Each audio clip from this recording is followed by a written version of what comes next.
Hi guys, and welcome back.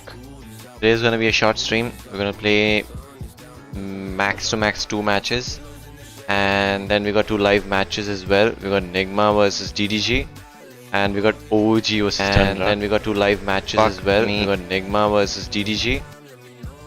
Okay, so sorry for that. Back to business. So we got 2 live matches. We're gonna play 1 or 2 ranked matches as well, and then I gotta go in between to eat my lunch and to do some household chores as well. So enjoy the stream and have fun. I won't be streaming tomorrow and day after tomorrow because I have to go somewhere. I have to go out of town. So there will not be a stream tomorrow and day after tomorrow. I'll be coming the day after tomorrow. So have fun today. We got amazing matches. We got Nigma and OG, which is really cool. Also, we'll just hop right into Dota and we'll play some ranked mid matches on our main ID. Yep. GG. Yo, Nightwall Gaming, what's up, man? Welcome back. Welcome to the fun stream. Have fun. So the first match is at around 3:30 and it's 2 o'clock right now, so that is 1.5 hours. So easy 2 ranked matches. Then we go for the live matches and we have fun watching Nigma and OG and Tundra. And then I won't be streaming any other matches today because I'll have to go. I have a bus which I have to take at night. So it'll be a early stream, a short stream, and then we'll go meet you in 2 days.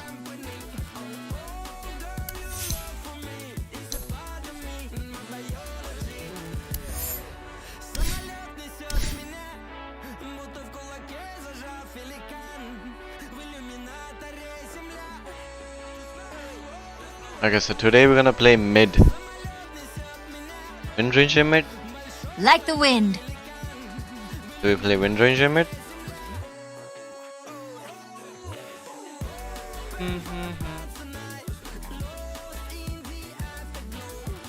I watched Drifters anime. Drifters anime. Nope, I have not watched it, man. It's a 2016 anime, wow. Looks old and looks cool. Is it good? It looks dope. I love the characters in it. I haven't watched the anime, but it looks really cool, man. I'll watch it sometime. I'll add it to my list.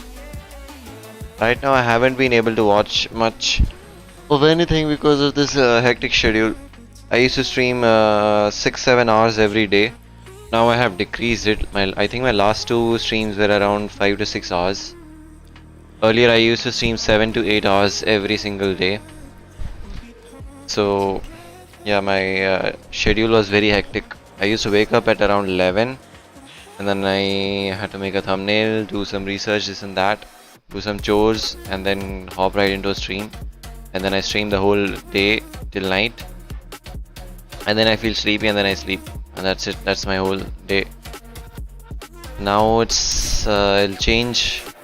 It'll be much better. I won't be streaming more than 5-6 hours per day, and I'll be having a small break tomorrow and day after tomorrow. I'll be going out of town, so no stream for the next 2 days. Also not getting a match. I can play Wind Ranger mid. I gotta learn how to play Puck mid, man. Puck is like so good. Like I've seen people play Puck, and Puck people, they're amazing Pucks, man. I gotta learn how to play Puck.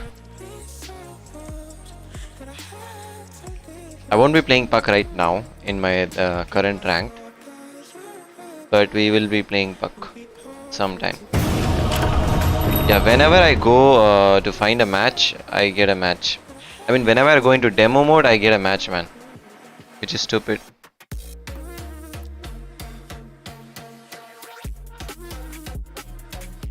Your turn to ban.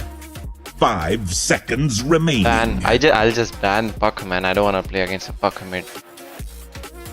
Puck is banned. Perfect. Wind Ranger is banned. Ah, Lone Druid is also banned. Pudge is banned. Anti-Mage Dusa is banned. Nice. So they might pick Sniper 10 or Zeus mid. seconds Yeah, I think they'll pick remaining. Zeus mid. They might pick Zeus mid or Quarter mid. What should I play? Wap mid? Your turn to pick. Ah, they have CM. And a Grimstroke. Grimstroke is going to aim me to silence. Stroke. What do I pick against a Grimstroke? 10 seconds remaining. 5 seconds remaining. Ah, we got a Morphling. Your turn to pick. I was about to think of picking Morphling.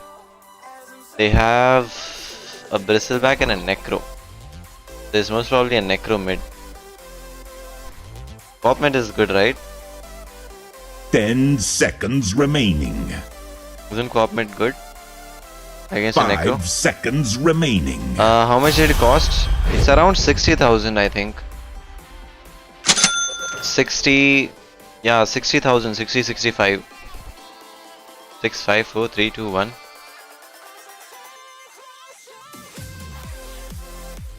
Why is that 6, 5, 4, 3, 2, 1? That is scaring me, man. Don't do that.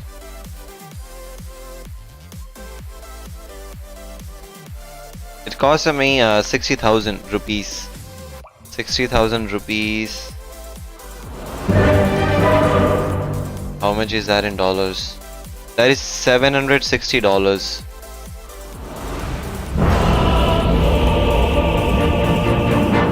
Time? What time? There will be pain. What do you mean by time? There will be screaming. Oh yeah, we needed a stick. Ah, I should have bought a stick instead of a null. Prepare for A battle. royal Now it's okay. We'll get the last hits with the null. A stick would have been nice because we would get a lot of Quickly charges. now. Wait, oh, it's a Lina mid. Fuck. I hate Lina mid. Your queen moves. How do I play against Lina mid? I hate playing against Lina mids. The pain train. Oh, Lina mid. I fucking hate Lina mid, man. Like, Lina mid is one of the worst mid you can play against. Because Lina has so much attack speed, so much you click range.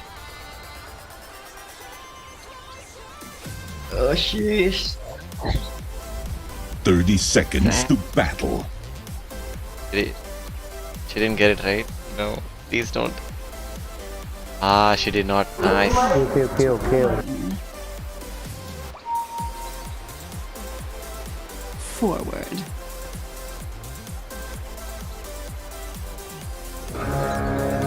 Oh, yes.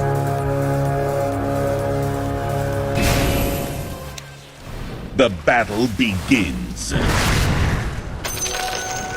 Here, here. GG bro. Oh, yes.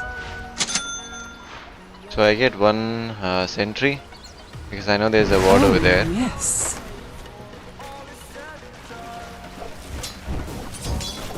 Swiftly.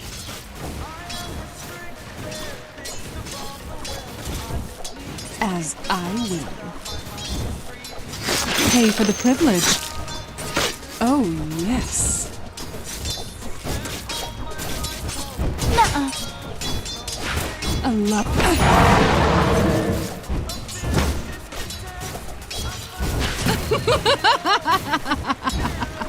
I'm under attack. Submit.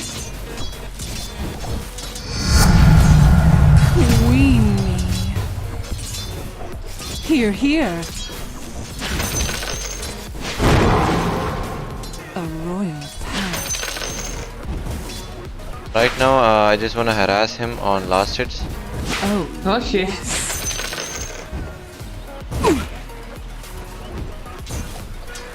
Feel this.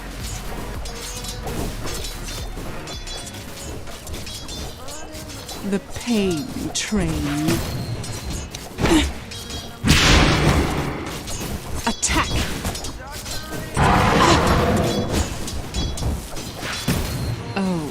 me, I deny you. What? Your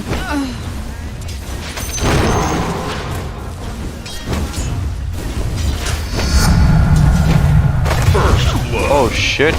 Toast the first Holy droplets shit, man. and the torrents to What come. the fuck?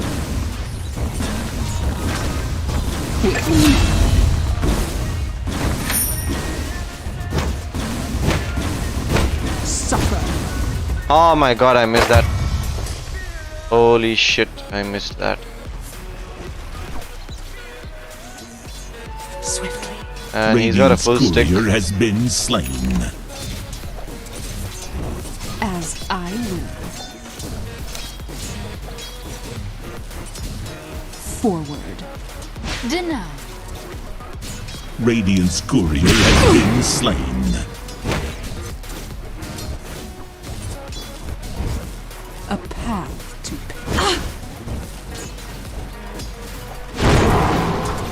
My Forward. god.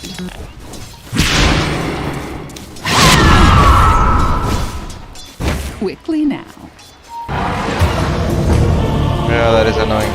I need to deward that ward, and I don't think I need a bottle. Fuck bottle, man. Fuck bottle. I can just get one ward. Your middle tower is under attack.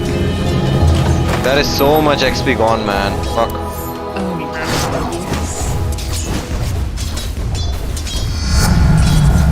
Got a bottle. Fuck. Oh my god, I don't have last hit. Forward. I'm under attack. Oh, yes.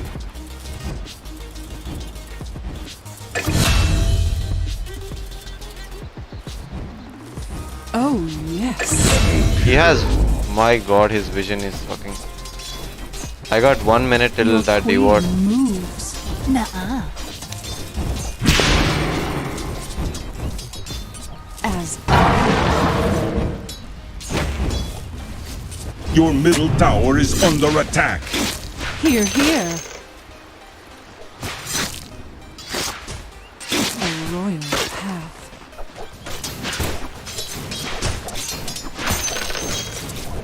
Swiftly.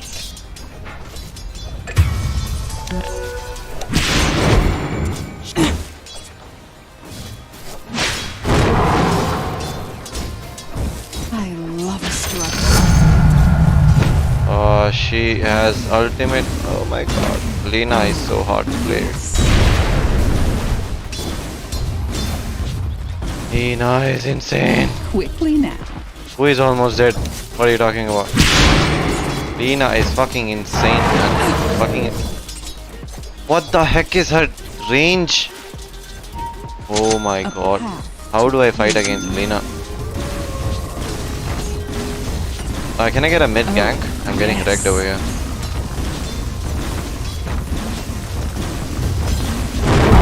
Queen moves. Like, I can't just jump on her. She'll just fuck me.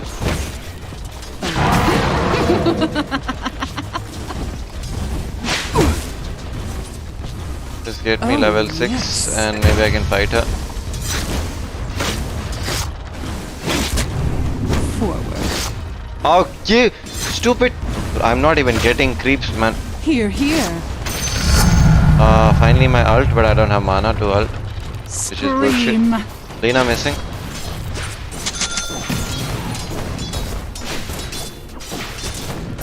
Forward.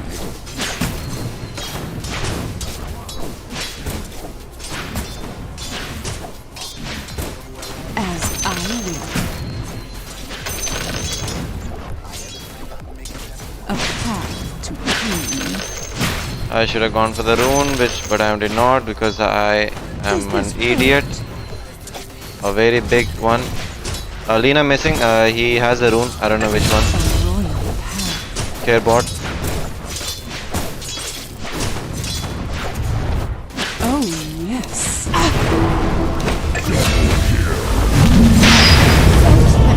See him missing, bro. Honk. Could have told me about CM at least. Can you stun him?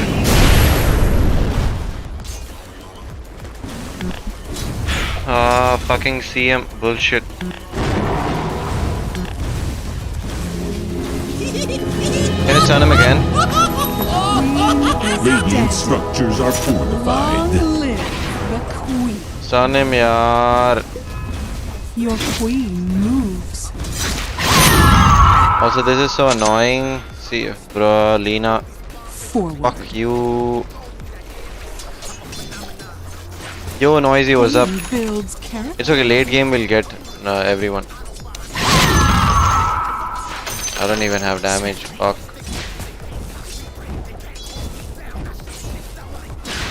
I mean, she has range, she has damage. What else do you need? What the fuck, man? Lena is insane. Quickly now.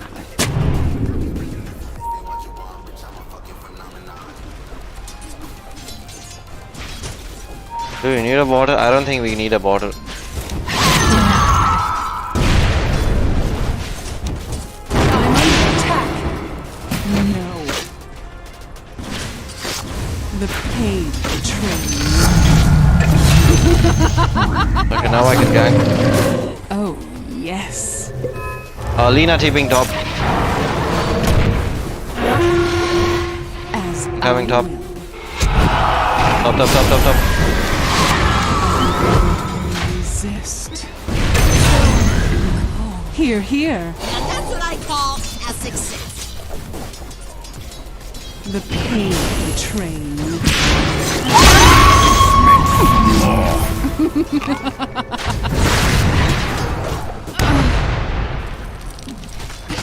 Here.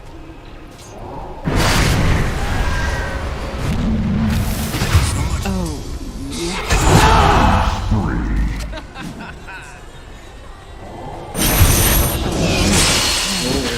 You play me long.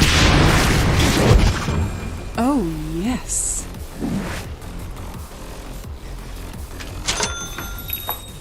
Oh yes.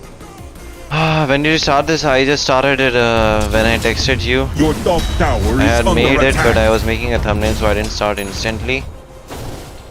And I think I just started this like 10 minutes ago.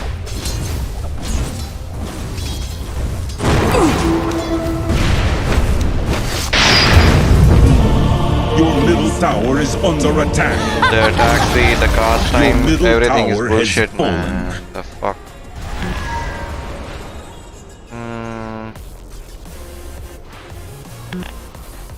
Lena is such a strong mid laner, man. But it's okay, we'll get them late game.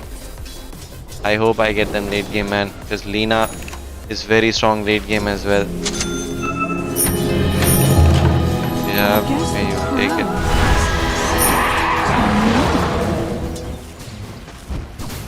Can you stun him, please? As I will.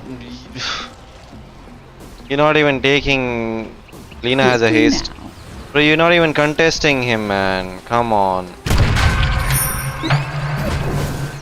Lena top, LC. Forward.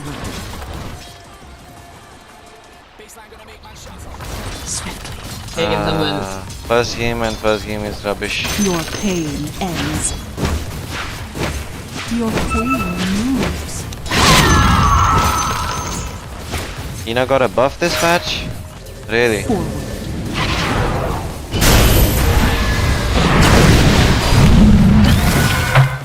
Here. Oh, why is the game? Oh, Why is the fight always over by the time I come? Give me XP, man.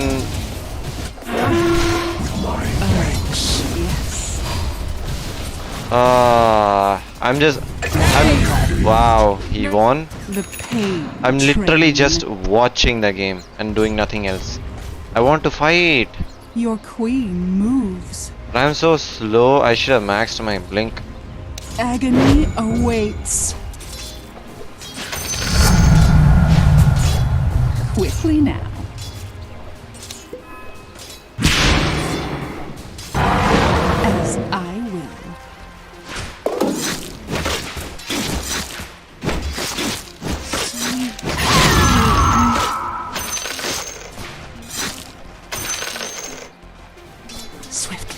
Can we kill the Your Lena? She is bottom level tower 10 is and really under fat. attack. Thought you had that, didn't you? Ah, they're just Your fighting. bottom tower is under attack. Lena coming bot. Lena coming bot. Oh, yes. Your bottom tower is under attack. Wow. Impressive, man. Your bottom tower is under attack. Can you check? I don't think so, bro.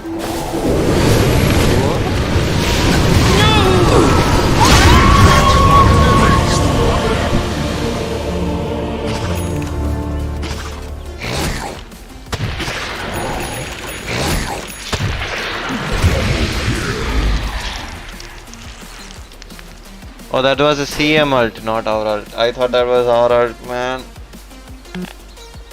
Oh, I'm playing so bad. Why did I pick? Bro, I'm telling you, I don't play anything other than you just joined my Discord. Welcome to my Discord, man.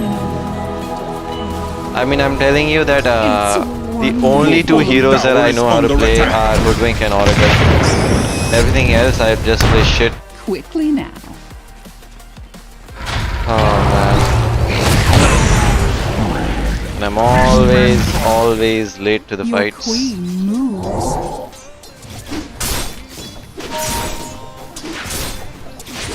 Rain of pain. What is Morphling farm? Very bad. Here, here. My farm? Very Your top bad. tower is under attack.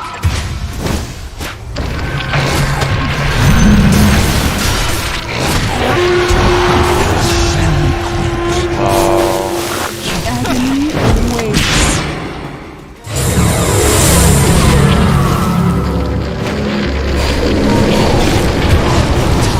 No.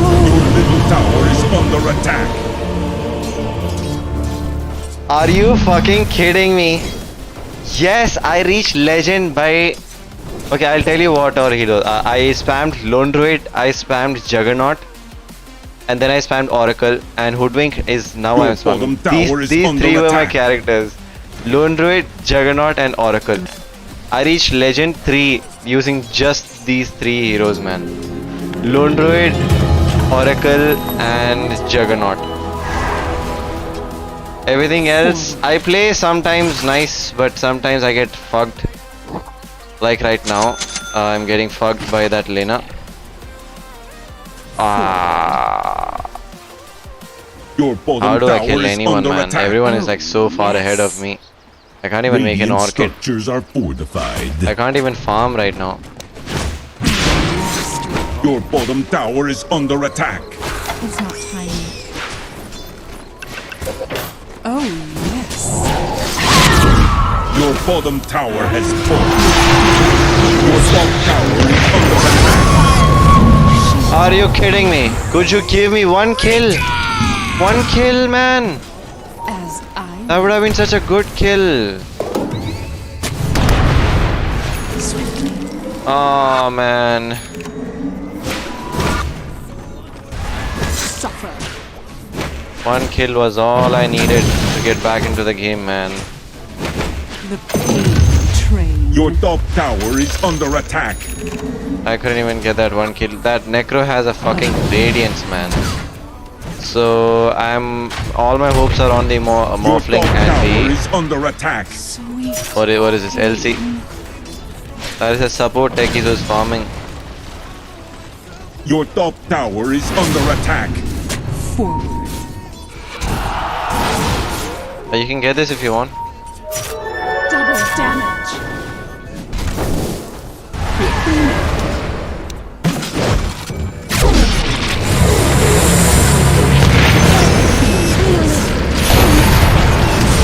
I'm under attack.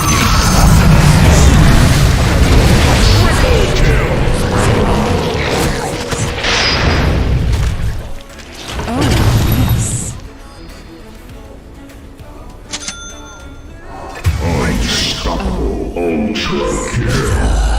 On the vine. There is a radiance Necro. Oh, yes. I'm not playing co-op. I mean, unless it's like a very good co-op game. I can't co-op against Lena, man. Lena just right clicks me to death. Your Here, bottom here. tower is under attack. I'm just happy with my hoodwink, man. My cute little A hoodwink. royal path. I don't think I can kill that CM. Not alone. Your pain, my gain. He'll just root me to death unless I have an orchid. Forward.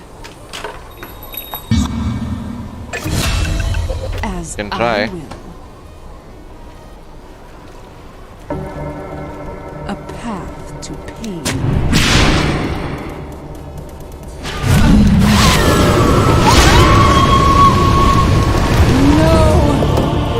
That wasn't too right. What is the duration on that route, man? That's a 3-second route. Why are you here, man? Why the fuck are you here? Please, let me kill one guy. Please. Oh my god. I'll cry. I'll just cry, man. You need youls? I need an orchid, man. If I get a youls, I can't do shit. I need to kill the backline for them, for my team. Bringing the pain. With an orchid, I'll just be, you know, Your queen playing passive. moves. LC does have 50 dual damage, and that's a good LC. We'll just take some XP from top. The pain train. Submit. Oh, he'll just kill me, man. Oh, yes. Your top tower has fallen.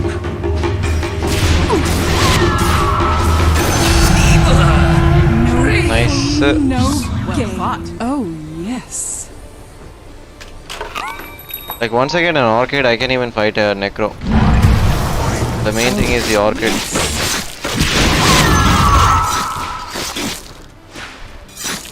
Here, We here. have so much paper right now.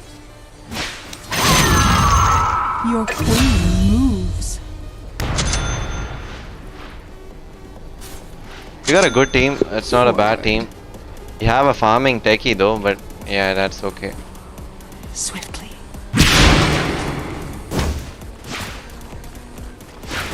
Just need some items, some vision.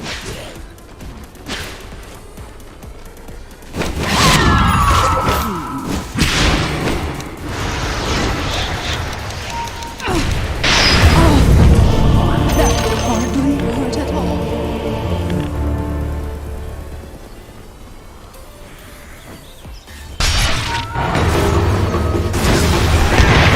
Please kill him. Oh, thank God. Holy shit!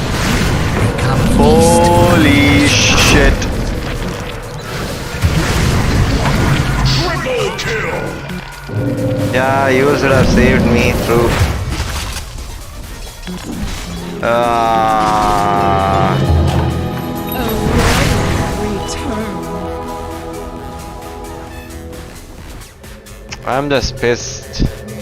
Nah, I'm Your not top pissed. tower is under You got attack. an Aghanims? Oh, he got an Aghanims. Radiant structures are fortified. Royalties. Your top tower is under attack.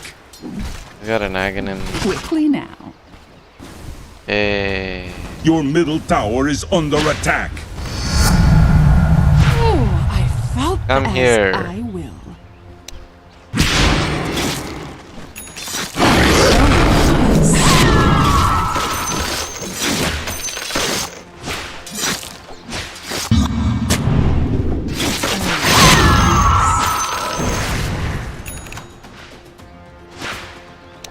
Pain train. Forward. I got an orchid. They're back.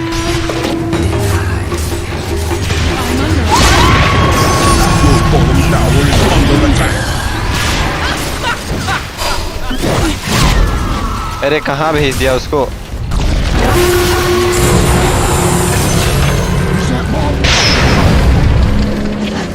Here, here.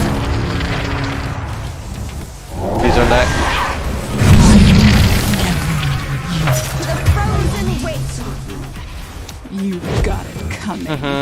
Now I'll get a youls. And a dome.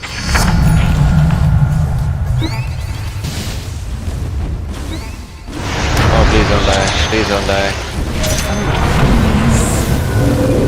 Your middle tower is He under is so attack. dead. Your queen moves. Holy Your shit. middle tower is under attack. Forward. Your middle tower is under attack.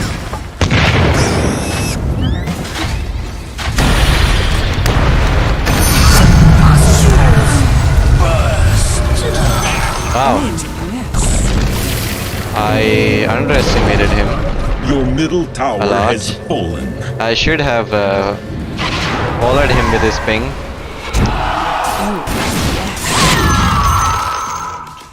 That's okay. A path to pain.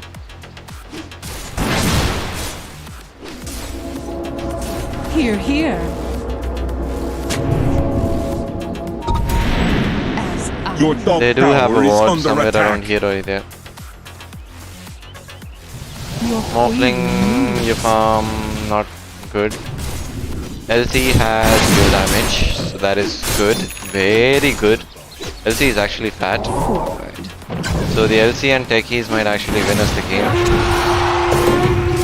Me, as of now, I'm just a ward. I'm just roaming around like a ward. A royal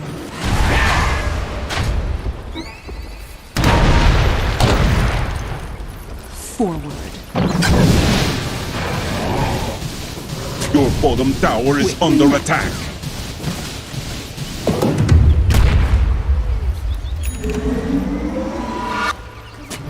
That is actually good because they have a lot of magic. Give us magic resistance. Can we deal them?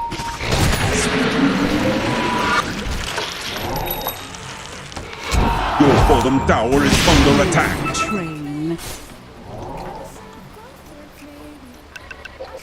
But I've Does dueled this him. hurt? Your bottom tower is under attack. Scream. The treasury grows. Here, here.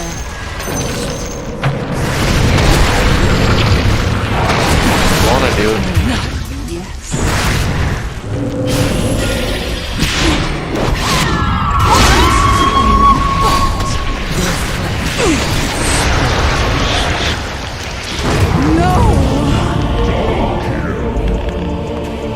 We are just too weak. Very, very weak.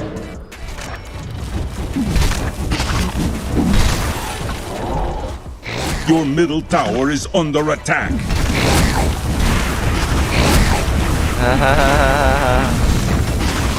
That's Your okay. middle tower is under attack. One loss to begin the day with, which is really bad. Want me to play Pokemon Tower Arceus? has fallen. Your middle barracks are under attack. Your middle barracks have fallen.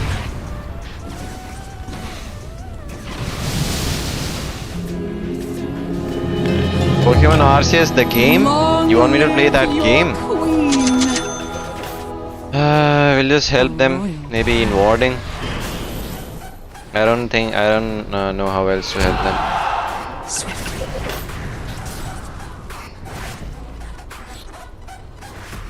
Oh, yes.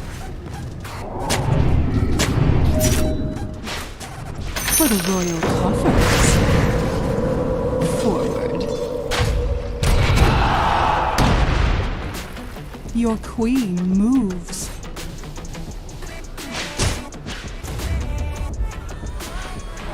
Why do you smoke without me? That I can be the bait. A path. Your bottom tower is under As attack. I will.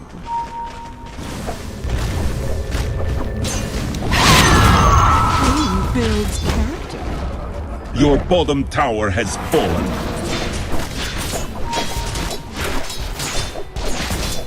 Oh, Dire structures are fortified. Your bottom tower is under attack.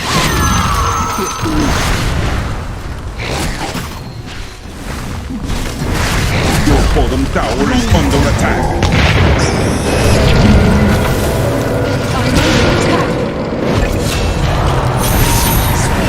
Your bottom tower is under attack. Dire structures are fortified. yes. Your bottom tower is under attack. Here, here. Your bottom tower has fallen. CM has a blink. Your bottom barracks are under attack. Your bottom barracks have fallen.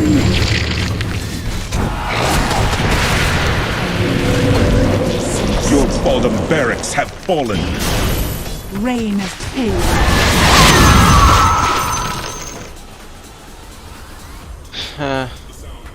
As I will. Forward.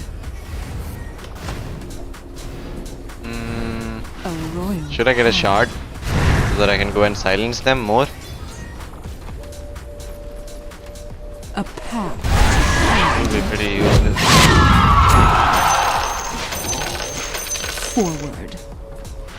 I don't think I should get a shard right now. Should I use first? Yes. Yeah. Can we duel him? Your queen moves.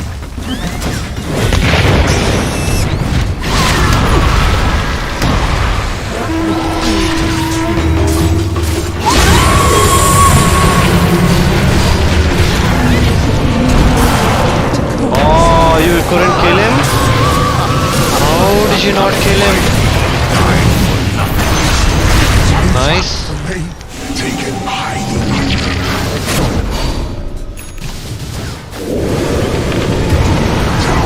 Manta. You had a Manta, man.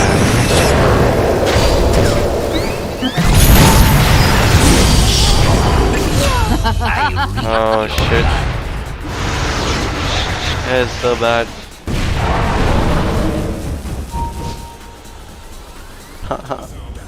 The Lena is so fat. Wow. Wow. And here I can't even make a use. I am paper man, I am very huge paper man. Tower has fallen. I'm so useless this game. Swiftly. I'm even more useless than my support. Your My support is top tower actually is under useful. attack. Yes. I'm not gonna go in without this. Your top tower is under attack. Your top tower has fallen.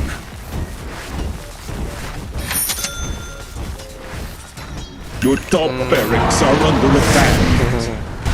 Should I max third spell? Your top barracks have fallen. A royal.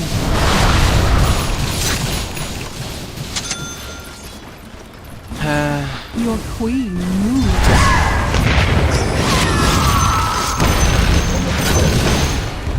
Forward. Radiant's courier. I guess we learn every day. But I actually played really bad. Like I played so bad, very bad. Like ultimately bad. I just played too bad. More. More.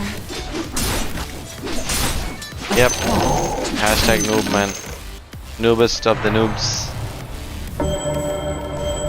Not that we can do anything about it, I just scanned just for fun.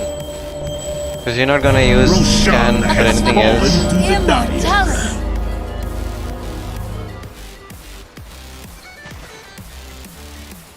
The pain train.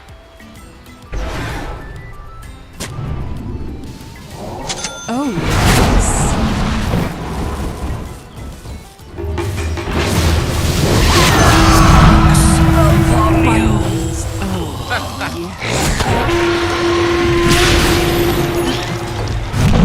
Your top barracks have fallen. Yes, now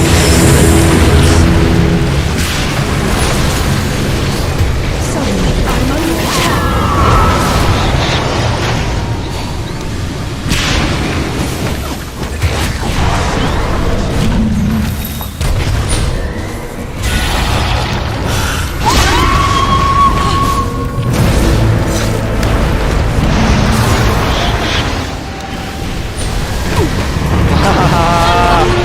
Stop it!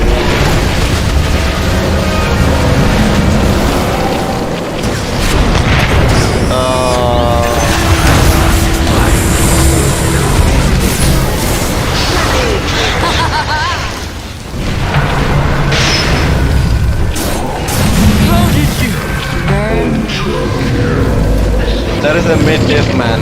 Mid diff. GG, man.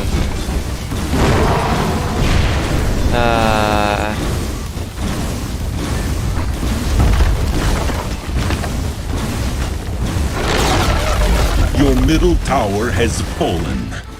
Your middle tower is under attack. Your middle tower has fallen.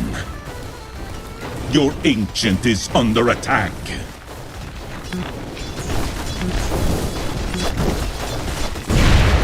Radiant structures are We're doing incoming. Your ancient is under attack. Dire victory. I think we should play Hoodwink, right? Yeah, we should definitely play Hoodwink. Cop is such a boring and slow and bleh. Cop is not my type of hero, man. Cop is for kids. Legends play Hoodwink. I don't want to check my damage, but I'm pretty sure it my damage did not cross 10,000. I'm pretty sure. Oh, it actually did cross 10,000. It is 14,000. I mean, we dealt more damage than our carry, Morphling. I think that's a win. Play Pokemon Arceus. Are you talking about the game? Or are you talking about some character that looks like Pokemon Arceus? Arceus looks like Leshrac, right? Are you talking about playing Leshrac? I kneel to no one. Co-op is fun, yeah, co-op is fun. If you have a good co-op game, then co-op is fun. But if you get wrecked like me, it is no longer fun because I have no items, no games. Not right now, man. I can't. I have to download it and all that stuff. Today is gonna be a short stream. I'm just gonna stream one more match, and then we'll be streaming the live matches. We got Nigma's game and OG's game, so we're gonna stream that. So I'm just gonna play one more mid game. And play my favorite carry. You mean this cute little kid? I'm mean as and twice as quick. You mean this cute Hoodwink? I think we should play support instead of mid. Yeah, if you're gonna play Hoodwink, we'll play support Hoodwink, man. I don't wanna grief other people's game. I can play a good support. Go mid? Nah. I've been losing a lot of mids, man. I lost my mid Lone Druid. Like Lone Druid is one of my best. And I lost mid Lone Druid. I mean, this was a weird game. This Dawnbreaker was really bad. I won my mid against the puck, but then yeah, they snowballed into late game and they won. But yeah, we've been losing a lot of mid matches. I think this was a support Hoodwink, right? I mean, whenever we play support Hoodwink, we almost always win, man. Yeah, I played support Hoodwink. Like support Hoodwink always wins. Go normal match, not ranked. I mean, the rank doesn't really matter to me. Like normal match, ranked match, they're both the same. The only difference is like when I play ranked match, it is more fun to me because it's more serious. Remaining. In a normal match, it is not that fun to me. I don't mind losing at all. Oh, he denied a mid pudge. Instead, he got a hard support pudge. Got Hoodwink.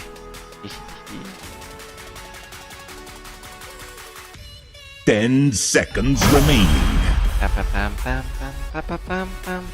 Play for fun, learn new heroes.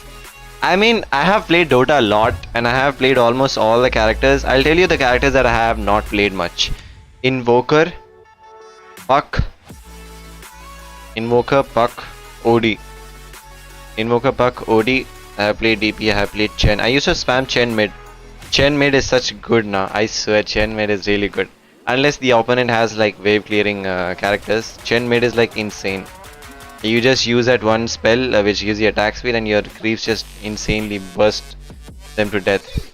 So Puck, OD, Invoker. What else? SF. Puck, OD, Invoker, SF. I don't think I have missed anything else. I played everything else. Yeah. I even spammed Marcy mid a lot.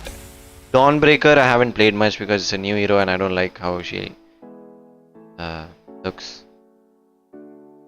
much. I mean, not how she looks, but like the gameplay of Dawnbreaker. It's weird. So like OD, Puck, Invoker, and SF. These are the four. Brewmaster. I spammed Brewmaster a lot. I used to play Brewmaster offlane. It is so good, man. Like Brewmaster offlane is insane. Where is Brewmaster? Somewhere around here, right? Brewmaster. Like this shit.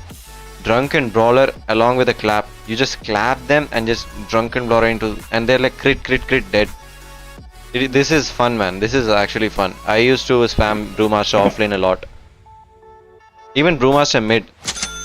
I used to spam that a lot as well. Give me one word, man. Okay. Next game will be. I don't think there will be a next game. Next game will have. What is that? Nigma versus DDG. Yeah, Nigma versus DDG is the next match. So we'll be playing that. What's this then? Some kind of fight? I'll lead the way. Prepare for battle.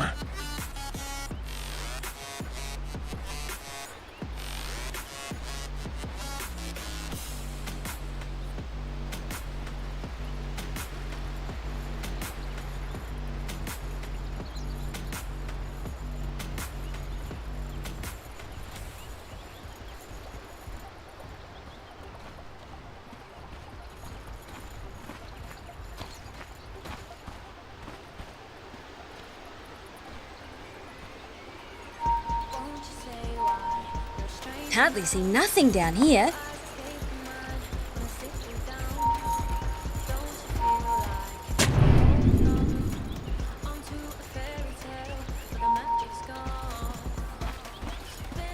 "30 seconds to battle." Hey, listen to this. Don't cut the trees, man. Always wanted to go this way. Obsessive. In you go.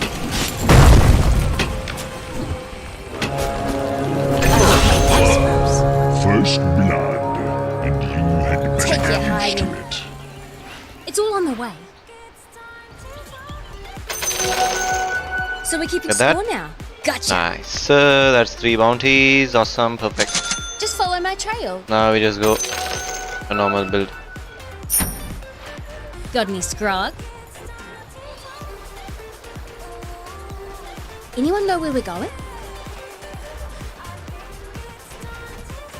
Sure. Yeah, I see it. My tail's a sail. He doesn't even have a hook. What is he's just sapping XP right now. Have a squeeze. Any blood trails? Time to kill something? Always a step ahead. Wicked. I can actually play better with a hoodwink. And he blocked my camp. You smell something?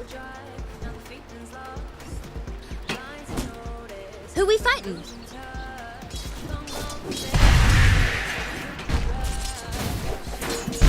I'm king. Now.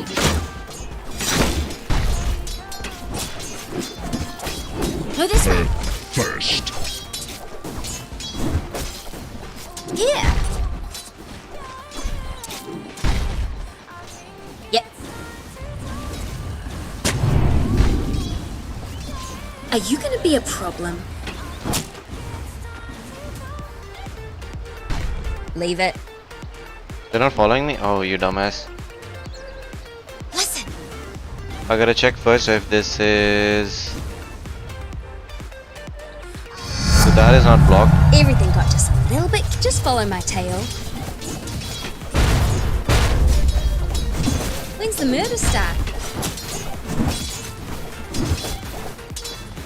What is still nah? Did you see a Yo, I'm not upset. I'm not upset. Trust me, I'm not upset. I don't mind losing one or two matches. I'm sorry I didn't check your text because I was changing the title for the live match next. Welcome, Dhanush, man. What's up? That's how I live.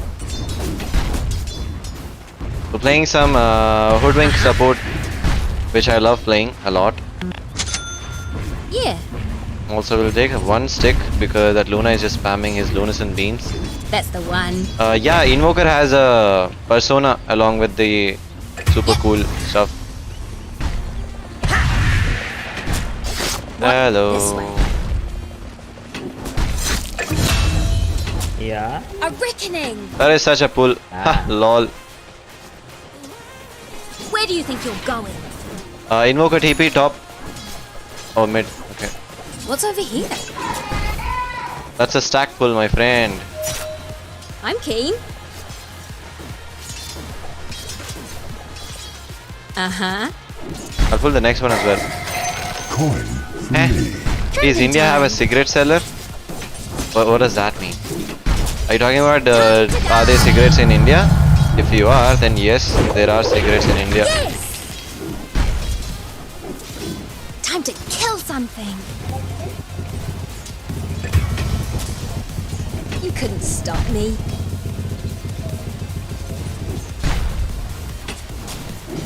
Also, that Luna is crying right now because he doesn't have any last hits.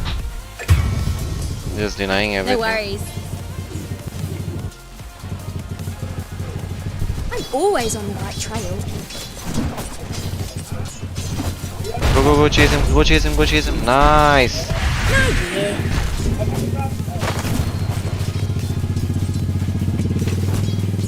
Pause it. Nice. Yeah. Probably the right way. So far so good. I'll come mid level 5, okay? Yeah. Like you wanna sell in stack. He's healer. Eh. Yeah, you have to pay a tax on everything, yeah. Yeah, we can kill him. I got 448. Yeah, we can easily kill him. Okay.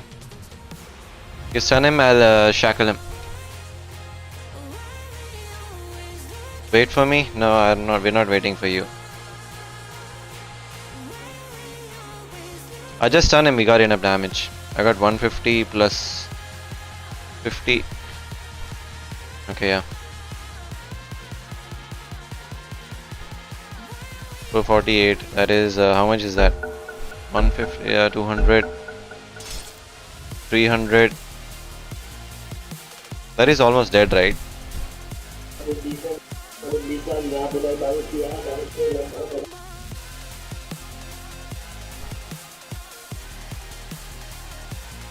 I have a cooldown on 14, so yeah, killable.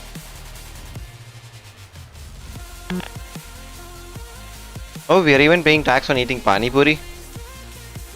Really? Where did that come from? I don't think we pay tax for eating pani puri. Time to kill something? Ratchet! Drop your gold and run it. Just follow my tail. Shakedown. Nice. Hook the invoker. We can kill the invoker. I got a sentry.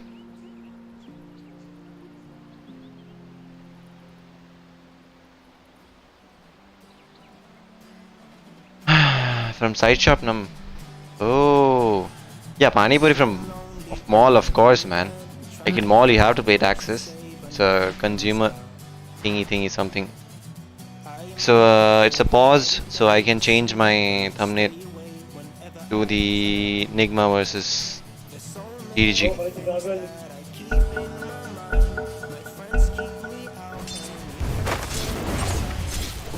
You smell something? No worries. Okay. Could have waited. 这波不亏，666。 I would have shackled him for you. Got any scrog? Come here, That's baby. the one. That is a double stack. Ah, that is a siege Any creep. blood Oh shit. trails?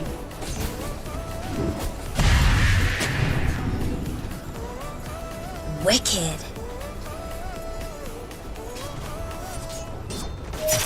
Let's do this the easy way. Hey, hang on, no. Pause it, peddler. Did you see a branch move? Okay, I'll shackle him for you, wait. I'll suss it. You couldn't stop me. Oh, you're insane, man. Nervous stuff. Back. It's more of a Back. sport. Trembling time. Oh, wow. No mana, man. I had no mana, man. I'll lead the way. Just follow my trail. Your middle tower is under attack. Sure. I don't get it. Stay for what, man? Yeah. Your middle tower is under attack. Fight him. Go this way. I'm under attack. Got you. Will we fight? Back. Is it the right way? Uh-huh.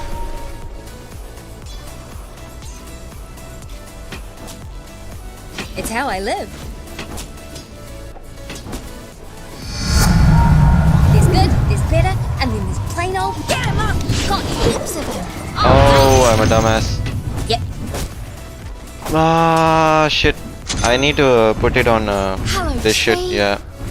So when you Tails auto is cast it, tail. a tree always comes.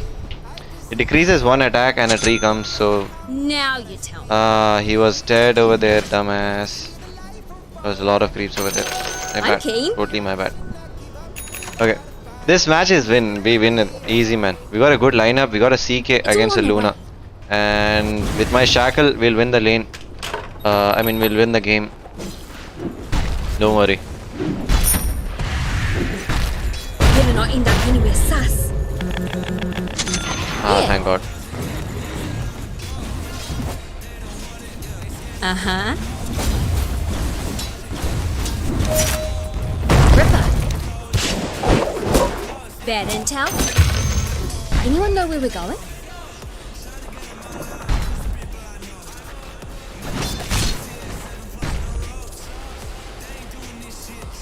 Always a step ahead. Nah, yeah.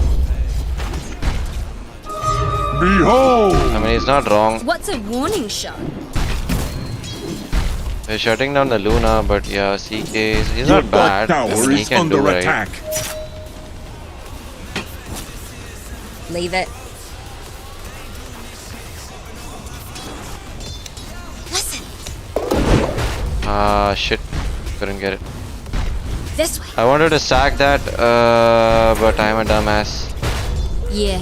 My brain worked very slow. Your middle tower is under attack. I'm always on the right trail. see it. Yeah, I throw some. Hey, you! Your middle Well, tower is this under is- attack. Famous. Too soon. Dire structures are fortified. Your middle tower is under attack. Pedal went straight I got my to the ult. tail. Radiant structures I are go top. fortified. Oh, yeah. How do we just kill him? Yep. How do we just hunt the other invoker shit? No, the Luna shit. Was a headland. That's the one.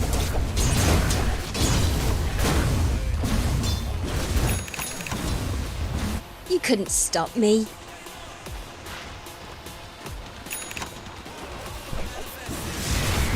It's how I live.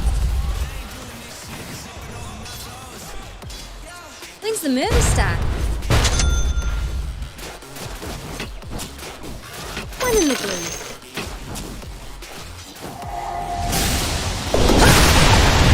This one. Now to use my fertilizer. Just follow my trail. In blood trails. Leave it. You smell something? I'm under attack! Got ya! Chin up, traitorous sorcery! For a support, thank you. Thank you very much.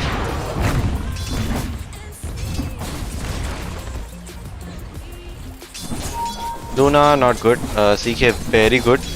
Your bottom tower I mean, he has is a mod under mass, so attack. he can just free farm. So I gotta get some wards, put it in the jungle, and shut him down. Also gotta smoke with this guy. Get 1 point in my this shit, Not sure and this isn't killing. gotta smoke. Can we This smoke? stuff's the best. Fudge. I'm always on the right trail.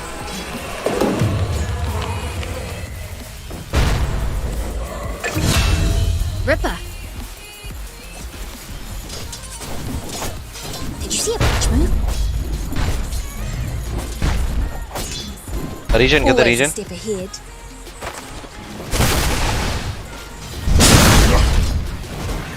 No, this way.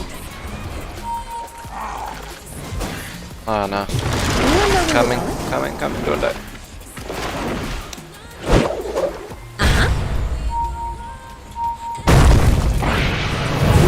I'm keen.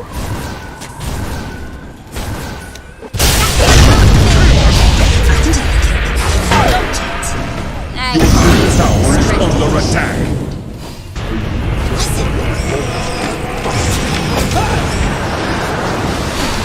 Your middle tower is under attack. Want something really cool? No worries. Your middle tower is under Tail for attack. sale. Regeneration. Your middle tower has fallen.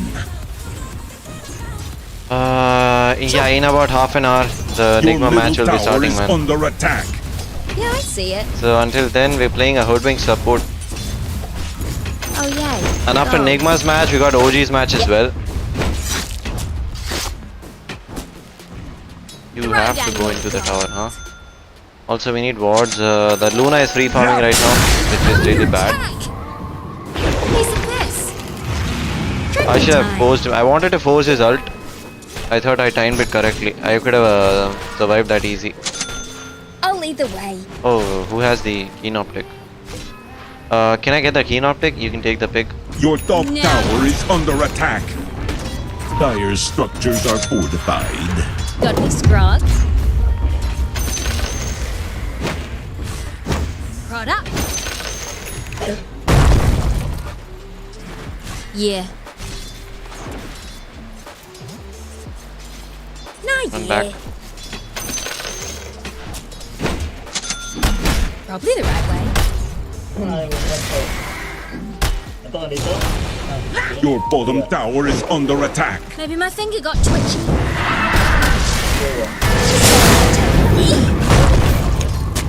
Your bottom tower is under attack. Wicked. Wasn't supposed to happen. Ain't nothing to it. Here's a Your bottom tower has fallen. Nice one. God. Yep. I'm keen. Jackal.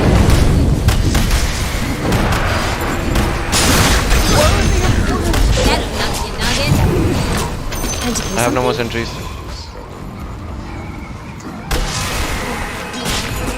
Yeah. Come on, you can carry one dust, man. Fudge. Yes. It's what I do. We go back to base. And oh yeah, I gotta change some tags as well. Wait. What? This way? Say wall for Abba. He has to click on ulti. Oh, okay, okay.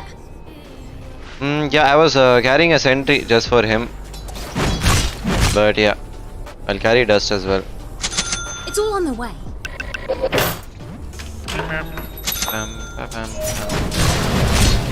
Here we go again.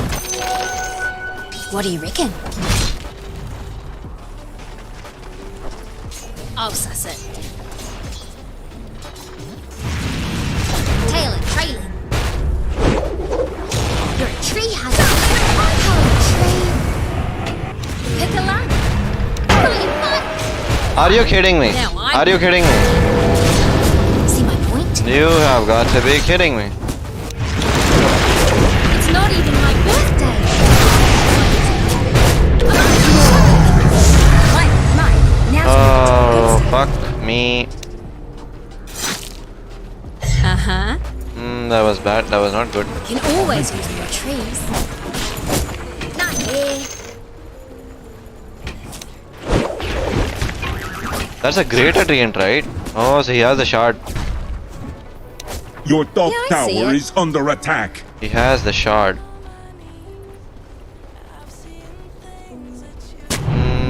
Is this my Twitch? No, it's not my Twitch. Scumbags. I'm always on the right trail. Who we fighting? Fuck. One in the groove. Hang on, of course. Got any scrog?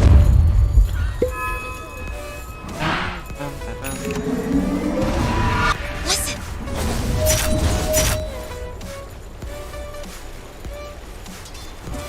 You wear it like 45 gold. Yep. I think he has vision. Let me just get Okay. my Atos. We can hunt. Oh, they're just gonna catch him. Couldn't stop me. I did kill him. This way looks good. Give me my 40 gold. Pause a peddling. Acorn in your eye.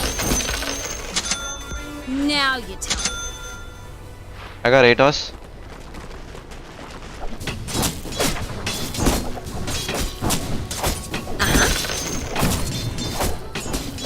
Your bottom tower is Finish your under wand, it's attack. a broken item. Dire structures are fortified. Nah, I don't want the know where wand we're right now. going? I wanted to max out my Always. The enemy's I wanted to top get tower a has Atos fallen. first. We got our Atos, now we can get a wand. Don't worry. No worries.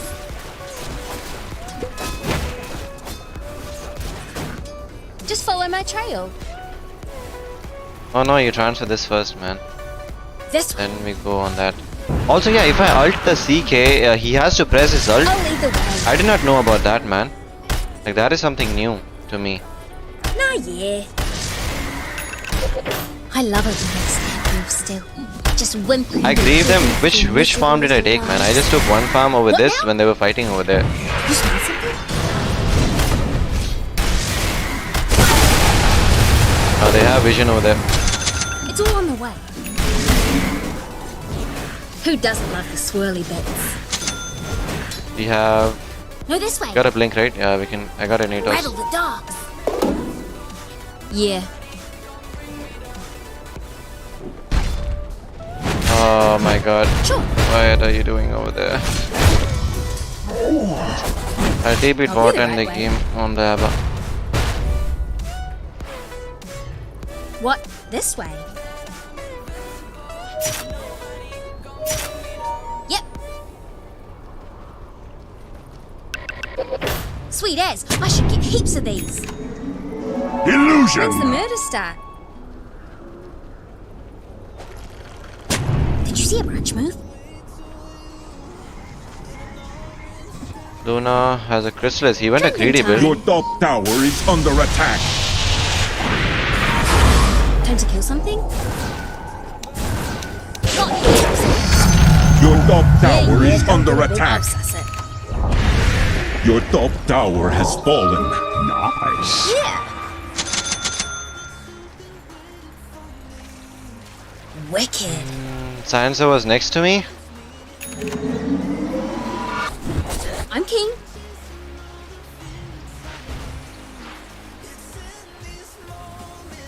It's how I live. The shoppy will appreciate it. Hey, you want to see something really cool? Ripper! What do you have? You have a... CK, do you want the Brigade's Blade? That's the one. Not yet. Also, I'll get some smokes because this Pudge is not smoking. Pudge is making an axe as a hard support. Okay.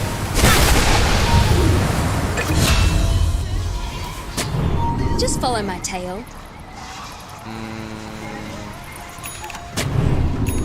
Uh-huh. Doesn't have a ward over there. Already spot me. My tail's a sail. On Invo? Silencer? Dude, can you catch one guy? I mean, what are you doing? You're not catching the Invoker, you're not catching the SK, you're just roaming around. Paws are peddling. I can't kill them solo, man. I need one with me. Just follow my trail. Can we please hunt? Your bottom tower is under attack. Where are you? Oh my god, come That's the on, one. Silencer, dumbass. Wicked. Time to kill something? It's all on the way.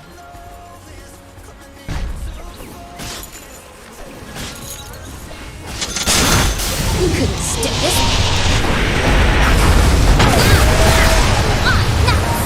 You have vision away. Oh my god. Just it always was the trees. I run. Trending time. Hey, hey, hey. Knackered. Radiant structures So why are aren't you fortified. fighting, man? Maybe I'm griefing, maybe they're griefing, I have no idea. I'll just change the tags and we'll, after this match, as soon as the match finishes, man. If I punch myself and it hurts too, am I weak or too strong?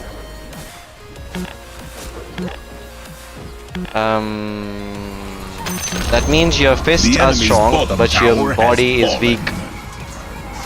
Your man Invoker is insane. And my Silencer is not fighting, man. He has a Witchblade. Dude, we're not fighting at all, man. I wanna Now hunt. what went wrong? Like, they're just running away. They My have tail's a Good. sail. info, man. How do they have this good info? Yeah. Also, my CK is pretty fat. I don't know why we're not fighting, man. I have smokes. Just gank up, we can fight, man. Not Can we yet. smoke and fight? Or just Okay. go without smoking and... It's how I live. Yeah. Your top tower is under attack. Just follow my tail. Your top tower is under attack. Dire's structures are Take fortified. mid, take mid. Your middle tower is under attack. Scurry out of it. No worries. I'm always on the right trail. Uh-huh. I'll lead the way.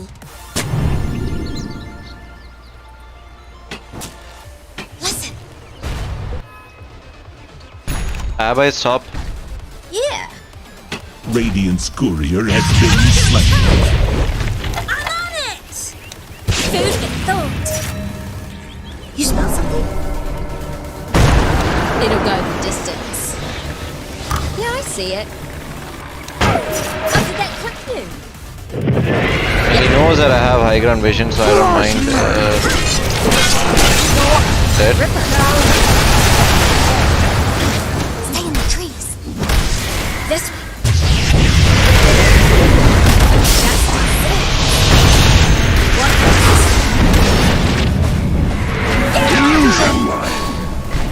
Now Your bottom tower is under attack. The enemy's middle tower is fallen. sure.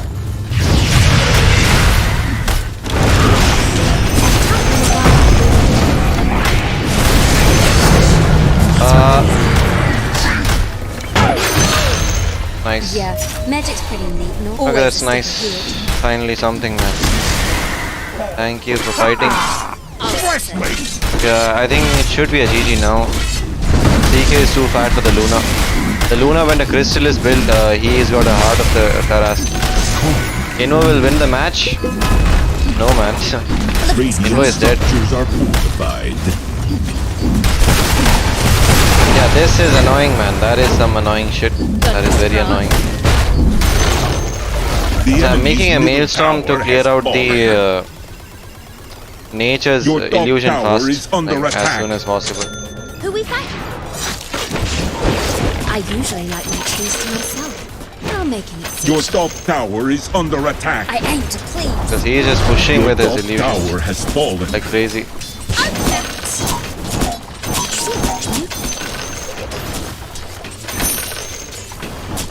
Let her rest.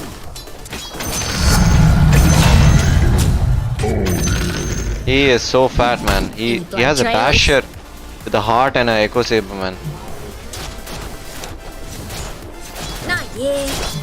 Just doing what? Get a bit caught up here? Catch one. Hey, hold this target for a sec. I'm king. Anyone know where we're going? Yes. How you like my rig? Oh, that is so good. Yeah, but he's taking it, so it's okay. Get stuffed. Yep. Uh-huh. Let's go back and come back. Nature, he has a Shadow Blade and Aghanims. When's the murder start? Wait, that was a mid Nature's Prophet, right? That's a mid Nature's Prophet who made an Aghanims Time to kill something? and a Shadow Blade. I don't like that at all. Because you can't fight with that at all. Hope I read it right. Double damage. Got any scrog? I'll do the right way.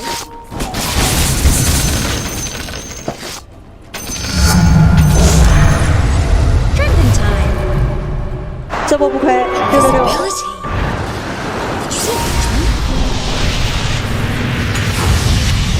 Did you see that? Never easy, eh? I'm under attack.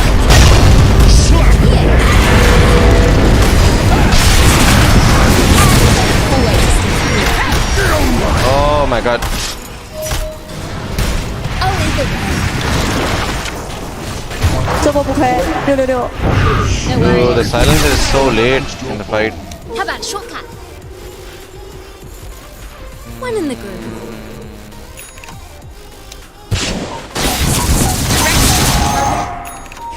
It's how I live. Also now they have damage. He's got a BKB. Ripper. CK going Abyssal. That's the one. Dude, I did ask you. A forest. Like as soon as I got it, I asked you.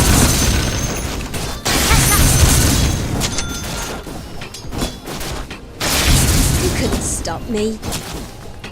And Enough. We get mana Got regen. heaps of it.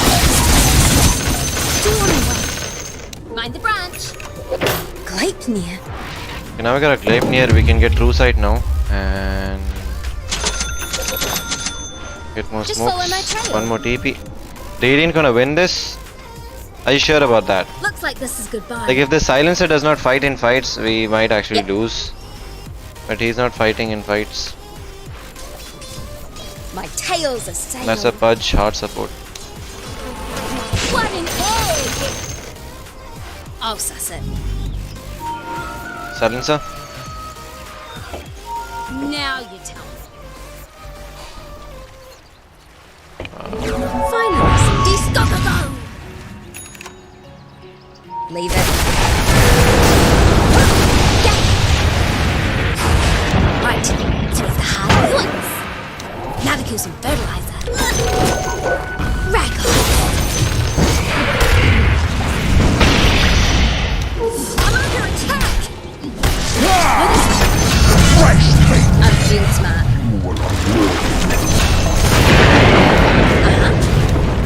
That is how you shackle.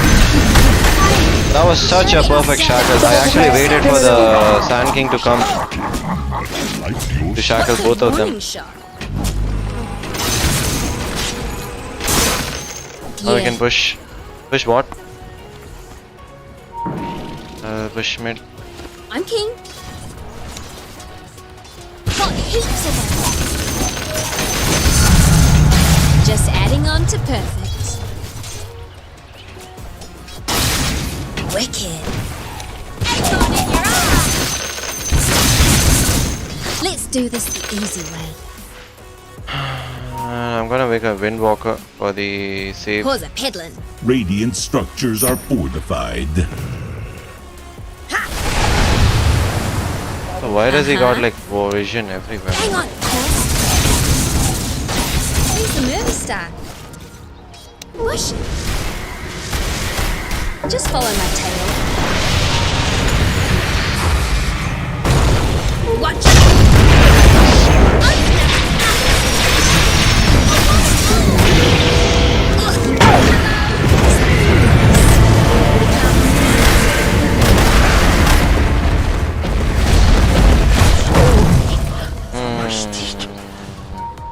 Okay, the Invoker bought back, which is not bad. CQ died, which is bad. Very bad. I think Damage.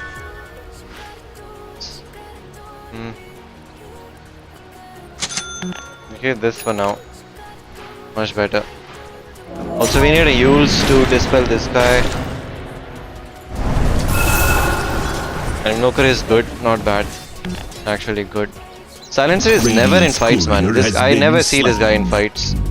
This guy is almost never in fights. Oh.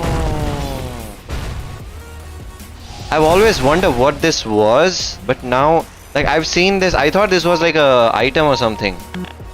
That's the first time I'm seeing the gem active. Your middle tower is under Yeah, my attack. team is not sticking at all, man. Dire structures are fortified. Why did you fortify, you dumb shit? Really exposed. Why did you fortify? Trails? Lovely. Dude, the silencer is griefing, man. Yeah. And the Pudge is going so active. Yeah, I see it. Stand by me. Breaks it out. Go, go! Listen. I'm keen.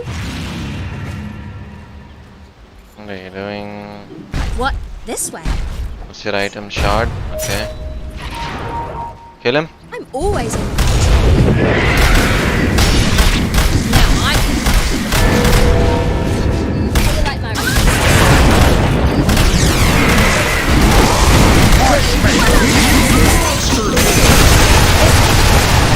I don't know what that 这波不亏 but 666 enough's enough.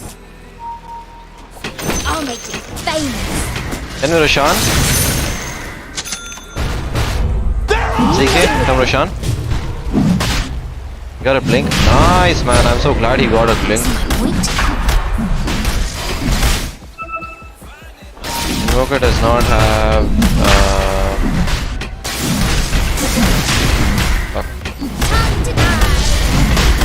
Your top tower is under attack. Am I here and there? Or neither here nor there? Your bottom tower is under attack.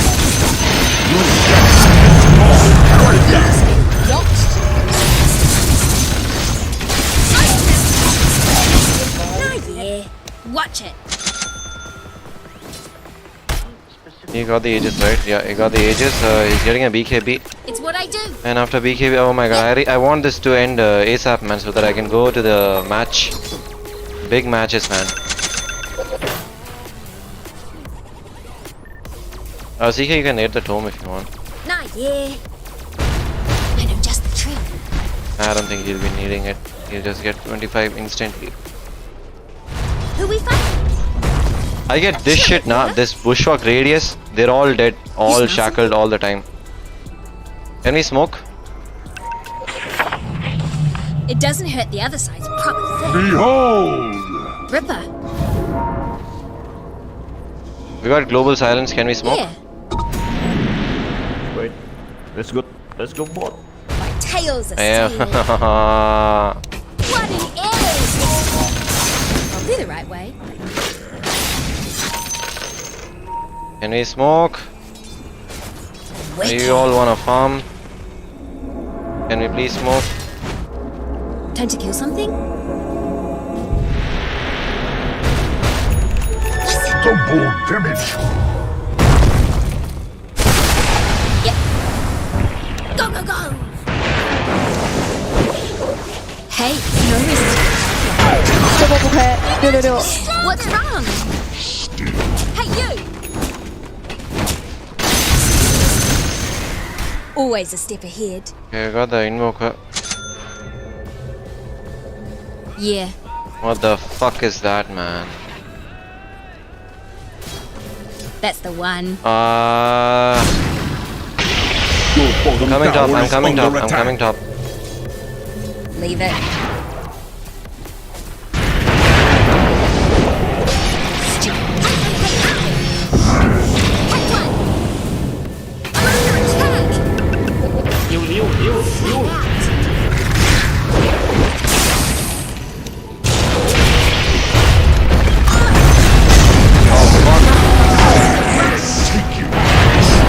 I hear the call once more. How about a shot? Get him up! Blood genius! Mind the branch. Rack off. This way Gotta looks go clear. back. Sanjay, your courier is over here. Your bottom tower is under attack. Trending okay. time. Push it. Yeah, I see it. Come on, we have AGs. And yet you're the one who TP'd back to base to kill some creeps. Now you Bro, why you go top? That's mid. Yeah. Yeah, he just wants to farm, man. Farming team. Why do you need a Windwalker? I want a Windwalker so that I can save my team. One in the groove. Gap it. And also it's a very cool item, Okay. and I don't like buying Not post push stuff. enough. Post stuff is a very boring item. Windwalker is fun. It's how I live.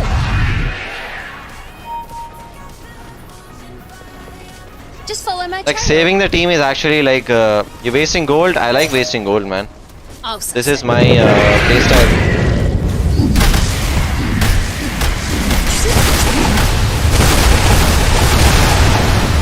This is me, man.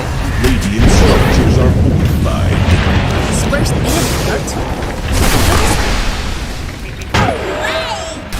I wanted to get the invoker, couldn't get it. Always with the trees.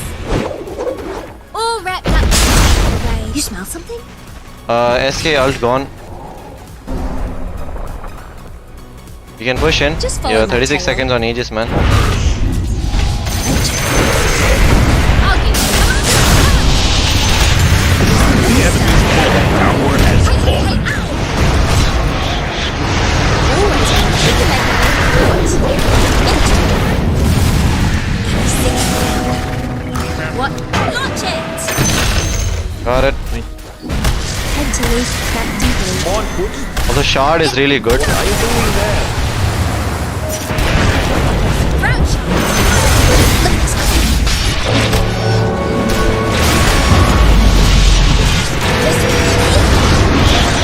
I have no mana. Only I got no mana for any spell. Nice. It's all on I'm backing off. I got no mana. Okay, there's a region. Wait. The region over here. Stop me. This is so good. Like, this is insane. Ah, man, the region went off.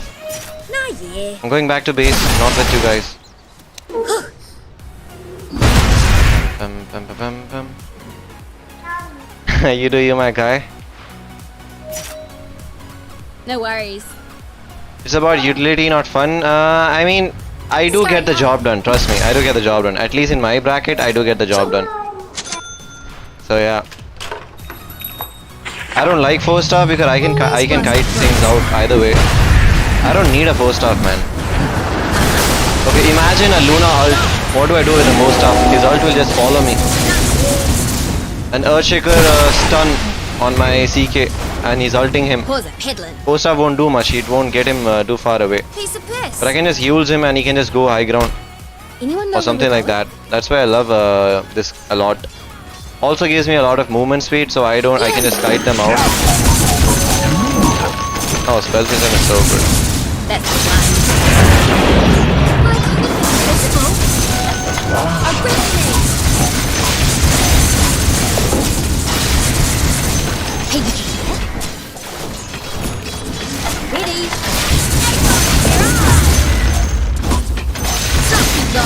Running. I need level 25 with the bushwalk radius. Bushwalk radius is so good, and fuck me, I'll check out the match. Wait. I'll see if the drafting phase started. Bit nutty. Give me a minute. My tail's a sail. Yep.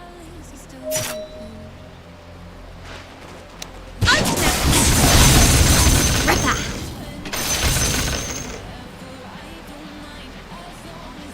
Yeah, there's still I'll time. lead the way. Now you tell me. What is all? Oh, why are you farming jungle? Can we push? Yeah, I see. What are we doing, guys? Come on, just kick. One in the groove.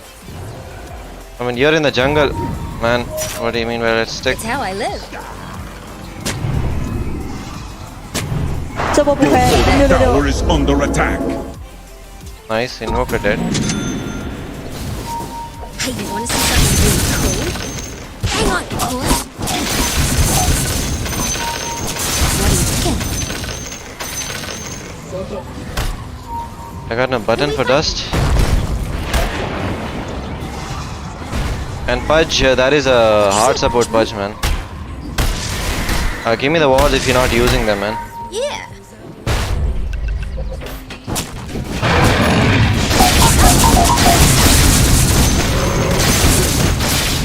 You couldn't stop me.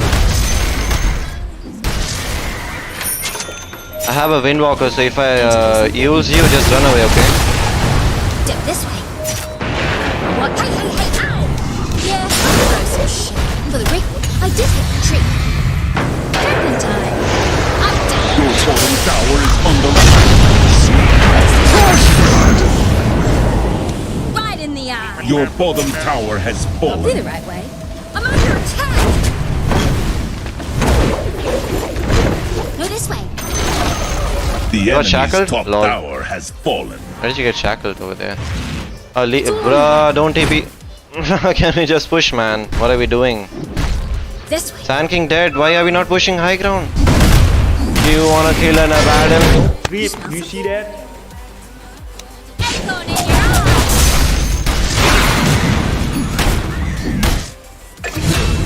eye. That is just... He's just getting time for the SK to come back, man. Please.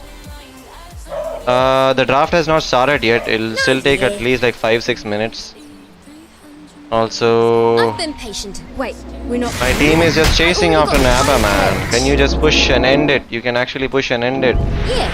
That Abba has to TP to defend the base. You don't have to go and TP to defend our base, man. How much can an Abba actually do? By the time that Abba actually gets that tower, you can get the racks. Ripper.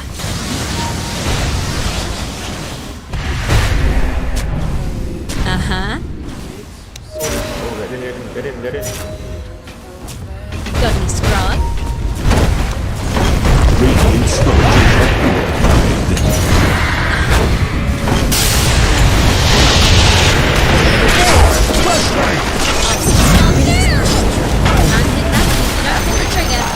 The enemy's middle tower has fallen.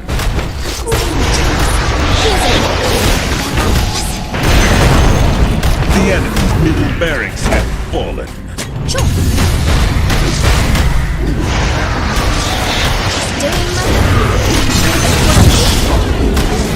Should we GG now? No, can we GG please? He is kiting me, I know. Like, these guys, he's just beeping back to base to kill an Abba. This game would have been over by now, man. Your top tower is Just end under it, man. attack. Can we The just end enemy's it? middle barracks have fallen. Have a squid. Thank you. Your top tower There's no is BKB on under Luna. attack.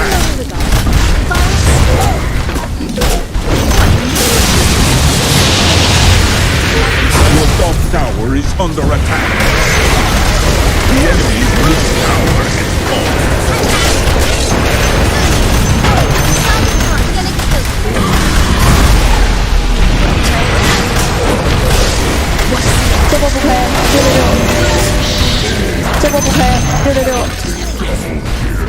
GG. The enemy's middle YouTube. tower has fallen. Yeah, that is GG, and go right back. Creator mode. This disappears, and give me 1 minute. Dire victory. Nice.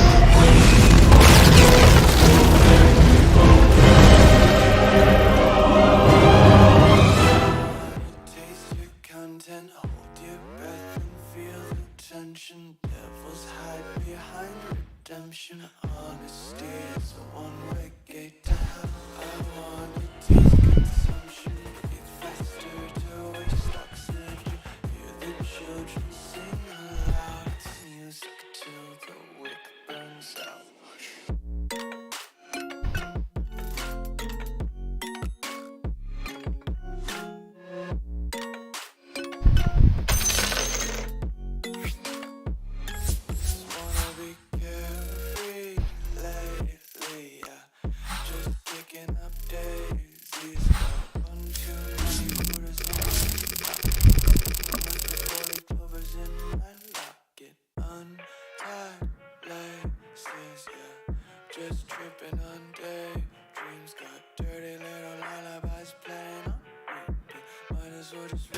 All regions combined. It had it yesterday, so not the greatest. You know, it might also affect which teams played it, but yeah, without picking Marcy, there is Monkey plus Keeper of the Light.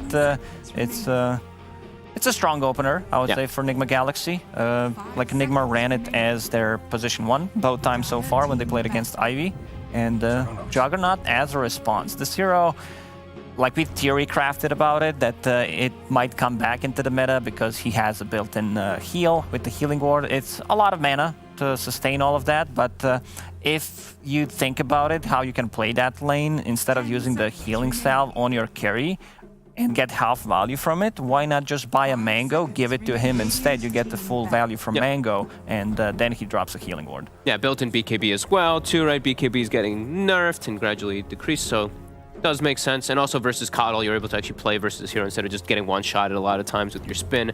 So it can always make sense. And you can focus fire versus Monkey King in a decent manner. So yeah, always makes sense. I always like Jug versus Coddle. I mean, Healing Ward's always just really pesky as a Coddle to deal with. Even though you're super fast and you can't snipe it sometimes, it can revert a lot of that damage. Yeah, normally you like to stay very far back, so it can put you out of position very easily. So Coddle, I mean, I would still say it can be a bit of a flexible one because of GH, but most of the time we'll see it be played by Sumail. Yeah, and we saw it the other day as well, right? Bans, one hero that's I was mentioning yesterday too, I think Puck is just on the rise across the board. This hero just seems to be decimating games. Also, just it scales well, builds Witchblade.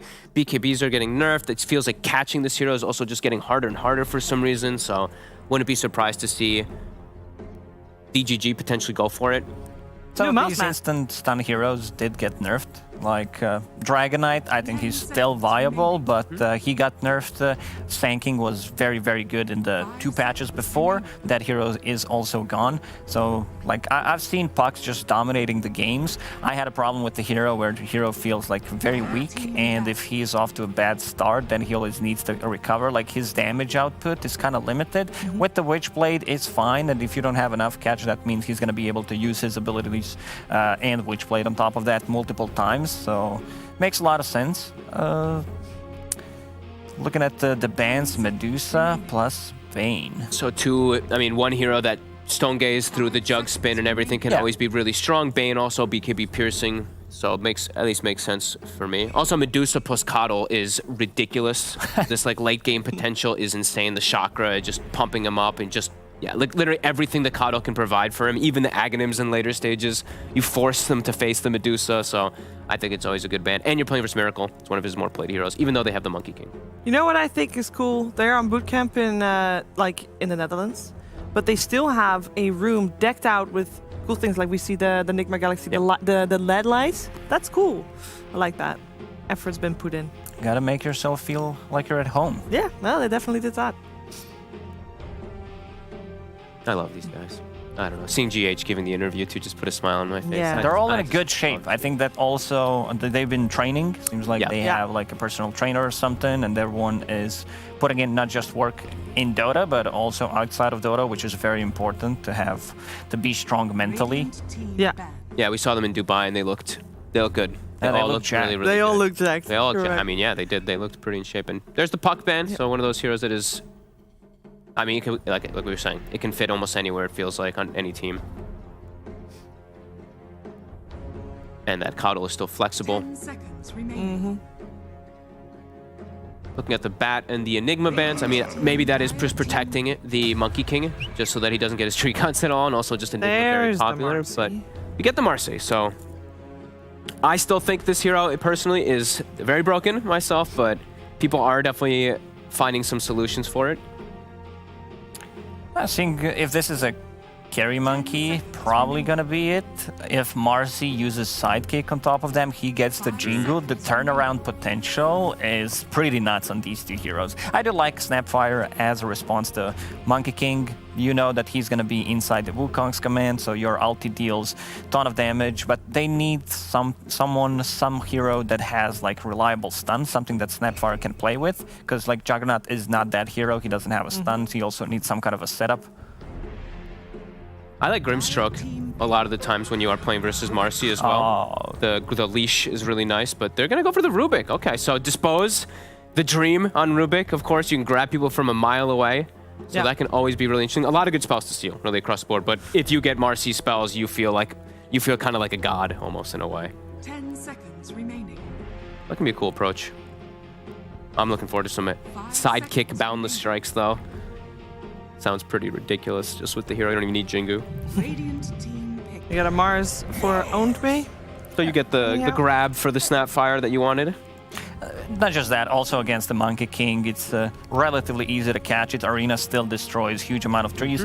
Mars did get nerfed, like his laning stage is not as good anymore, like his stun duration got cut down by 2 seconds, 0.2 seconds on each level, so that's pretty big. 5 seconds remaining. All these things really do add up, because it's also like, I was watching, I think, a game where I saw someone like spear to a wall, like spear to the Mars ult, and now that 0.2 seconds allows you to get unleashed from the wall earlier too, so you take less damage from the phalanx kind of beating on you. So all these little things stuff we do add up, but Mars, yeah, really good. Gives them that team fight advantage that they probably want. Okay, and this is a great save. Like, I wanted to see this hero back in meta. He did receive a big nerf on a tag team. I think 25% buff. It was 0.4, now it's 0.5 slow. And also the snowball speed.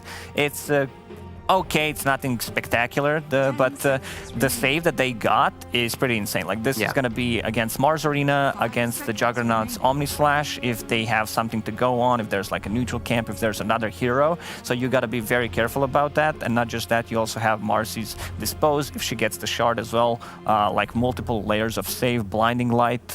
I like what they got. It also gives them Roche taking potential. And it's a BKB piercing. Exactly. Yeah. The thing versus the Jug. And it's really just Mars ults, and you can just pull people, like, if you can just reset the fight positioning, that's where I think that's what Nigma's trying to do. Just get out of that Mars ult and look for fights. And playing Rubik versus Tusk, you know, Shards sounds like Shards is an okay spell, but everything else is pretty bad to steal. So Tusk has been buffed, right? With the tag team being buffed. Marcy's ultimate works with tag team? Yeah. That seems very strong. Usually Marcy's not really being played around her ultimate because she's being played support, but we have seen, I mean, Jin Q, I think he's doing it the right way. When you play 4 position, you do the Blink, the BKB, the Basher. You're a scaler, but we have seen a lot of 5 Marcys also, which I don't think you can go for that type of build as 5.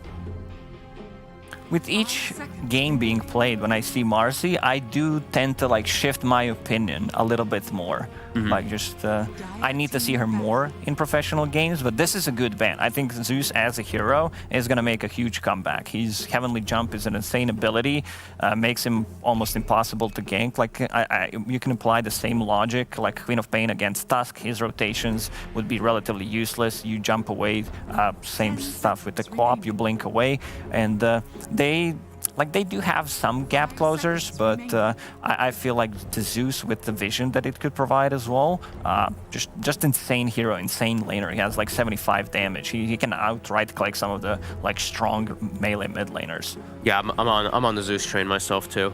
I don't think every little thing about this, the Heavenly Jump, just got buffed so much at level 1 now too, but little things that just these type of concepts aren't in Dota. Cast speed increase, like what the hell is that? You know, like it just throws people off. So the Shrek will be the final ban. It does feel like DGG is expecting this Keeper of the Light to be a support, with them maybe coming out with the mid. So that means Marcy is gonna be a core hero. Or Tusk. We've seen the 3 and we've seen some core. It depends Tusks, on where they want to put the Monkey King, really, as well. Yeah. Could be a mid Tusk as well. Like, this is something that I saw Gunner on his stream play quite a lot. Having another way of dealing with the BKB / like Juggernaut where you kick him out, because this is your core item on a Tusk.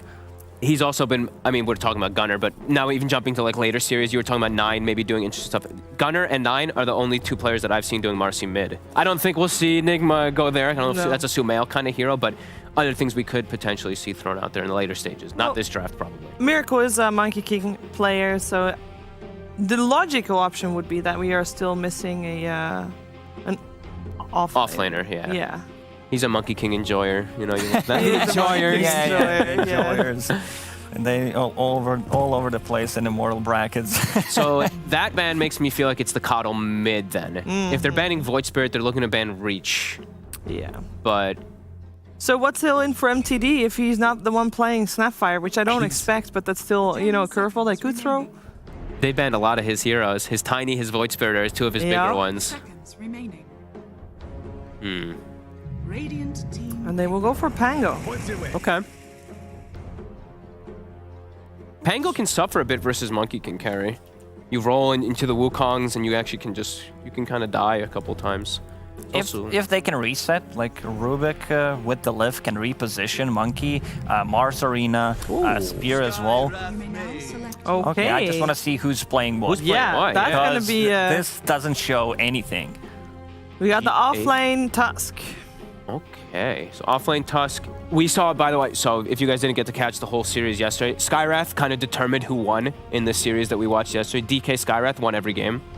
It was just literally deleting heroes, and when there isn't a real save, the Skywrath just seems really busted, actually. And DK completely ignored this draft, by the way, which is quite unusual.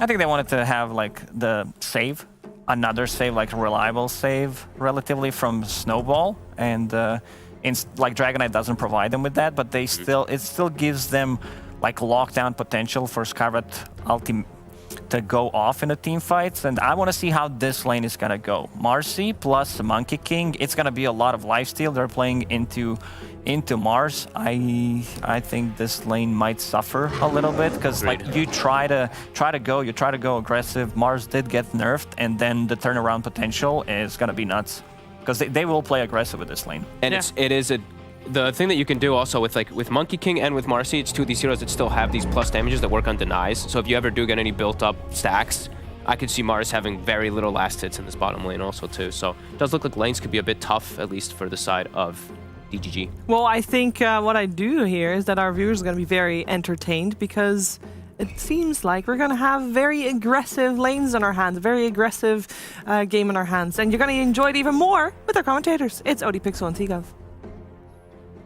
Thank you very much, Stephen. Yes, ladies and gentlemen, welcome to, of course, what should be a fantastic best of 3 here between Nigma Galaxy and DGG.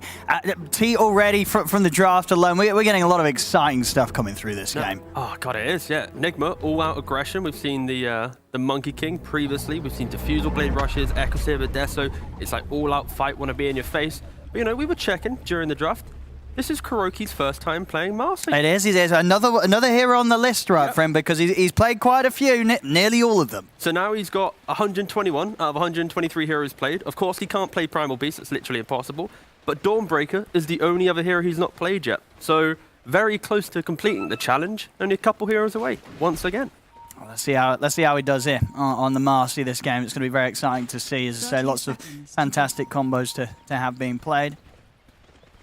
Well, let's have a look around this early movement. Nigma Galaxy, they did head around, but as we saw DGG, they're able to avoid it. And overall, sort of just looking at the heroes, T, do you sort of have a favourite here on the hero picks?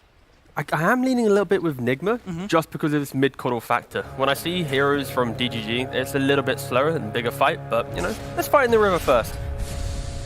Oh, I take that back. Yeah, just a bit of a poke. It's a poke, yeah.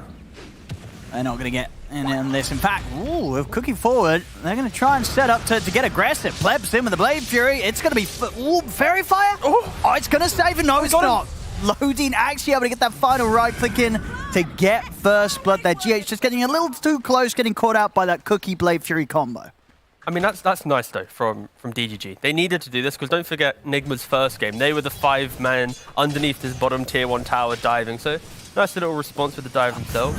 I love this starting items here from Mind Control. Just triple gauntlets. He's got all the strength here for this lane. He's going to be rushing those braces out, of course, as soon as he can, so he could just have the beef to fight into this Jug Snapfire lane. In fact, and that shards, what great cookie.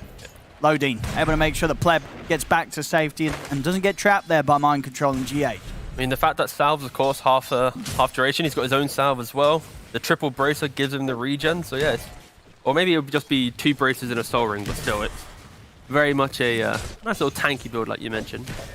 But no, going back to the whole draft matchup, I think this Pangolier was a decent response to what Nigma has. It's going to be very good against taking these earlier fights, playing that counter aggression, because this Dire lineup, it does suffer in taking non-stop multiple fights. Until Juggernaut has plenty of items, Mars with Arena, Snapfire Ultimate, like they're not the best at constant cheap fights, where Nigma, they're looking for this. When Coddle gets a couple items, they're going to be going non-stop. They got Skyrath, Monkey, Mark, like, yeah, this is going to be a really explosive lineup. But when you leave laning phase, DGG, they need to be ready for the fight. The lanes need to go, I'd say even, or even they have to go well for them. Bottom lane. Bit of an aggressive rebound here from Kuro. He's going to be able to set up for the dispose on MNT. See if MNT's able to juke through the trees here. Good spear will hold back Miracle for now. MNT is very, very low. He's very, very dead, Owen. Not many places to run for him. Indeed, Nigma Galaxy able to take down the Rubik. Nice try. I mean, it's level to advantage, right? As soon as you get that, this is why Marcy support is so potent, especially in the safe lane, right? The lane's always pushed up, so you get that jump, that dispose back. Even if they were to run away, they have to run back through half, if not 2/3 of the lane. It's very hard to play into this Marcy support. So yeah, just sort of great control and slow to allow Miracle to get those hits in, build up that Jingu. Oh, and we're seeing the return of double Tango purchases on supports. So Kuroki, we've seen some players go for headdress and tangos, because then you have just a passive regen. But KuroKy went for 2 tangos this time. It's nice to see different perceptions on how to approach the souths being changed, because if you look at Snapfire, right, in the old top lane, they've gone for the alternative. The alternative build. So headdress and 1 tango. So it will be interesting to see where it goes. I think I would probably favor maybe the double tangos, just because of having the casual headdress, what it builds into. For some heroes, it might be a little bit clunky having it, but counter argument, it's 400 gold. It's relatively cheap. And this works better for... You said the headdress situation is fine, right, for DGG, because you've also got a jug with the healing ward, so... Between the headdress and a healing ward, you're not going to need those constant consumables. Yeah. But no, giving away 2 regen on the headdress, I could easily see people wanting to buy this. Top lane micro, he really wants to try and get that ward, but good little micro there from Pleb. So them holding their cool there as well, holding back on the cookie to take Pleb out of the shard. They were just able to sort of stand their ground and trade back. We've definitely been seeing, I feel like this Jug Snapfire lane is not a bad answer to the Tusk and the Skyraf. You know, little sort of plays like around the cookie, getting them out of that shards. Makes it kind of hard for Enigma Galaxy to get the kills that they may have hoped for in this lane. Yeah, it's a really fun lane just in regards to both lineups have ways to counterplay each other. Yeah. Be it the Snapfire cooking out the shards, be it the Tusk jumping inside the snowball to dodge the spin damage. If either team steps up, there is kill threat. So it's a very like mechanical lane, like who actually makes the mistake first. And bottom lane. Just more fighting. Some good damage there down onto MNT and Owns Me, but quite enough to finish off the job. But yeah, overall sort of... Oh, they're actually going to go back in. Another rebound in from KuroKy. They'll be able to get the slow onto MNT. Miracle diving in for this one. He needs one more hit to get the kill. There it is. And Miracle's able to get that one. He's going to get a bit of lifesteal here to survive through the tower hits. Having to sort of live on the edge there, making sure that he got... He has Boundless. A bit of lifesteal. Yeah, he's going to get the setup, and he's back up to full HP. Jump forward. Enigma Galaxy doing an excellent job here, the two of them. The Marcy Monkey King lane looking very good here from Miracle and Kuro. Unfortunately for the Marcy, I don't think he respected the cooldowns of these spells. The safe lane combo, you know, it's like 15 seconds kind of cooldowns for all these spells. Obviously 28 for the... And I mean, look at this, they're ready to try and go again. This time around, Kuro not quite able to get in range with the rebound, so still able to get the pick up with the dispose. Has to be very careful himself there. Kuro only just able to walk away live with those stick charges saving him. Kuro very lucky to not be in rebuke range. If he got rebuked, then speared, 100% would be dead, but... I love the aggression though. This is kind of what you want to see. How we're doing in the mid, Sumail. Try and go for MTD, but had a fairy fire at the ready. Both heroes actually getting very low in the lane. Sumail, of course, still at the top. CS just able to clean up the wave. And all bottom, back to bottom. See if this time Kuro does go down. Miracle's able to find anything returning. He's very, very low himself. He's trying to stay on top of MNT. Will manage to get the kill. See if he's able to walk up from this one. Back over in the mid. Sumail able to find that solo kill. Takes that MTD in the mid matchup.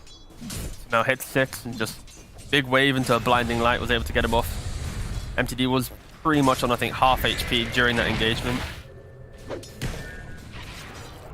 Yeah, this is kind of like the fact that, you know, of course, Sumail mid, bottle, 44 CS, his small camp's also been blocked this entire time. So he's not even been that efficient just because he's not had access to the jungle. See, top lane, mind control. The healing ward still up the entire time. Got the Blade Fury, but is there going to be enough damage to get any of these kills? And Pleb's having to go pretty deep for this one. He will get the kill. The blast connects. A couple of dips from the tower, and that will take him out. Nice rotation from Sumail there. Very aggressive from Pleb to get that kill. They really tried to force it. We'll see the earlier kill in the mid-matchup, 1v1 earlier on. Good control from Sumail, getting MTD back in the blast.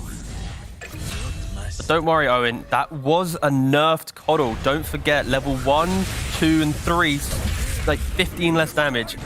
I don't think that was, you know, a big enough nerf, unfortunately, but still. See down bottom. Ooh. The rotation for GH. Tried to come in to look for a kill. Kuro nearly had the setup, but a good God's Rebuke knocked him out of sort of the lead him from the rebound that he was looking for. Yeah, this is kind of the point where Enigma, at least in their previous series, they would try and break down the map a little bit more, right? You know, minute 6 or so, this top lane's already pushed into mind control. Sumail, he's already played his lane. He has the ability to make moves. The rest of the team, they kind of group up as 3 and take the fight. Like, Miracle, he's super hungry to find kills now. Getting a good early lead on the lanes, Enigma Galaxy. Already a 2k lead.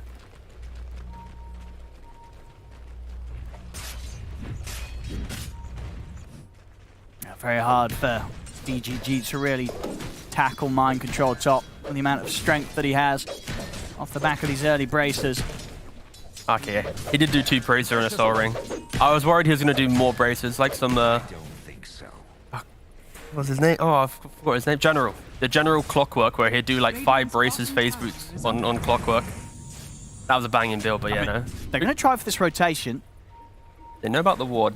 Both teams bringing the mid up to the top lane. Enigma Galaxy is going to be the ones to start the fight first. They immediately burst through loading. MTD's looking for a connection with the Thunder. Get onto a couple of them, but they're not able to do anything more than that. They've got to back off. They just don't have the firepower to tackle Enigma Galaxy here, 2 versus 3.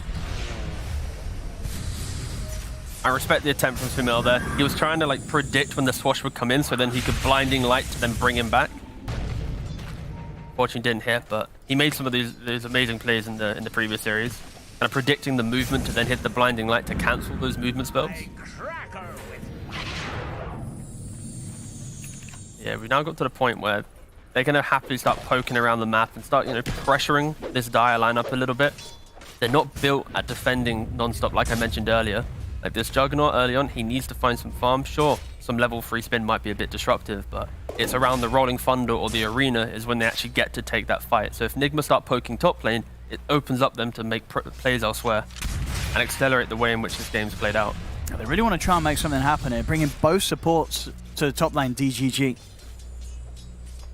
Well, they just want to find a kill at least.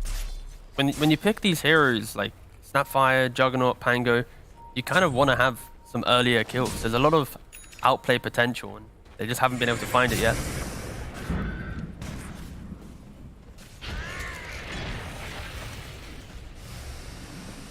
They have to back off. They know that, especially with Sumail hanging around this top part of the map, hard to make a move. They're going to still try. They're in with the cookie. They're going to look for Sumail. In fact, Sumail, that Omni Slash. Oh, great snowball save, but Sumail's still incredibly low. He's got the movement speed though. He's away. The swashbuckle doesn't quite reach him. Sumail able to get out of his loading that goes down. They're chasing with the Rolling Thunder. See if they can quite finish Sumail. They can't. He's going to be able to heal himself up. The rest of Enigma Galaxy turning up for the fight now as GH has picked up a double kill. DGG, they've got to run. They're back under the tower. MTD swashbuckles away. The Mars is coming. See if only can set anything up with an Arena. Might have to set off a mind control, but the Ancient Seal causing issues for the setup. Doesn't matter. They still take him down. Now they go for the kill here. Kuro tried to jump in, but immediate Arena and Spear holds him back. They take down Kuro, but the kills continue to roll into the favor of Enigma Galaxy as they're pushing now underneath the tower. They took down Owned Me. They're going to be able to find MTD as well underneath the tier 1. They do it their best there, DGG, to turn up to the fight, but overall, Enigma Galaxy, they'll remain on top. And that is where the patch we just had, if Koro had a move speed change of like 5 or 10. Or he's so speedy with these bots. Anything marginally less, he would have died, 100% gone. But because of his ultimate, because of the bots, still zooming around. Yeah, this hero is something else, honestly. But great save from Mind Control. Trying with the kisses here. They get a couple of connections onto Sumail, but it's just not quite enough. Sumail is perfectly fine. Mind Control's ready to help turn. They take down loading. Some people might be calling for an E patch after this one. This hero has not been nerfed in any way. He's crushing this early game, Sumail. We saw him on the KOTL, of course, last series that they played, and he's bringing it out once again, and he's looking very, very smooth. MTD just very in. And now very out, yeah. Dire's top tower is under attack. It's just it's a scary place to the map, anywhere where Sumail is. You'll do this, Keeper of the Light. Probably gonna die. Sumail, another kill for him. I'll see if we can get the setup on player, but there is a Blade Fury at the ready, so we won't have enough control for him. But yeah, Sumail so far on point every single time with these blasts. He's 5-0-4. It doesn't look like there's anything that can slow him down, quite literally. Yeah, and we get to see the play top, right? He's already quite low. The Omni Slash comes. It was so close to get him. What was it? So he's got the heal from his Illuminate, 100 HP inside Snowball, 50 HP or whatever that was. Yeah, legit, like any marginal reduction in move speed in the patch, he would have died there. Oh, he's loving it here, Sumail. He's going to have his Vessel done for the next fight. But the speed in which Enigma are able to play, because they have so much non-committal damage, right? This Tusk, not going for, of course, tag team, you're just going for shard play. You're throwing that out, 300 damage. Skyroth Mage, full combo, 500 plus damage, right? Mystic Flare, thousands. Keeper Alight, you put a Solar Vine, like everyone's just throwing damage from a distance. The only person who technically has to be in the middle of the fight right now is KuroKy. He is kind of the sacrificial lamb of this draft, where he just jumps on in, rebounds in, disposes a hero, if they die. Sure, he might die after, but like they're going to always be able to execute. I want to go for loading here, but Cookie up the high ground will save him. But just look at this. KuroKy's in the middle of the fight, as expected. And look, everyone else, just throw spells from a distance. Like, it's really hard for Nigma to actually die right now in this phase of the game, unless they're running up into the high ground areas, running up into areas that don't have vision, and they're playing around that. They're just playing on their own side, getting a couple kills when they can, and yeah. It's really effective play. I really like how they're using the heroes right now. I mean, and when you look at the heroes that DGG have and the potential for item pickups, is there any sort of point soon that we're going to see where DGG will have some sort of means of dealing with Sumail in these team fights? Yeah, with every aggressive lineup, the counterplay is pretty much just buying the time, getting that one tanky item to play into. And when you have Mars and Pangolier, if they both pick up like Blink Dagger, a BKB on Mars, Nigma will at some point make that mistake, run into an area where there isn't vision. You hit a 2-3 man arena, you catch the backlines, you, let's say Rolling Thunder, the Coddle, right? Lock him down. You're going to be able to kill him off. So unfortunately for DGG, there is a timing, be it the initiation of Blink Daggers, but if they don't execute that fight perfectly, they don't get that lockdown, get that kill, and buy another couple minutes of farm, it's going to feel so much worse because you have Blink Daggers, you lost the fight, and then your opponents are picking up Echo Sabers, BKBs, Orchid, like all these bigger ticket items. So I think this is a very fragile point in the game right now if you're Dire. They need to find that one counterplay, that one position in which they can actually cleanly jump and get some damage out. Mortimer Kisses on top of that double blink like I just mentioned.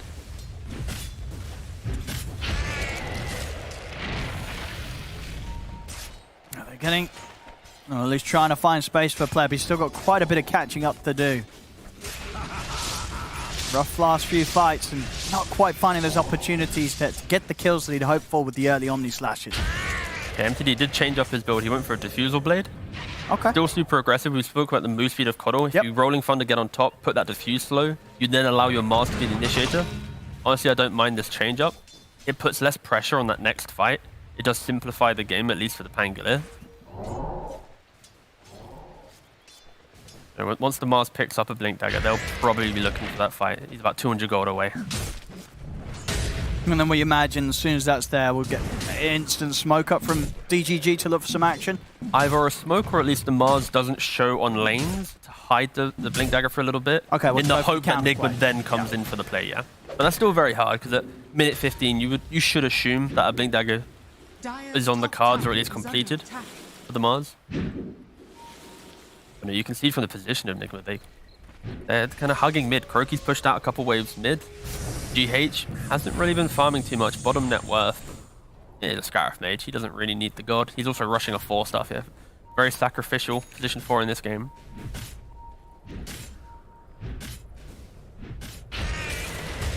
He owns me. Popping around the tier 2 for now. I mean, he's close enough that he can head over to the tier 1 if they need assistance. Okay, he's going to hide the blink. No, I like this. Yeah. So he's going to show top. Big brain stuff here. Yeah, he's going to show top without the Blink Dagger, as long as he doesn't die to the monkey even thing. puts the Quelling Blade, fills his slots out so it doesn't even look like he's anticipating to get the blink sent out. He's going for the big brain moves here. But this only works if they're then doing something bottom to bait out the play, right? Look, they need to show another mid, and now he's going to TP. Sorry, shows top. Now he comes towards mid with the blink. And he's going to smoke out. All right, cool. That was a nice little setup. If this works out, that's going to be some big brain stuff here from DGG. Let's see if he catches Nigma Galaxy by surprise. You say sort of, what's still overall 16 minutes in, you should expect, regardless of if you're checking those items, for the Mars to have a pickup like this. You should, but the fact that he has set up that play in such a way, it's like he's showing top. Yeah. I respect it a lot. Maybe they're not ready for it. They're positioned, they want to take the fight. Here we go. He's going to jump in straight away. Arena underneath the tower. They've got the kisses to follow up. There's going to be the snowball going to buy them a decent amount of protection from those first few rounds of kisses. The Rolling Thunder's there. Kuro getting low, but they haven't quite finished him. Finally, they kill him off. They got the two of them, and they did get Sumail. So DGG getting a few kills out of this, but it looks like, I mean, who's going to get the cleanup? Mind control's very low. He's got another round of the snowball. He'll turn over towards loading with this. He may die after the back of coming out of this one. So the Scout Blast is going to miss, but the Shield Crash will not. It's a triple kill for MTD. And DGG, they're considering continuing this fight going. They've still got 3 versus the 2. Miracle will be able to turn with the Boundless Strike, but he's been disarmed. Telekinesis, they'll jump forward onto him. He's getting fully controlled. Stole the Boneless Strike. They take him down. Swashbuckle will connect onto GH. Got anything else to catch him? He's going to have another round of the Swashbuckle in a couple of seconds, but Crow's coming back into the game. MTD wants to try for this, but he won't get the angle. I mean, still overall, though, DGG, it worked out. It did. I'm going to give it to him. The big brain stuff. Well, absolutely. We'll get that a 5-head play there from Owns Me. Yeah, I think the unfortunate thing for Omi there is his initiation. If he was able to spear the tusk, it would have opened up the fight a little bit better, not having that snowball save. But in principle, going to top wave, showing without the blink dagger, having on your courier, TPing to bot lane. Kudos to Nigma at least. Miracle very quickly TP'd into the engagement. That Wukong's, the snowball save, of course, opening up the fight a little bit longer. It did make it a little bit dicey. A beautiful amount of RNG here with the disarm into another disarm to help keep the Monkey King out of killing them all here. But yeah, overall, a banging setup for a smoke. It worked out. It was a bit messy, as you say. No, sure. It wasn't perfect, but it was definitely well done there by DGG. But again, this was an engagement where your Juggernaut, he didn't get off an Omni Slash. He's only a phase boot. Like, he has Maelstrom, it would have done something, but yeah, like your Juggernaut didn't really do anything in the fight, and you still got into a pretty winning position. But it's all credit to the setup of that play, the smoke, the movement, the baits. No, I respect that, because that was a moment for Nigma where they wanted to group up, they wanted to be on smoking and being proactive. He's in the mid, Mind Control. He's going to show himself. They get the spear. See if they can come in for the kill. Their kisses, they're going to drop the kisses to get it, and it will work out. They take down Mind Control. DGG, they get the kill. And they just want more. They do. NTD's ready to roll in. He's got Blink and Diffuser. He's going to be able to get the catch onto Kuroki Kuro. Okay, still got the rebound. He's able to jump to the safety underneath the tier 2 tower. And DGG getting aggressive now.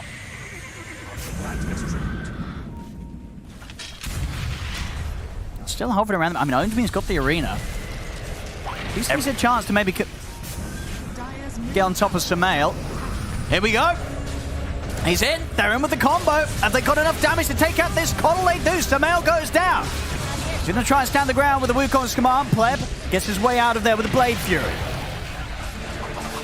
DGG again doing a pretty solid job here of poking Enigma Galaxy. I mean, more than poking, MTD, he jumps straight back in. They're in with the spear. Snowball will save Miracle momentarily after being speared to the trees, but it looks like he's still going to die. He tries to mischief his way out of this one, but he goes down. They get the control over towards Mind Control. They're going to be able to take him down as well. It's an effective team wipe here by DGG as they're stepping up their play, and they're outplaying Enigma Galaxy in these last 3 fights, T.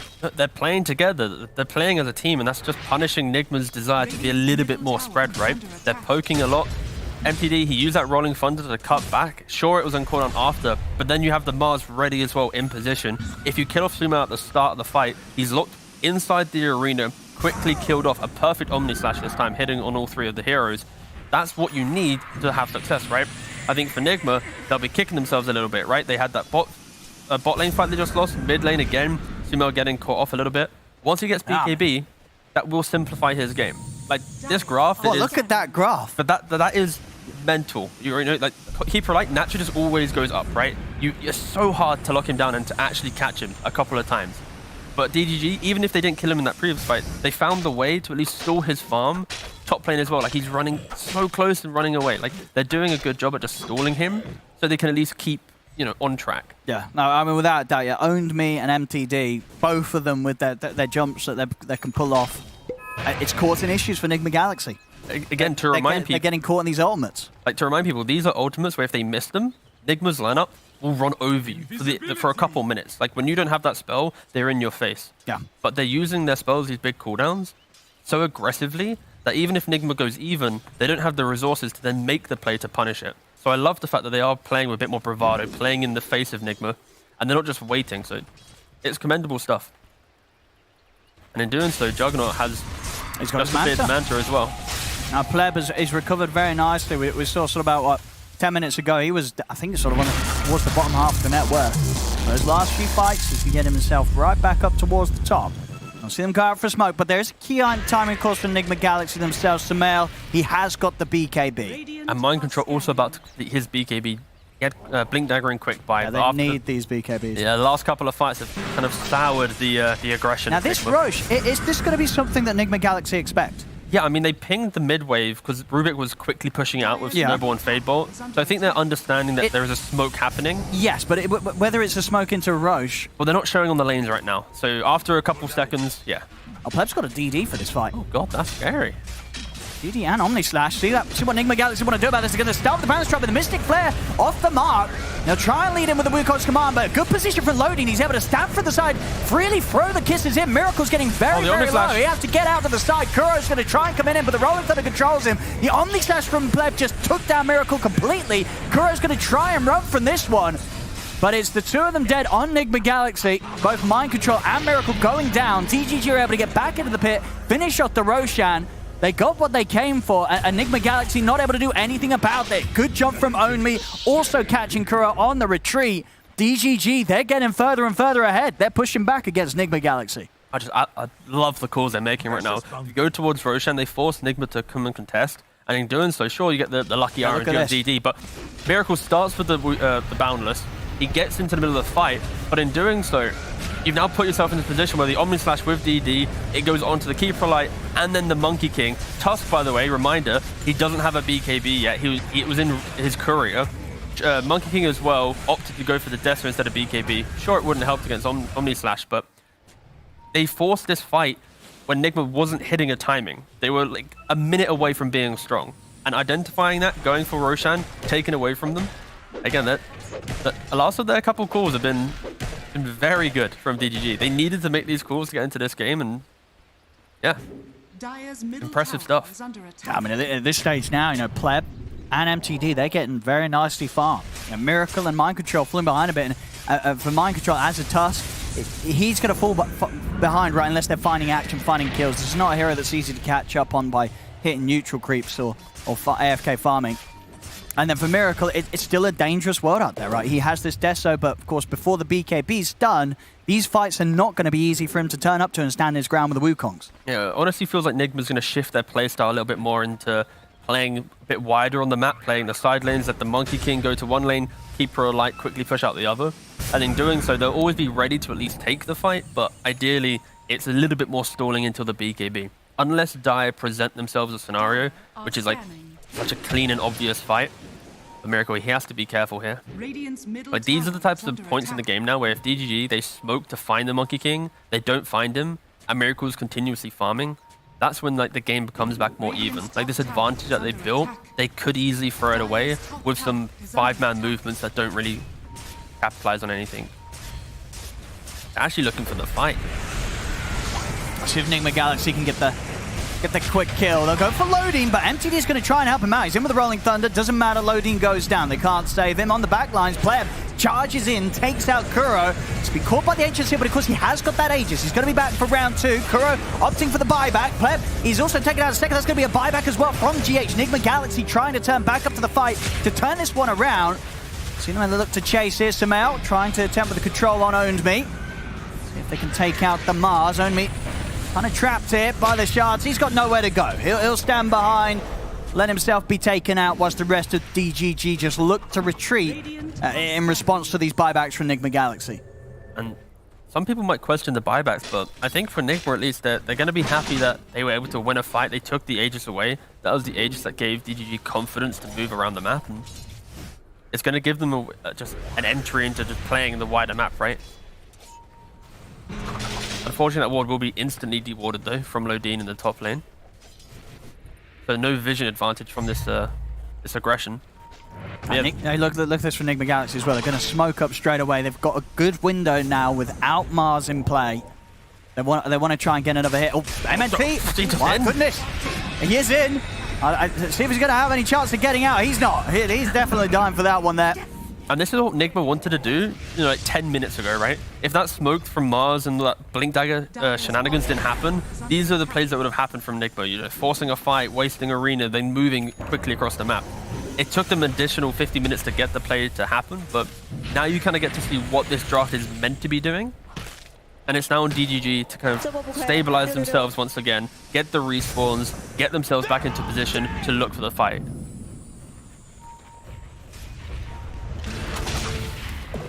DGG, of course, still doing a good job of maintaining their towers. This tier 1 in the mid still standing strong. Monkey King still 900 to 1,000 gold away from his BKB. That'll of course help him from the Mortimer's Kisses, the arena. It won't stop in the Omni Slash assistance, but being able to enter the fight with some confidence is what he needs. Kuro. It's going to be found off to the side here. See if he's able to rebound out in time. He can't quite get over towards Samael, so Kuro, that's going to be down for quite a long time, of course, off the back of that buyback last time round. Nah, he's just eating through the dieback now, alright? And then we have the big items here as well, the BKBs. Owned me's got his BKB, and over on the side, Enigma Galaxy. Miracle just assembling the Echo Saber. He has got his done ready for the next fight. On top of that, DGG, they also managed to finish off the Lotus from loading, so an excellent response to helping his allies out, especially against the targeted spells of the Skywrath. We'll see over in the trees. I mean, they're going to lead in on this. Miracle's going to put the BKB, stand his ground. Mind Control as well, also BKBing. He's able to dodge the Omni Slash with the snowball. They're taking out Pleb. Pleb caught a little too deep behind the tower there. As DGG maybe getting a bit ahead of themselves, trying to take a fight into the tree line behind the tier 2 tower. But the BKBs, Enigma Galaxy more than happy to take that fight.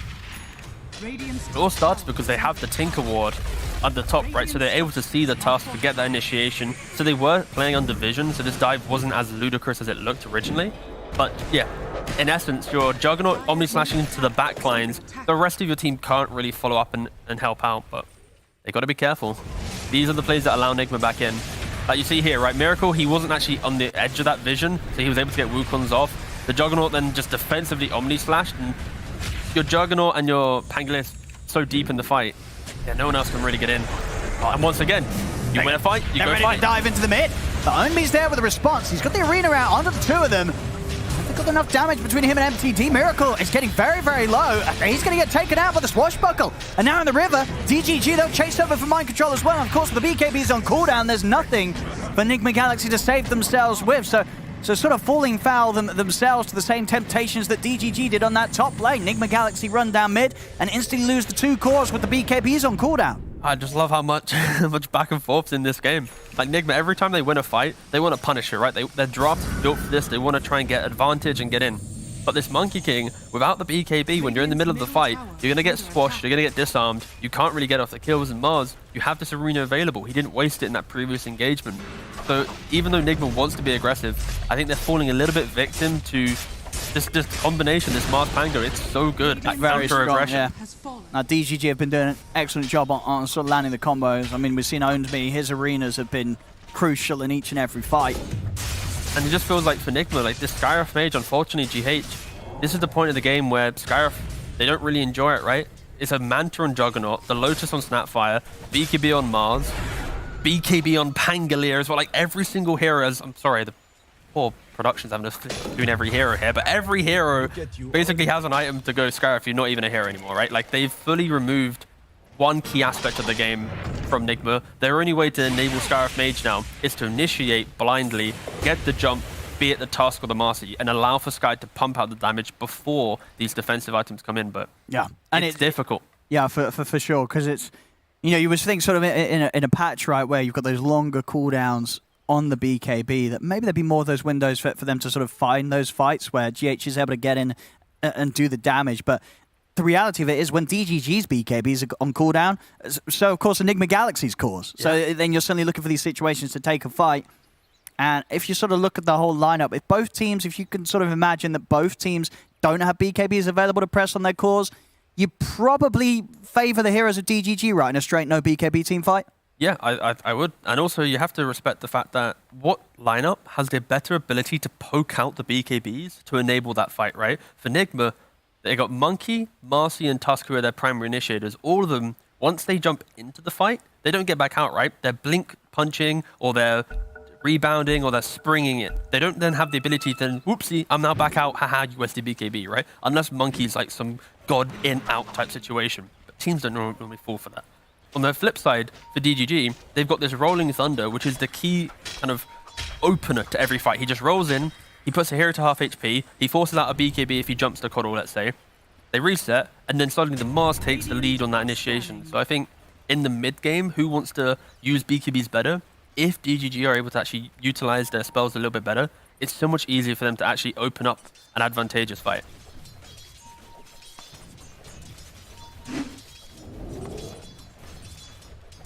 Of course, now we're getting close towards that next Roshan respawn. Last time round was a bit of a tricky area for Nigma Galaxy to fight in. So if they go for it again, it looks very much like DGG are going to hold back until that Rosh is available. That will be the next player they'll look towards. I gotta say, it's really annoying saying DGG every time. Like, I've tried, all right? I've said die a couple times, but my God, DGG. Nope. It's got a nice ring to it. DGG. Liquid. Secret. Nigma. That's Nigma Galaxy. I like the long names. You know, they roll off the tongue more rhythmically. All right, okay. It's it makes it a bit more fun. All right. I'll listen up to your next team fight. I want you to try and really get it rhythmic. Dire's structures are So fortified. MTD is getting his Abyssal next. Miracle scaling up on the damage. Wants to get his Daedalus next. And of course, Sumail going for the Octarine after his E-Blade. Kuro also looking for a BKB himself. There we go. We'll see if they can get the catch. It's a good jump. Very, very good jump there. Clean kill on Owned Me. And he has no buyback for 70 seconds. And that's the Rosh respawn. That was pretty much as good of a pick-off that Nigma Galaxy could get there. That couldn't have been much better there. Taking the Mars out of the fight for a full minute. One small, just a lapse of positioning from DGG. Yeah. They did that. They sort of fell to sort of the peacefulness that we were having there. See if Nigma Galaxy can maybe go for more. They're going to look towards MTD. They're really going to go for him here. Well, they'll get him. He has got buyback available. We'll use it straight away. Especially with the BKB being used on mind control. Miracle himself still holding on. Standing his ground with the Wukong's command. MTD's back in with the Rolling Thunder. Now the BKB comes out from Miracle. Pleb will try and commit him with the Blade Fury, but he'll kite out the BKB. Wait for now to the sidelines. Lodine being knocked back into the river and over to the side. MTD could be in trouble. He did buy back for this one. He'll hold his ground with the roller. Buyback comes out from GH. The BKB coming to an end, but he's able to dodge the balance strike in time. They're in with the Omni Slash. There is a snowball available. Comes out towards the end of it. The counter snowball in play, but overall Pleb with his Blade Fury. Can he survive? He's cooking over to the edge, but the damage from GH is enough to take him down. The buyback comes in from MNT. He's trying to help out Lodine, who also bought back for this fight. But DGG, they cannot withstand this sort of overwhelming pressure and power that Nigma Galaxy bring to the fight. There's both teams using the buybacks, 3 coming out for DGG, only 2 for Nigma Galaxy, but it will without a doubt be Nigma Galaxy coming out on top and stepping into the Roshan pit to take this Aegis for themselves. And if we quickly pan that camera a little bit to the left of the high ground, this ward... Oh, we've got to replay instead. It's fine. That's perfectly fine. So yeah, basically, fight breaks out because of the Mars pickoff, which was the ward I was about to mention. They get the kills here in the mid. They stand inside Wukong's. There's no way to get the Monkey King out of Wukong's pretty much. He's got the BKB still. He's super happy. And unfortunately for DGG, this was the first fight where they didn't have like clean execution. Everything was super spread. You know, Juggernaut running to top. Look, Rubik snowballing to the camp. MTD all the way now by the bottom side of the fight. Sure, he kills this Scarif Mage off, but then he trades his life for it.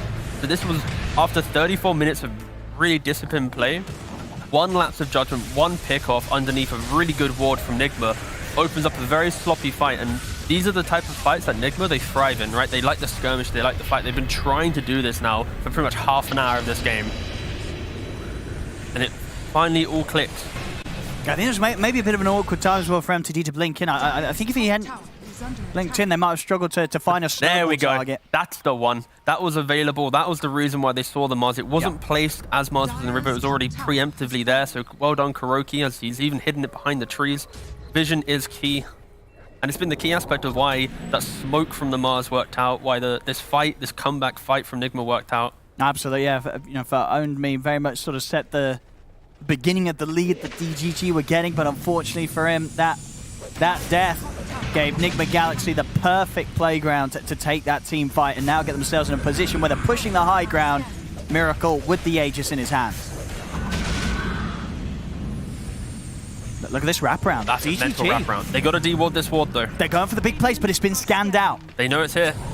Can they still get the jump? They're going to try and go up the back lines. Omi's in with the arena, but already to the side. MNT gets focused down by Miracle. They have trapped GH, but Omi is taking quite a bit of work to finish him off. Finally, he'll get the kill, but he's solo himself as BKB comes to an end. MTD and Pleb will turn over towards Kuro, but Mike Control rolls him with the punch. They've got to save Pleb. He's so low. He's going to get out with the Mantra playthrough. He will live. He'll get back to the high ground. The kisses from loading take down Kuro from a distance. So they will be able to defend here. DGG, they do end up spending another buyback. Owns me. Paying to get back into the game.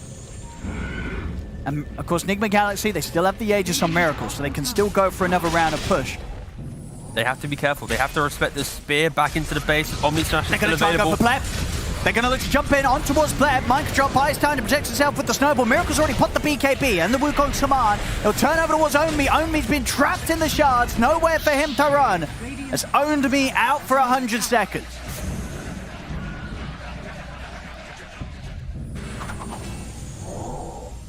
Level 25 on Miracle. We saw there with that Wukong's. Still have the Aegis though. Pleb. I'm going to see if they can quickly take him down the once. Going to be protected by the E-Blade as Samael. They get a decent amount of heal off with the Boundless Strike. He gets caught out by the Swashbuckle. That's the Aegis out. They're still without their two supports in Enigma Galaxy. Pleb, he's able to get the Omni Slash off in time. He turns over towards Mike Control. They've got the lift up as well to make sure there's no snowball to keep him protected. And DGG, they're ready for more. The cookie, the blade through over towards Miracle. They're trying to protect him with the E-Blade. They need one more little bit of magical damage. The Mischief is keeping himself alive. Miracle, he's living through it all. Turns around, takes down MTD. Miracle survives. They couldn't quite kill him there. Samael with that E-Blade, making sure that there was no further instances of right click to take him down. And that fight, that's at least going to secure them a top set of racks here, maybe more, as DGG, they're out without buybacks. God damn, these fights are so close. The heals from Sumo, the E-Blades keep everyone alive, a couple little mischief dodges here and there from Miracle. This relentless aggression, they finally broke down the confidence of DGG, and it is showing just... This was an absolute scary fight. They killed off the Tusk as well. See what they can. Sumo coming in clutch. They don't want to go for the tier 4s quite yet. Of course, well, I mean, maybe they will try, because tier 2s are still up. They got nothing else. They go for the game, or they back off.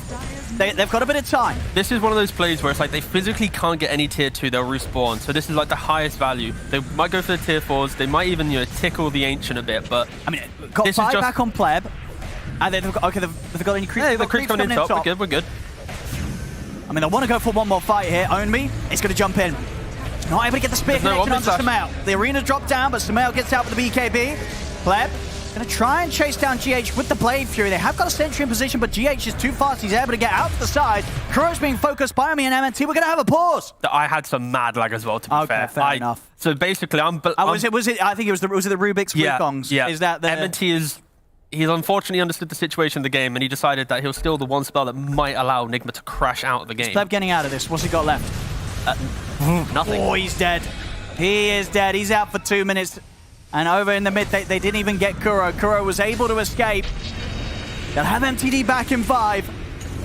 BKB popped by Miracle. He's actually going to commit him for the kill onto Omi. Oh, great save from MNT. MNT actually ends up dying in the fountain there to that Boundless Strike. He was able to at least keep his Mars alive. Omi will live. But they've got to try and defend 3 versus 5 here, DGG. They don't have Rolling Thunder. They don't have Arena. Oh, Kuro. He's dropping win laces. Ooh, Kuro. He's dead. Snowball.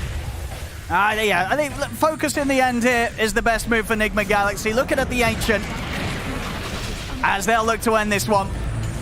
Very little that can be done to keep them off the Ancient here. Are they going to try their best?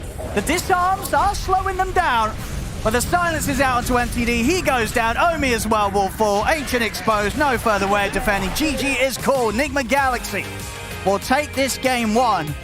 But I tell you what, not a bad showing from DGG. They certainly made it a challenge team. No, I gotta say, this was a beautiful 30 minutes of Dota to watch from them. The way in which they played around their cooldowns, being aggressive, not allowing Nigma to get their skirmishing line up kind of into an aggressive position. Because once they cross that river, once they have the ability to dictate every fight, Nigma will crush you with this lineup.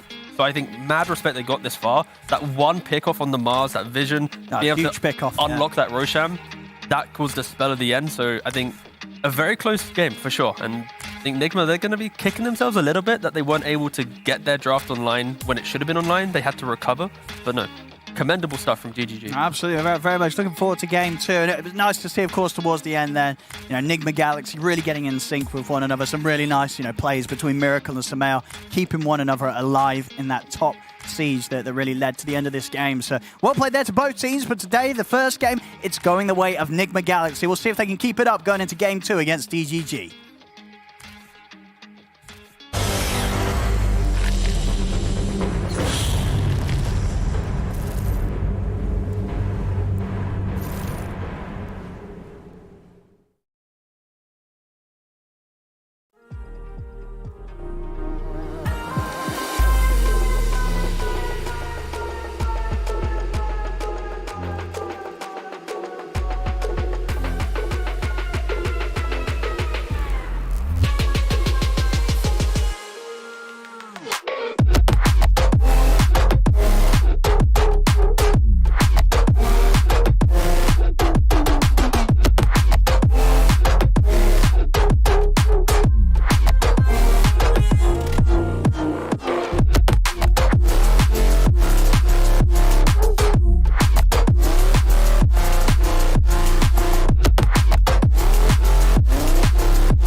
The first game of the best of 3 series between Nigma Galaxy and DGG goes the way of Nigma Galaxy, which, to be honest, if you were to ask us before the game started, we would have said that too, but to be honest as well, I don't think anybody was expecting this game to go the way it did, because it was a very close first game to this series. I'm joined with Lacoste and Fog.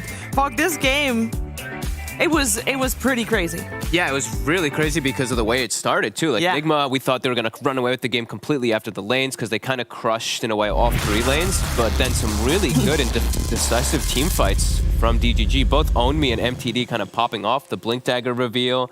MTD, I mean, every item reveal, it felt like he went beyond godlike, and then just a couple things started to become a bit more difficult when the BKBs got online for Enigma, but a really well-fought game for them. This reminds me of Enigma's second game against Ivy. You know, DGG, they also had not that huge of a lead, but, you know, I'd say a more experienced team would be able to close it out. You could feel some nerves, like a couple of unnecessary deaths here and there. And I think the big Roche, the second Roche fight is what kind of changed the game and made Enigma victorious in that one. Just like Pango's positioning, like it gets difficult after. Like they had 3 BKBs. I've seen some stubborn coddles not going for a BKB as a core. It's kind of a must-have item, especially if they have tools to get on top of you. Not just that, you're also playing into Tusk, so it gets very, very difficult. He places good shards. You need to use your shield crash to get away from it, get on top of it, and just feels bad in a lot of these situations. Like they are also super speedy with their heroes. We saw Sumail on Keeper of the Light doing so much work early on, like just rotations and these boots of travel wind lace. Fog said when he saw him running away, he's like, I can't believe move speed didn't get nerfed. Yeah. T even said the same thing too. Like imagine like -5 or -10 for some of these heroes that are so fast. That's always what I want to see when I see, like even when Pugna was super fast too. I just 330s, 320 heroes, you know, you're playing some like 275 Visage and you're like, this guy, I have boots and he's faster than me without boots. So it's always depressing. But yeah, really good fights, but yeah, the BKB started coming out. The game started becoming a lot more difficult for both those two players, the two initiators on the side of DGG, and that one pickoff, it really was everything, right? No buyback on the Mars. And that's probably what happened with MTD too. They're like, our Mars is dead. We're around Roche. There's no buyback. We feel pressured. We have to kind of go in and something. That's when mistakes start to happen. So they started to add up a little bit, and that's what did run away with it. Yeah, you mentioned MTD and we mentioned Sumail, and those are the 2 players we'd like to highlight for our player versus player from Acer Predator. And these 2, I mean, they were playmakers. Fogged, you are. I mean, you've been saying this for a while, but we're especially impressed with MTD. Yeah, he's. I mean, I've like multiple heroes that he's just super impressive. He went beyond God like this game. I mean, people might forget about that. Did have that one death, but yeah, he was keeping up with the coddle and damage almost the majority of the game, which is pretty crazy. And target priority and everything is always something to look at. It's not easy when you're playing versus somebody like Sumail to be able to put up these numbers. Absolutely. He had a really good game. MTD mid totally dominated at one point. You know, he was really doing a good job. Like his roles, it just gets difficult. What I said before with the 3 BKBs, like he did have a basher, but you also want to like try to bait a couple of their BKBs as well. Coming into a team fight when you're playing against a top tier team, you can't just do something and then react to what they're doing. Like you already need to have that planned in your head, just to have like whole team fight. If he uses that, if he doesn't, if he gets away, if I connect, like you have like the whole network in your head. Like you need to be on point. And I thought that they're gonna win this game, considering how the game developed. But yeah, definitely. Like I think they can always put up a good fight. Like Jalak's been very impressed by them throughout the seasons. I'm very impressed with just also, since we're giving so much, like, you know, they did play such a good game. They did end up losing the game on DGG, but Monkey King in general, this hero seems just insane. Yeah, so good. Because like the sustain you get in lane too, multiple times he drops to 10 HP, waits with his Boundless, builds up the Jingu. Boundless is the creep wave, full HP, so not having to use this regen. Also, I mean, they did use the sidekick a couple times with that too, but yeah, you see this Pango rolling in, this Wukong's is covering the area. It's really good versus a lot of these team fights, and yeah, see a couple times there the full heals. Yeah, it was a good Monkey King game and was first phase picked as well. Curious to see what's going to happen with that in game number 2. The second game of the series is actually happening very soon, so stay tuned. We'll be right back.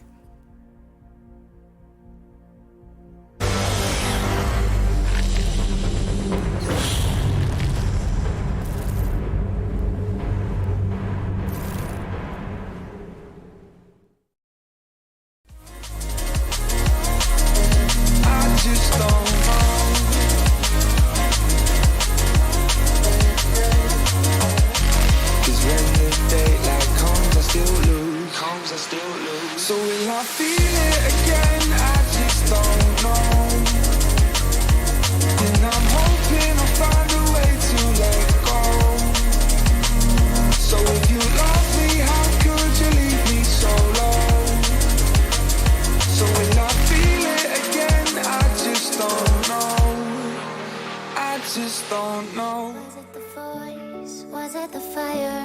burning in me. All of the noise turned into choirs of harmony. Left me with the pieces of forever that you broke. But since you left me alone, I've been high.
Game number 2 of this Best of 3 series coming your way live. It's Dream League Season 18, powered by Intel, and we got ourselves Enigma Galaxy and DGG playing against each other. First game taken by Enigma Galaxy. We're still undefeated in Division 2. Was a close one, though. So we're looking forward to seeing what happens in game number 2. And of course, after every game that you win or lose, you're going to wonder, what should we change for game number 2? What should they change for game number 2? I don't think they should change anything, actually. The lanes went a little bit rough, but it's just like the mid-game decision-making is kind of what I feel like lost the game for DGG. I think they had a really good shot in this game to just win it after they won those like early mid-game team fights. Yeah, play like you played against any other team previous tour. Don't let this get into your head. Yeah, you're playing against Nigma. Like, you want to beat them. You want to show what you're made of. And I think they already did. I don't think they need to prove anything. Like, they are a solid team. And like, I always get pleasantly surprised watching them play. So DGG, they're going to steal away Keeper of the Light.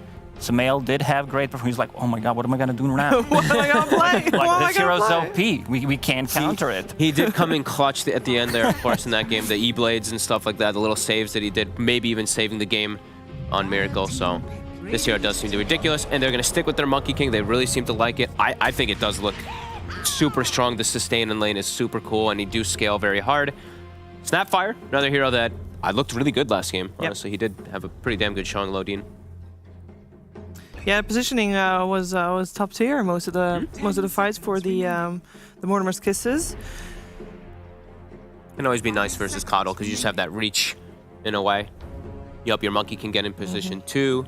Yeah, I mean, I always love Snapfire. I don't think there's like any game where I'm like, no, it's this is a bad Snapfire pick. You know, like it's very rare that you see games like that. Like, we play too much together. Yeah, it's just like we have the same opinion. It's like having the same person pretty much on the panel. Echo chamber here. We disagree on Marcy a little bit, but we'll see which way it goes in the end. Which way did the previous game made you sway for Marcy? I think if that was any other hero, any strong position 5, the outcome would still be the same. Okay. I feel like the hero still needs farm. Otherwise, you're like using 2.5 abilities. You don't see Marcy going in and going ham with her ulti, which I wait till you see Jin-Q play, and you're gonna be No, this no, no. hero is No, broken. Yeah, but that's what any hero that's in Q plays. I was talking yesterday. I think that's the way to play it, to be able to scale. Like you might not be as strong early on as you would with like Ether Lens, but then you're kind of shutting your item progression down. So DGG one more time. We'll go with the Juggernaut. It feels like they think this Juggernaut is the answer to Monkey King. They feel like it's a good matchup, and we already talked about the previous game. Sustained BKB piercing ability.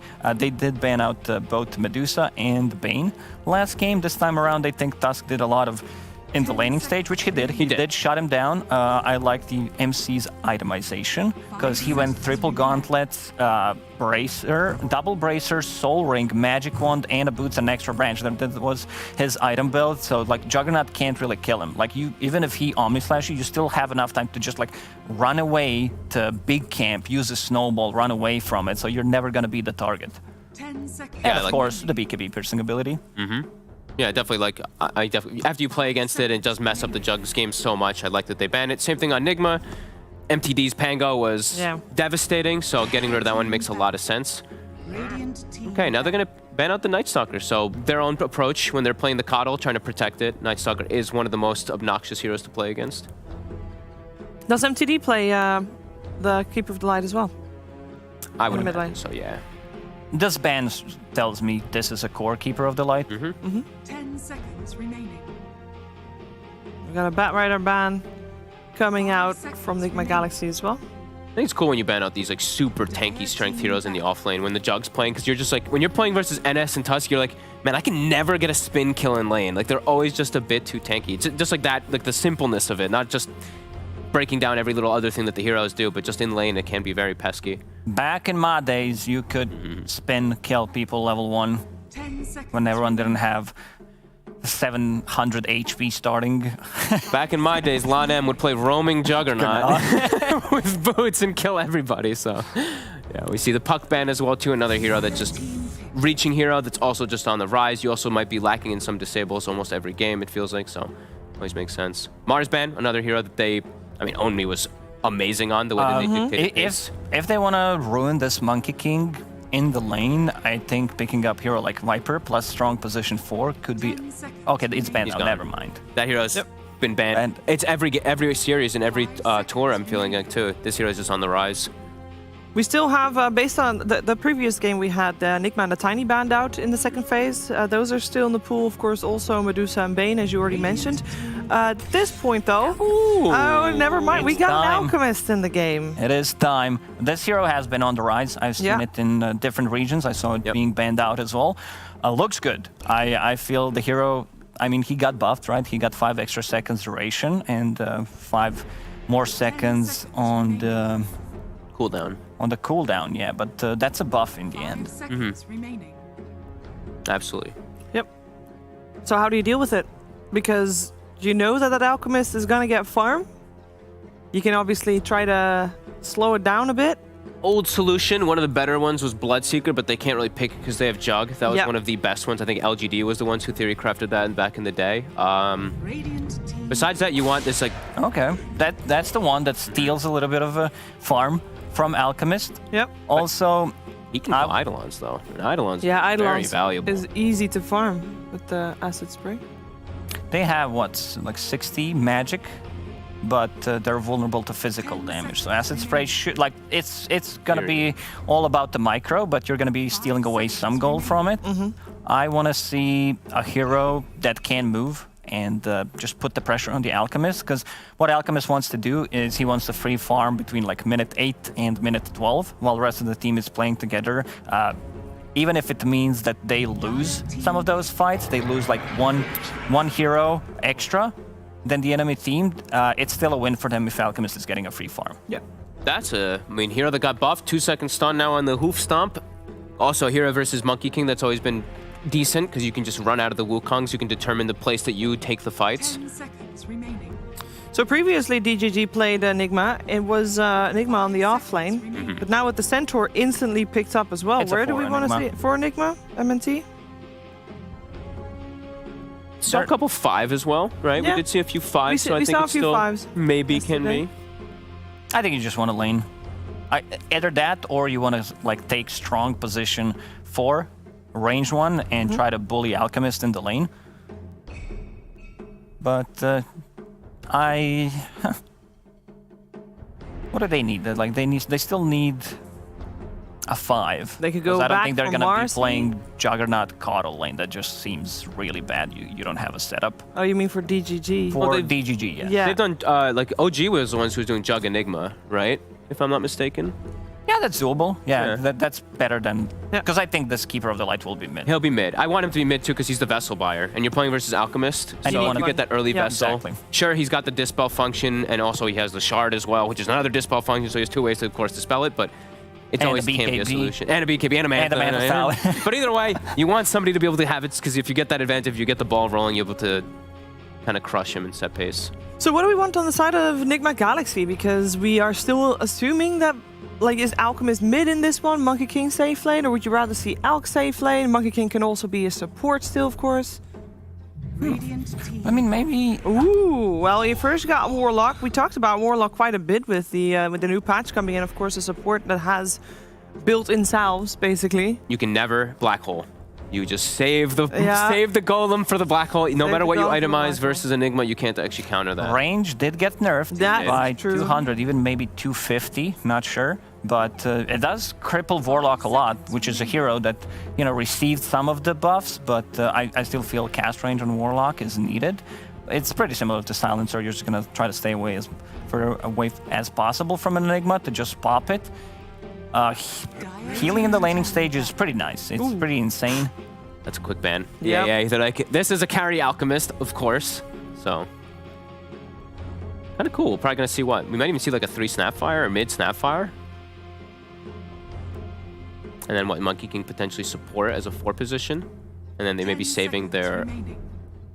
MC hero as the last pick for Enigma Galaxy. Yeah, 5 still quite a seconds few remaining. options They there. banned Void Spirit, so DGG thinks that this is gonna be like Snapfire Monkey on the offlane possibly. I know it's not popular in Europe, but South America does love to play Snap as 3.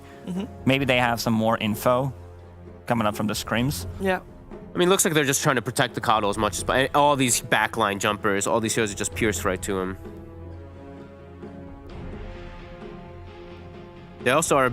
Their catch is a bit weird on the side of DGG also, right? When you see the Void Spirit ban, like they have Hoof Stomp, sure it's a 2-second stun, but the windup is still the same. Same thing for like, they have a Malefice and a Black Hole really, so catching these elusive heroes could be complicated. And then they stick with the natural Sumail ban, the Lesh. A lot of teams are just banning Lesh as last for the mercy. He did got some nerfs, buffs.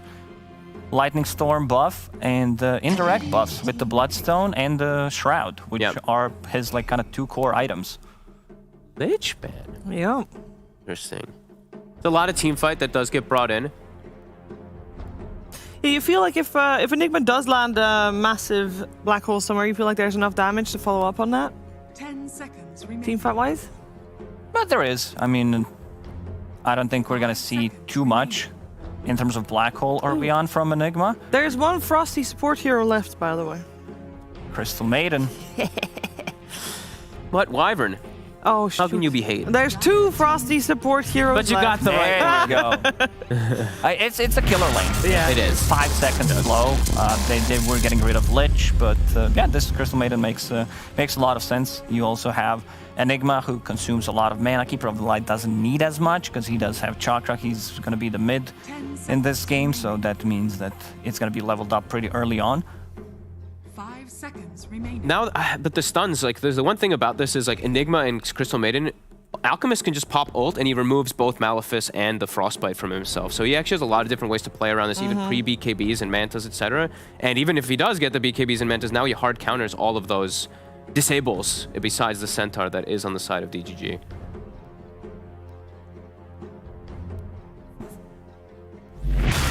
I'm just thinking, I'm getting some flashbacks when Enigma played offlane Alchemist, and Like you get one item into Aghanim Scepter for Monkey King. You play for that timing if they want to do that. But most likely it's not gonna be it. But still, an option. Yeah. God, that meta was so lame. Giving the Monkey King Ags and he goes solos Roche because the Wukongs used to not aggro. It was so... Ugh. Not a fan of that. But we'll get the Slardar, so MC. They have a BKB, they have multiple BKB piercing. Disables a good lane as well that can match up versus the Jug. I like it because it gives them, like Roche, there's so much minus armor from pretty much everyone on the team. It's gonna be Alchemist. It's super greedy lineup. Like your Slardar as a hero, he doesn't come online fast. Warlock as a hero also like doesn't provide you with much. They need levels, but can they run at them with the lineup? Like with Keeper of the Light, they could potentially, like Keeper of the Light, Jug, Enigma. Super greedy. Like bottom lane Slardar plus Snapfire, you can get away from Juggernaut Spin with the cookie. You can bash him. Like sometimes you can turn and fight. Crystal Maiden, she needs to be super careful about her positioning. Like if she's one step too close, cookie stun, she dies. I'm super curious about this mid. I've never seen the Alkin mid lane anymore, especially not versus Coddle, so really curious how that's going to go. He's going to try to outgreed the Coddle.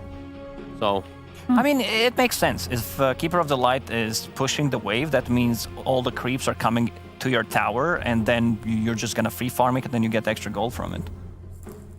I guess. I guess. So, we're kind of in agreement that DGG, they don't have a bad lineup, but they are a little bit on the timer? Definitely. I mean, it's a really strong lineup that scales for Enigma Galaxy. So they gotta see if they can set a very high tempo, which they have the heroes for, so they could potentially do it, but they do have very specific way of making this game a tie, making this series a tie, because so far they're one game down. If they lose this one, they lose the series. Let's find out if we're gonna have a game 3 or if Enigma Galaxy remain undefeated. We're heading over to ODPixel and Tikov.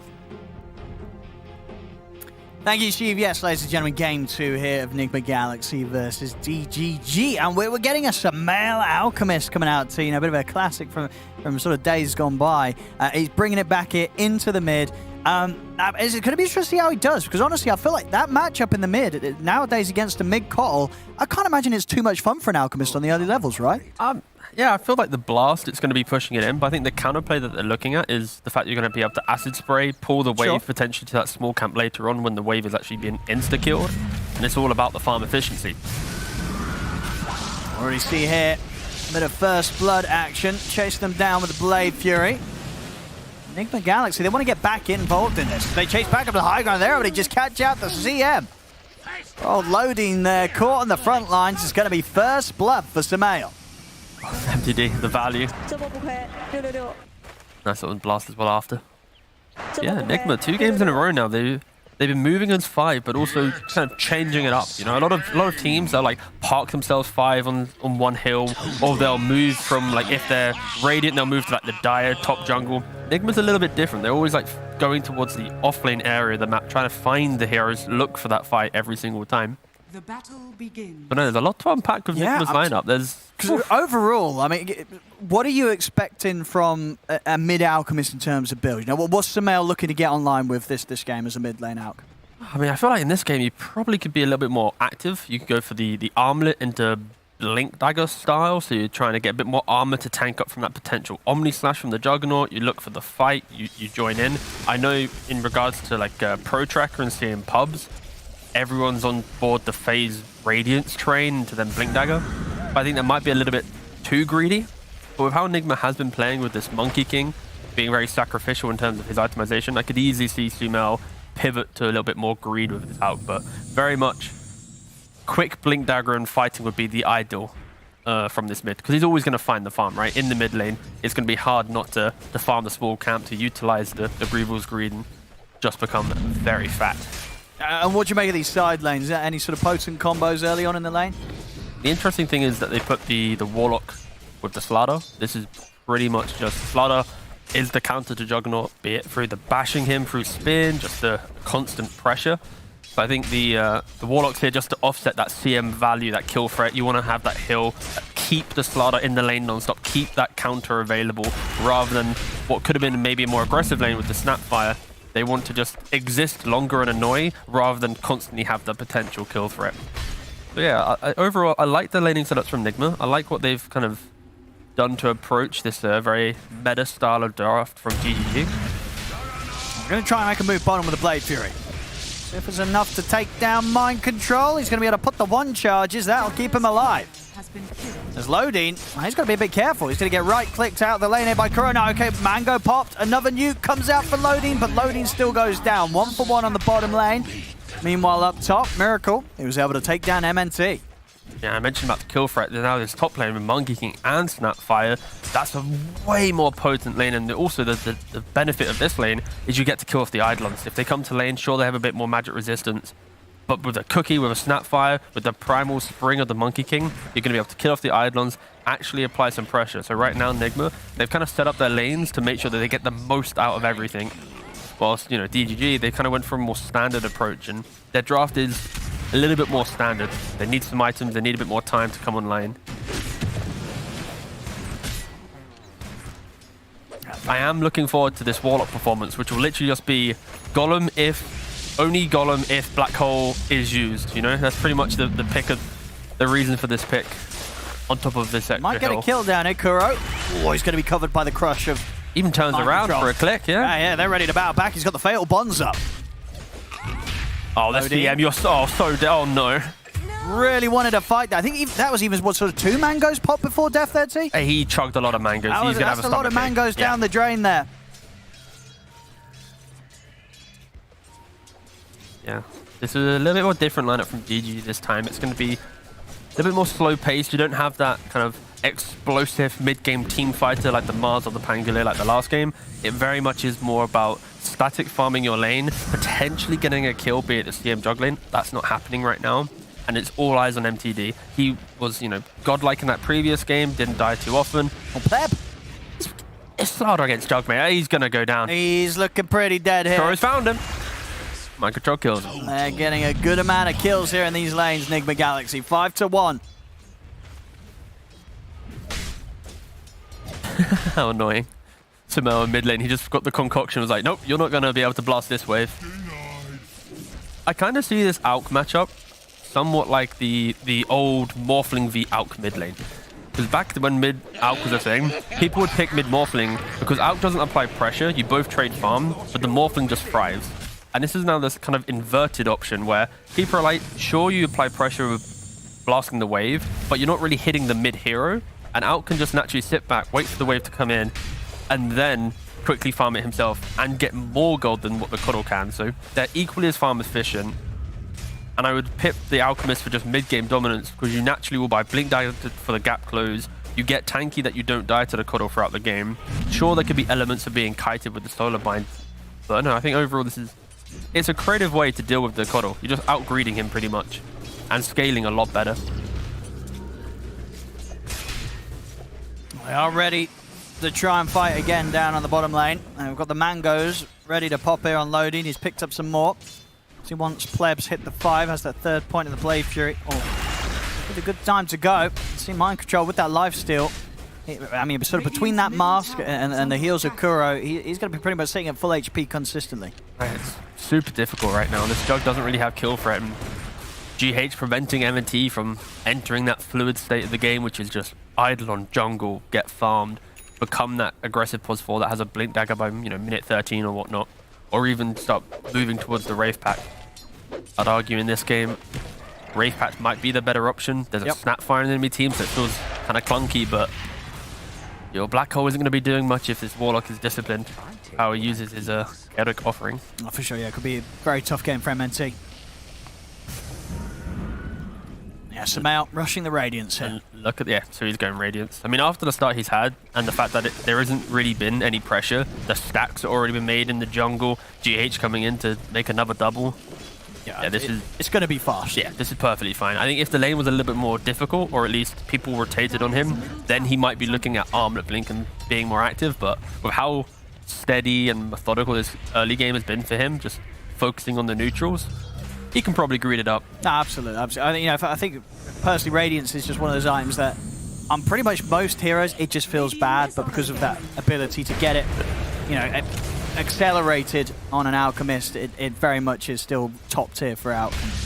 And Samao, as I say, he's on track to get a good Radiance timing if he continues to get this amount of free space around the mid area. double vision here, actually. Really wants to be able to find a smoke gank onto this out. Again, they don't really have the heroes that are going to suddenly enter this jungle and go, ha, we've got you out. Other than maybe Keeper Alight with a CM potentially, or even the Malefice of the Enigma. It isn't going to be too clean of a kill. I mean, can anyone else sort of come over here to try and slow down Sumail's early game before this Radiance? Or is it just not, they don't have the resources? It's just MTD. He has to be able to illuminate the wave down and put some pressure. Bottom lane. They finally get the kill. That is so important. Yeah, it's all on MTD to try and snipe him away. I mean, Miracle wants to fight. MT's going to die. He's looking very, very dead here, surrounded by the three of them. It's MTD. I was thinking about chasing up there, but not quite having enough power to burst through. Would have been able to set up for another blast in a few seconds, but with the stacks already being taken, wants to make sure he doesn't miss out on the creeps in the mid. Heads back over there. And bottom line, mind control might have gone down, but he has got that Mask of Madness done, so is very much ready to stand his ground and punch back. There's a Mango and an Omni Slasher at the ready here for Pleb. He still can get baited here, where if he comes in with the Mask of Madness activated, then gets frostbitten, so he can't click, and then you have the Enigma come in. Oh, top lane own me. He's going to get in on top of Miracle. Oh, he's out on the side to try and take Miracle away from the two of them. Let's see if MTD's able to chase him. He's into the trees. He'll turn. He's actually going to get caught by the blast. Miracle. It's been found there by MTD, and bottom lane, here's that Omni Slash. It's going to get split between the two with the Shadow Word. Mind Control's able to walk it off. Some nice moves there from Kuro. Will save Mind Control. In fact, it will save himself as well. Pleb's not able to quite finish him off. Sumail comes in with the rotation. Concoction into the Acid Spray. There's nowhere for Pleb to run. As Sumail picks up more money here, which is going to push him very close to having that Relic done 8.5 minutes in. Oh yeah, Sumail's having a great time. You get to play Alchemist. You've not lost your tower to early rotations because they physically can't. They've not really stopped you from farming jungle. Sure, there's vision there. You're just cleanly walking throughout the map. Yeah, and an easy gank, TPing bottom to kill the enemy carry. Oh yeah, he's going to be one of those games. How do you stop him?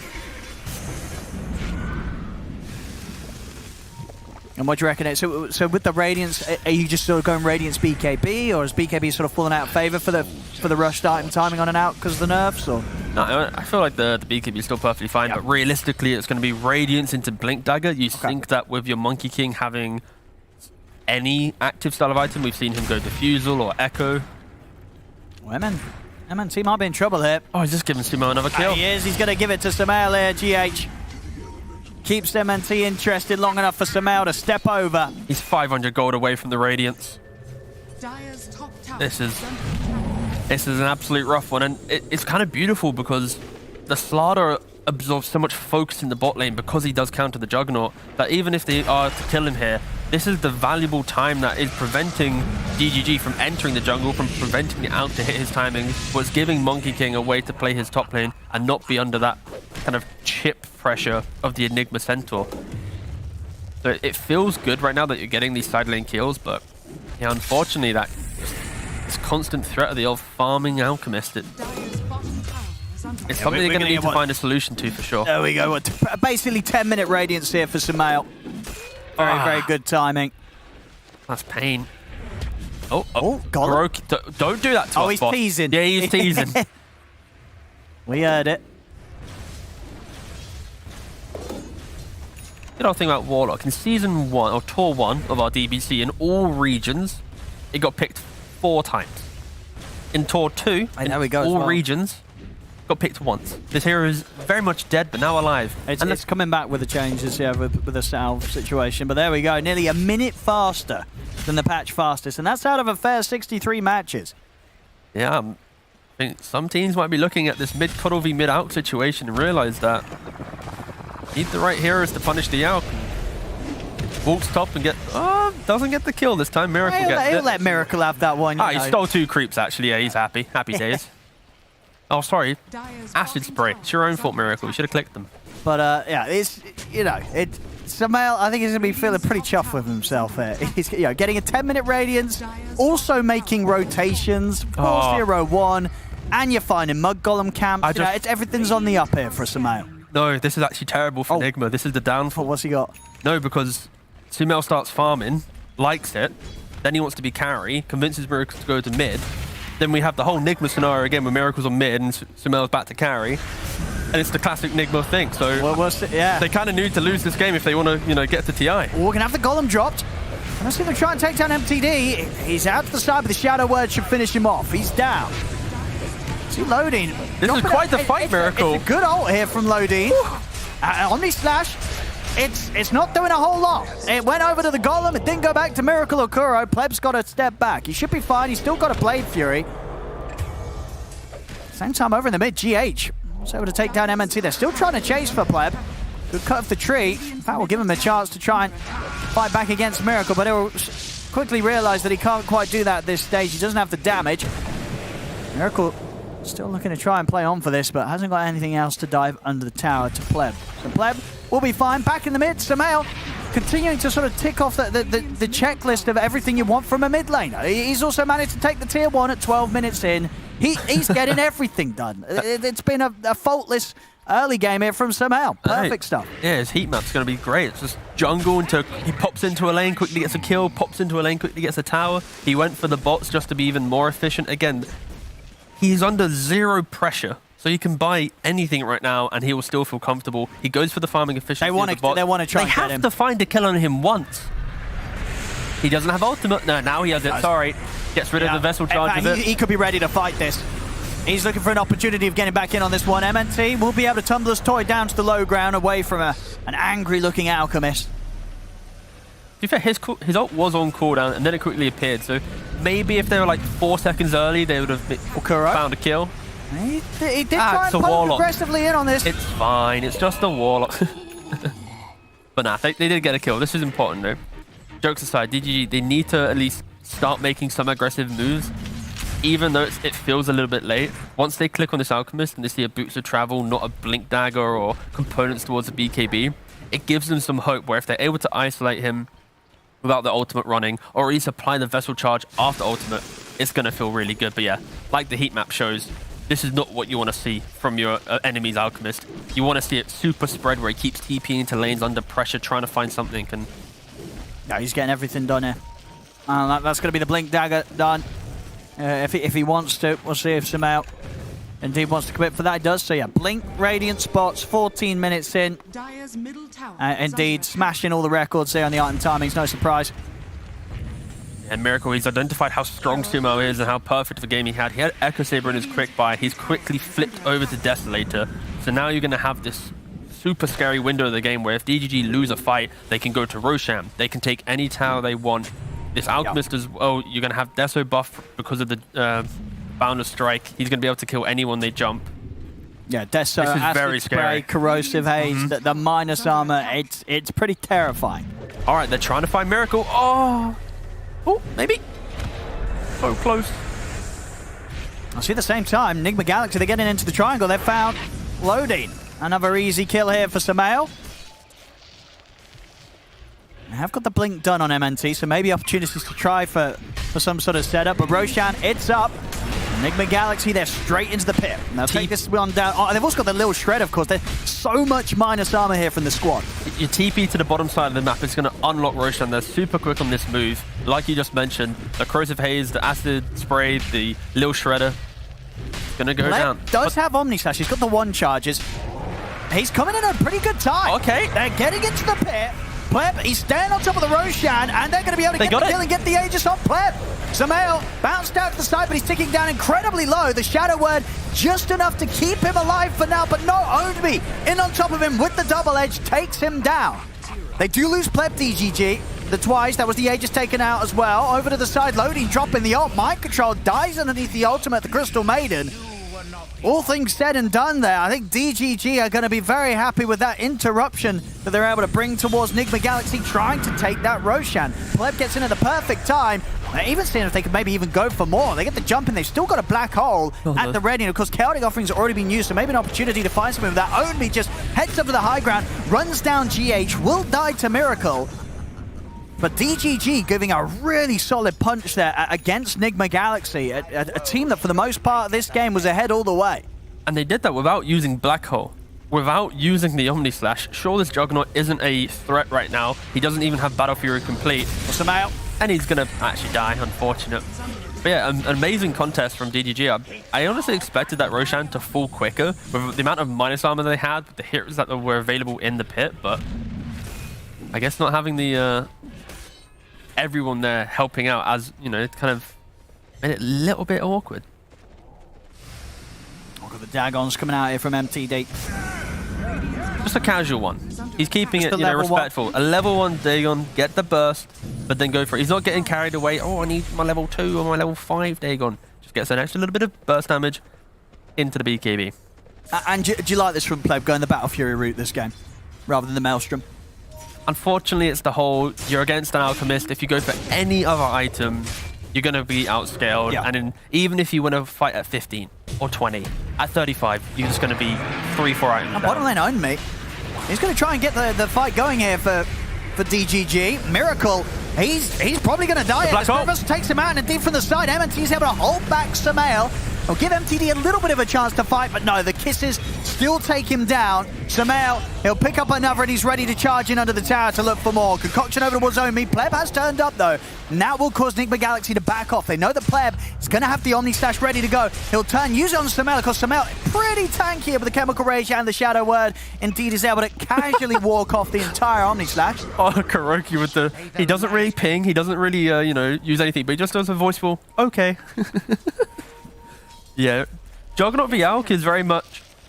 Alk is stronger, up until the point where if Jug's can Omni Slash and do kills... He's ready for more. He's going to get the jump in onto loading. He's got BKB coming out as well. Like, there's nothing stopping him.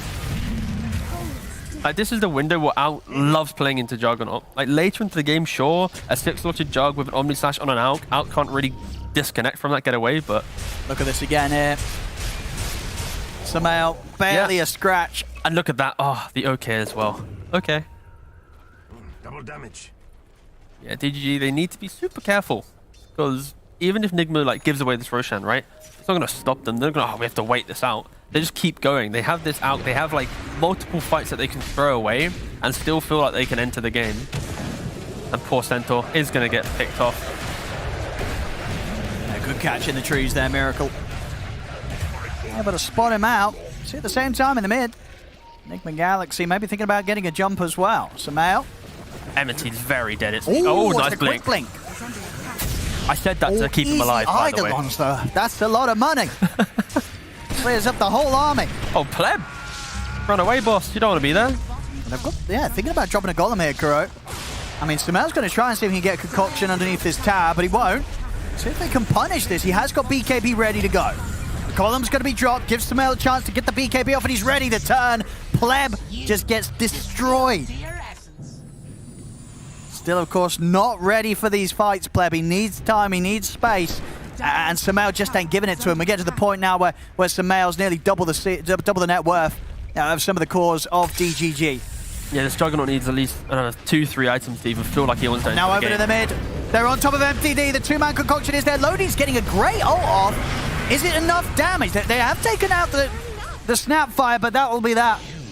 That's all they're getting out of that fight, DG, and now once again they've got to run. Samael charging them down. He's got blink. They're gonna dive. They're 100% diving this. They want to go for this. In we go into the base. They'll take down another effective team wipe against DGG. As Samael casually cleaning up and very close to be getting his overwhelming blink. Now we're just 20 minutes in. You'd think otherwise if you saw this Alchemist inventory. He is getting some fantastic timings. The overwhelming amount of aggression from Nigma. Sure, it's with the item advantage that the Alk provides, but this is disgusting. And the illusion, always the dream when you're running that Radiance. Even more money to be cleaned up across the map. I'm ready for the big wombo combos, right? You got the overwhelming blink into then the upheaval of the Warlock. It's just, so much. Oh, and the Troll Summoners as well. Everything just going the way of Samael here, and he's taking advantage of it perfectly. Nearly hitting the 900 GPM, just 21 minutes in play. But yeah, if you're DGG, you need to try and get this Juggernaut away from the aggression of Nigma. He has to try and find some farm. Like, even if he gets the Stanjan Yash, it's not going to be enough. He's going to jump here, but mind control. Quick got response with the BKB. Zoned me, just completely stunned. No chance of getting out after attempting that jump.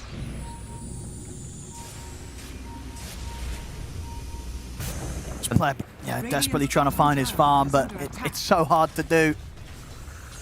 Enigma Galaxy taking over the map. Loading. Oh. Well, I think the cook is sort of breaking the tree that Miracle tried to jump onto. It doesn't look like it'll matter. Loading is still very dead.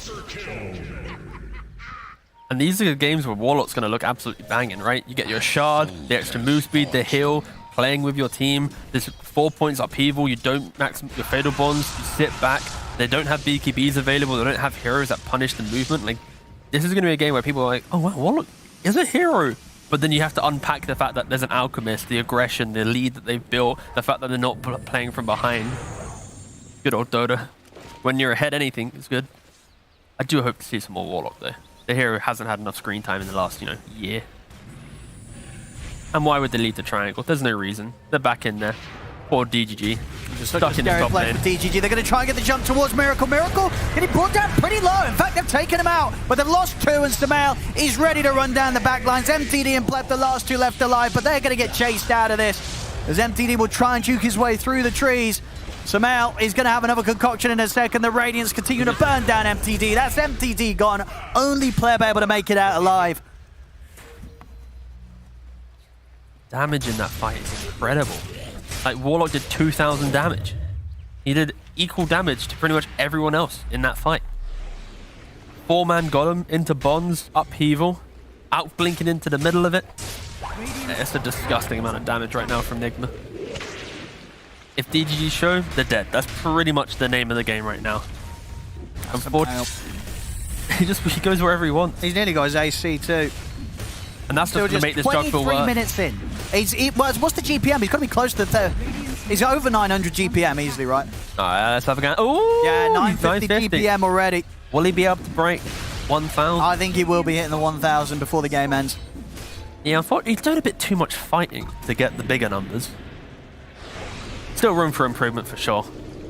Yeah, that one death I saw as well. Yeah. Hurts the GPM quite a lot. There we go, the high ground push. What can they do to stop this? They need to try and get behind this aggression from Nigma. They need to try and skip the wave to then force them to be standing idle here. If they don't find heroes, they can't find the fight. Without the creeps, they can't hit the buildings. That's the type of thing you need to do to kind of at least prevent this game, or at least stall out this game for a little bit. And finally, we've got this Juggernaut away from the fight. He's now in the enemy jungle. He's wanted to do this now for like the last 10 minutes. But yeah, we see the shard on the wall. Oh, and he's in. He's in straight on top of MTD. Really nice smoke just to jump back into that. Just don't have the right heroes to skip the waves and to make this game feel uncomfortable. Okay, I mean, sure. There's literally nothing else they can do on the map right now. Don't do it too quick, though. They might lose their Ancient by the time the Roshan falls. Yeah, it's looking like it might go that way. All right, no, this is the biggest... they're not doing this Roshan time. We need a split screen. Roshan v Ancient right now. There we go. Be close. Okay. They're not going to get the Rosh. If they get the Rosh, they might just win the game. Yeah, but they're not. The game could be bugged. Slow is taking him. He's not doing this. He's got to get back. He's got to get back. That's one tier 4 down. Mind control.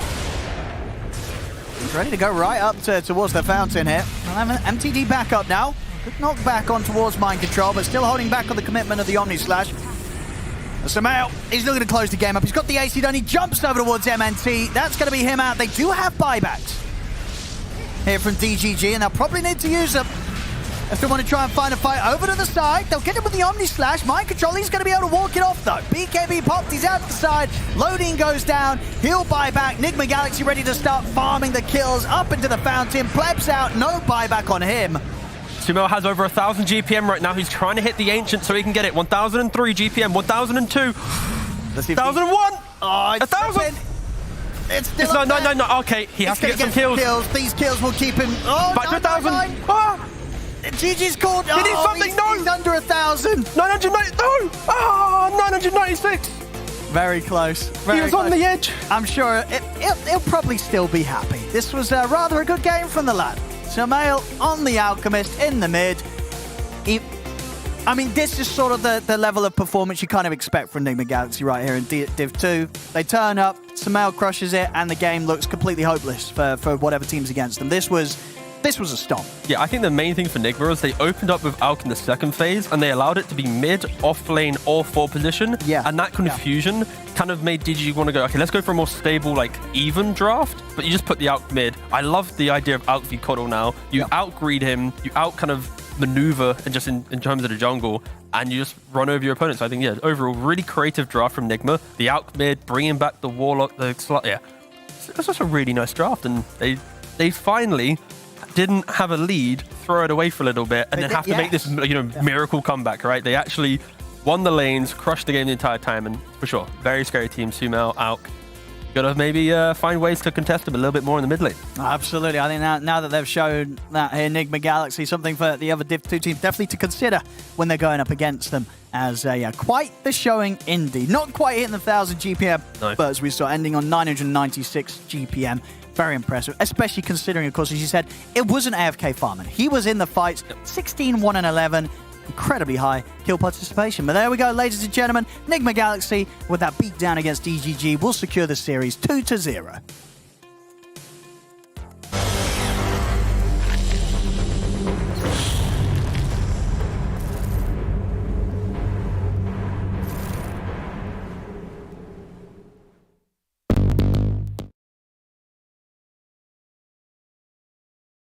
We go.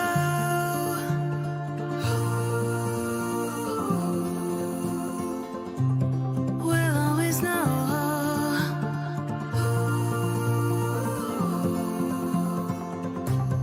From the highest mountain to the bottom of the ocean, yeah. Our song is running like a river. Let the current take us there. We've got the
me in the smoke, breathe me in and let me go.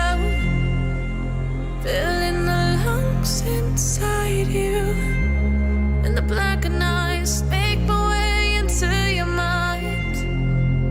Just to know what you knew. Restless every time we start locking eyes. Lost control. Oh, it's paradise with honesty, but I'm in the dead of the night.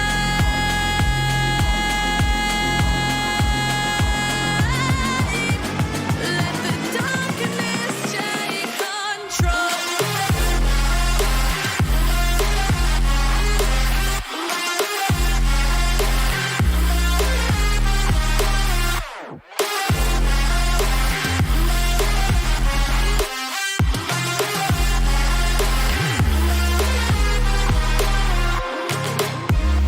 Let the darkness take control. Darkness take control. May the darkness take control.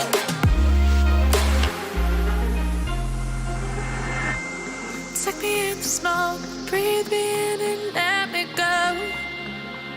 Sink to your heart to find you.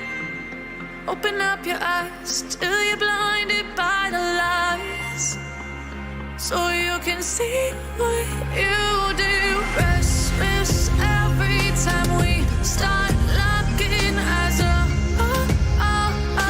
Lost control. Oh, it's paradise with honesty, but I'm in the dead of the night. Teardrops on the floor. The pain is over. Feel the darkness take control.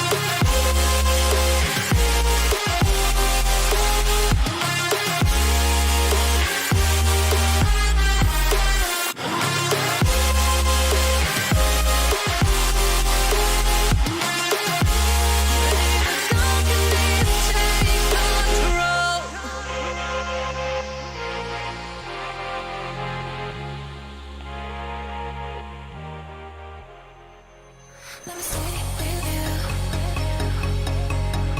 In us, can you? Just one night. I don't know about your life, but tell me 'cause we still have time. I can't say I can't help you, but do you feel the same, don't you? I think of you every moment. I think of you every moment. I can't say I can't help you, but do you feel the same, don't you? I think of you every moment. There's nobody else.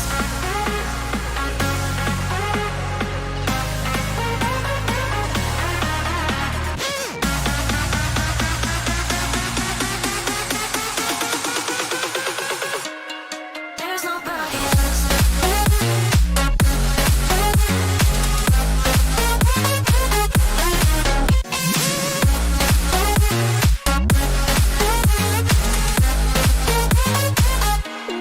There's nobody else.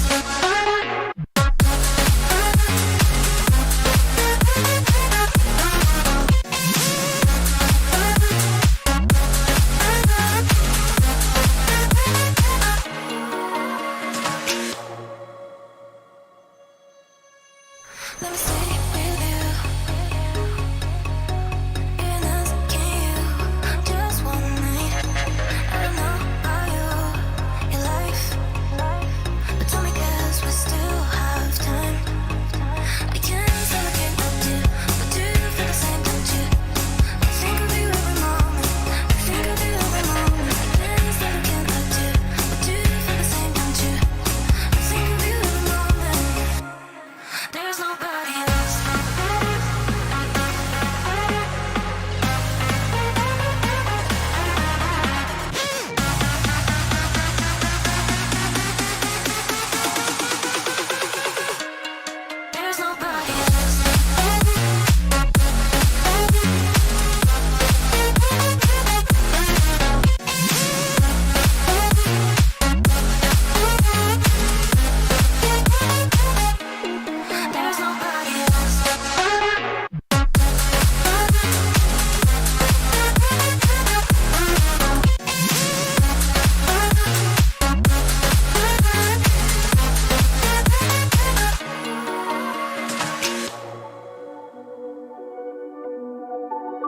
I would say 5 of those. I'll let it ring 5 times. 15 for you.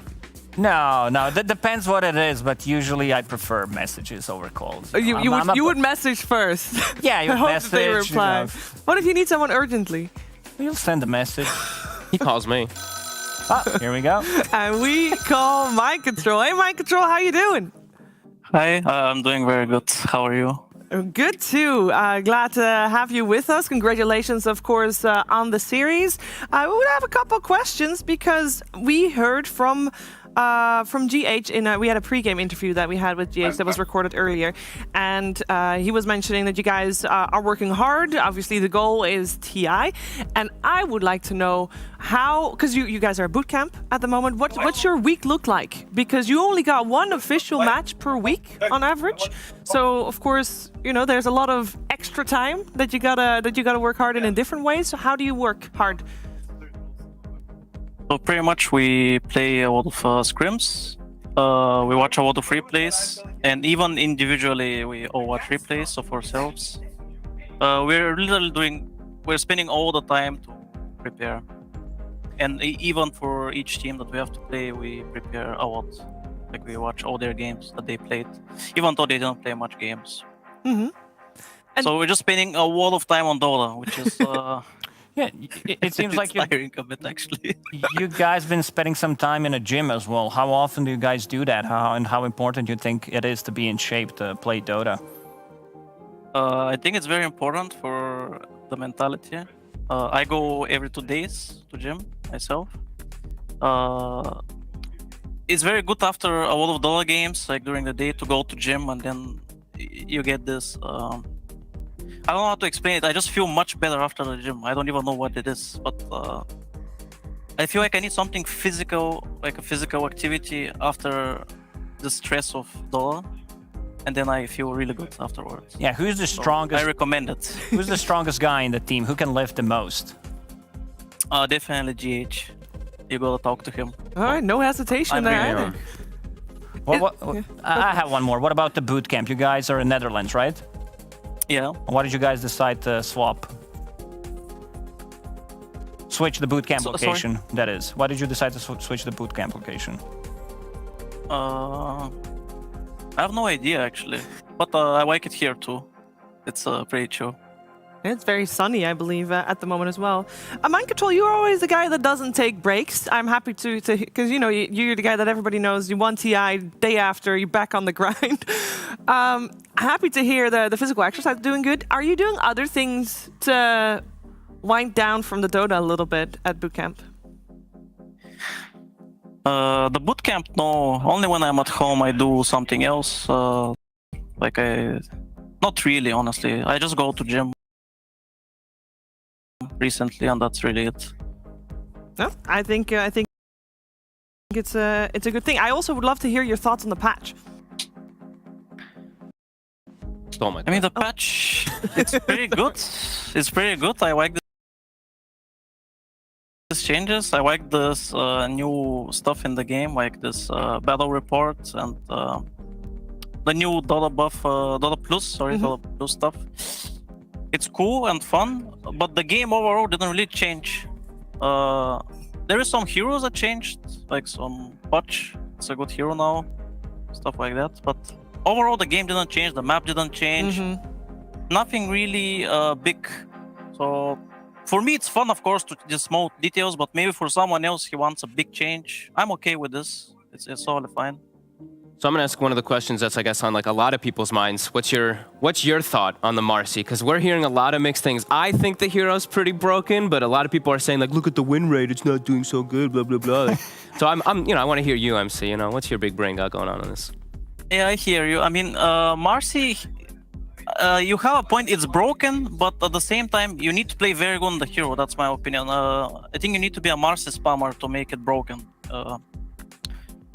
I don't think you can just play the hero and be broken. I'm gonna destroy them with Marcy. It doesn't work like this, in my opinion. So yeah. Do you think it's just gonna be?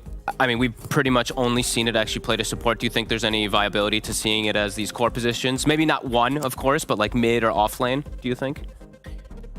It can work on offlane. I already tried it, but it's very greedy. You need a lot of items. Like I feel like you need armlet and one more item to be able to play. So you really need to have a very good game to make it work on offlane.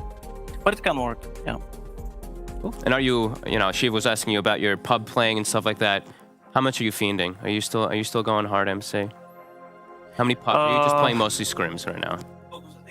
Because we play a lot of scrims, I don't have time for pubs, and we're preparing. But if there was none of this, I would play a lot anyway. I would play at least 10 games a day, maybe even 15. That's my boy. Depends how I feel. All right, I got one final question for you, Michael. You said earlier that you guys are looking at a lot of replays as part of your prep. Obviously, the replays of the teams you're about to play, but you also mentioned other teams, and I don't know if you want to share this or if you can share this, but are there any teams, maybe from other regions, other divisions, that you are keeping an eye on in particular, that you feel like, ooh, those guys at the moment know how things are done right now in Dota? I was expecting this from LGD, like from another region, but they're not. I think they're not in their peak right now. But I still watch them a lot. I respect them a lot, and it's a good team to learn from, I feel like.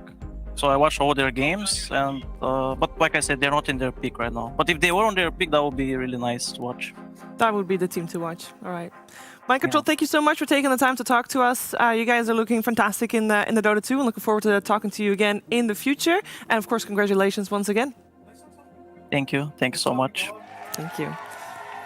And of course, we already looked at the standings, but Nigma Galaxy sitting very comfortably, 0-4 right now. And both series that they've had so far.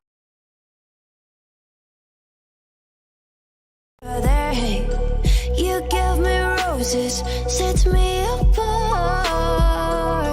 All I feel was bliss, but you were never there, you were never. I want us to be what we used to be this night.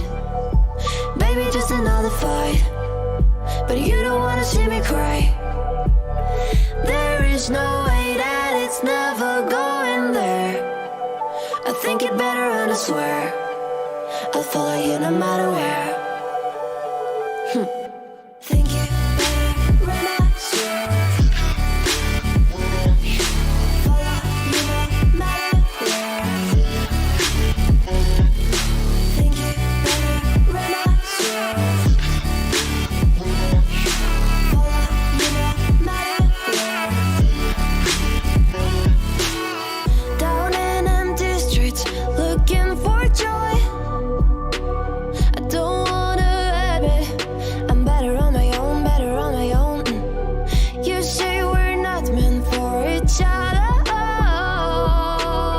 I'm not sure of this. I won't give up on this, I won't give up. Cause I don't wanna behave like the wanna flee, like the wanna leave. I'll never surrender, but ever remember my lover. Did you give up on me? Have you never learned to listen? Sorry, I will never be, even in your dreams, the one you wanna see. Think it better go someplace I don't know, cause I got your picture on my mind. I want us to be what we used to be this night. Baby, just another fight, but you don't wanna see me cry. There is no way that it's never going there. I think it better and I swear I'll follow you no matter where. Think it better and I swear follow you no matter where. Think it better and I swear follow you no matter where.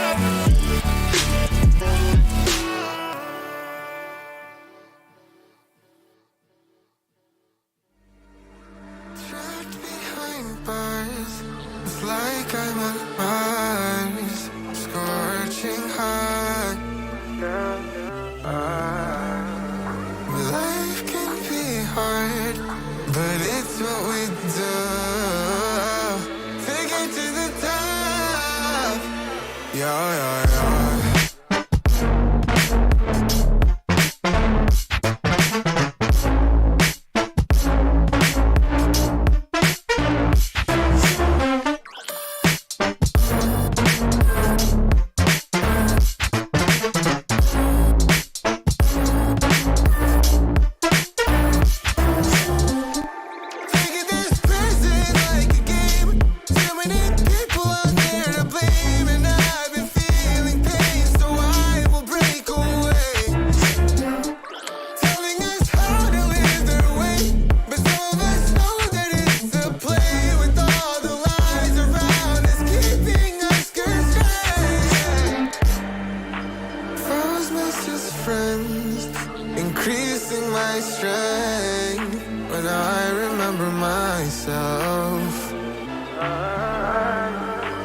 life can be hard, but it's what we do to get to the top. Yeah, yeah, yeah.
Baby, can you pray, pray tonight?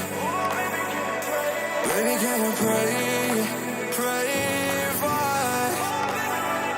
Oh, baby, can you pray?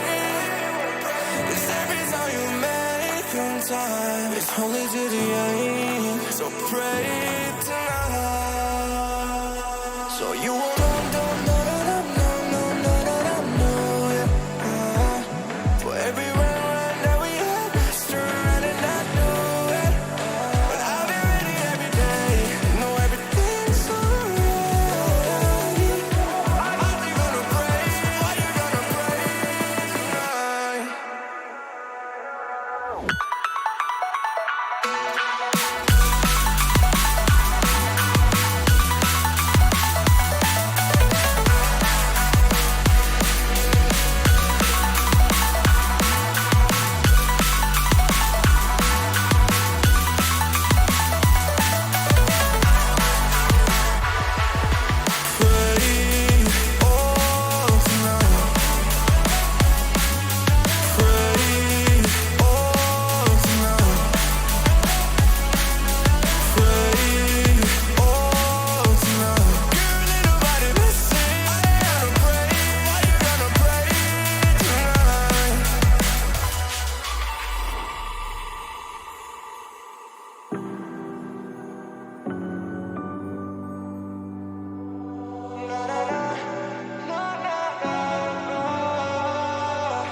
Baby, pray, pray, pray for me and for us.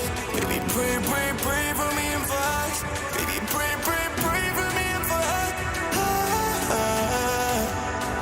Gotta pray, pray, pray for me and for us. Baby, pray, pray, pray for me and for us. Baby, pray, pray, pray for me and for us. Baby, can you pray, pray tonight? Baby, can you pray?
I don't mind.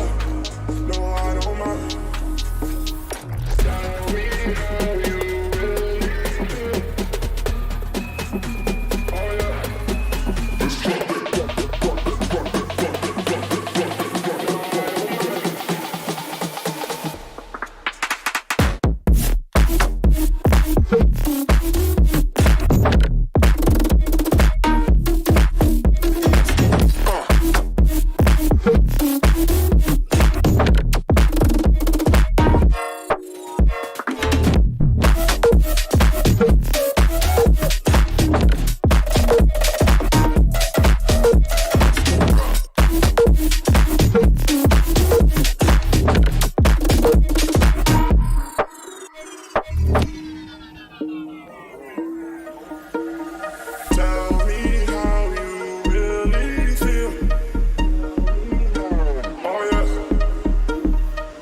empty.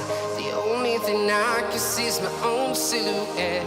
I'm getting stronger, step by step. The clock is ticking, but there's no time for regrets.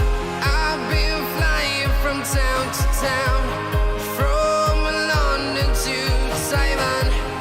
I've been all around the globe trying to protect your soul.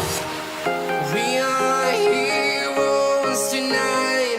We will fly above the sky. We are heroes tonight. Yeah. We are heroes tonight. We will fly above the sky.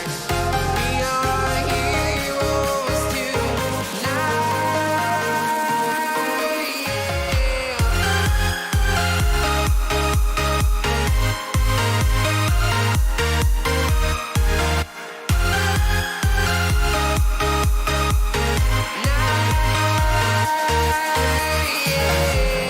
Feel like a dynamite, ready to explode right up in the sky.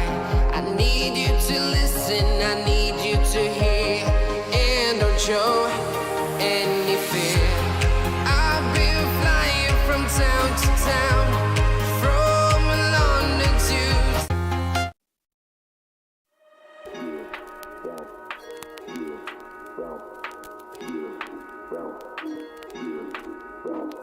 Tell me how you really feel. Oh yeah. Tell me how you really feel. 'Cause I don't mind. No, I don't mind. Tell me how you really feel. Oh yeah.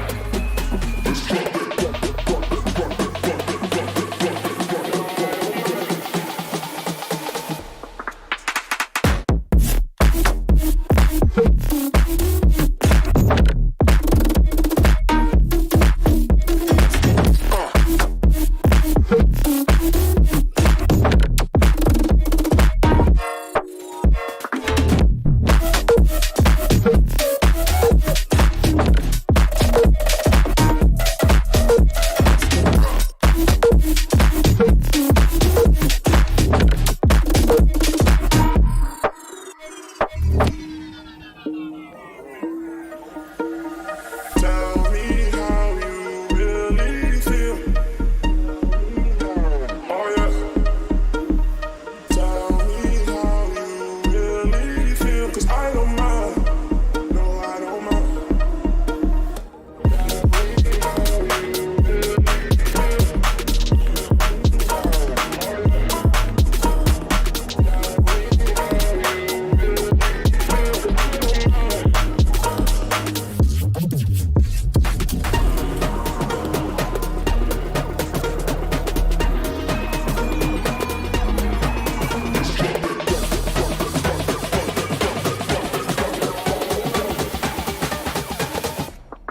Let's go bounce.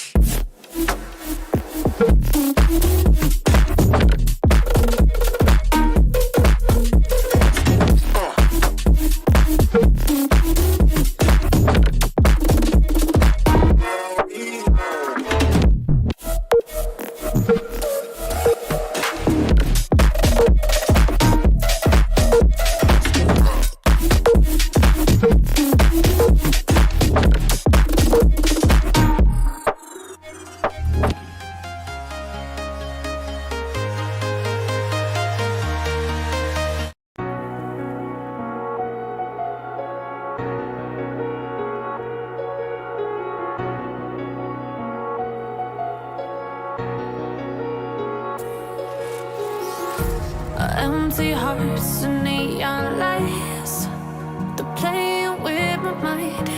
Gotta get out of here tonight. Oh, I wanna run off and fly. And I'll tell myself it's fine to be alone, just to find somewhere that finally feels like home. Oh, oh, oh. I hate all this overthinking. Oh, oh, oh, oh.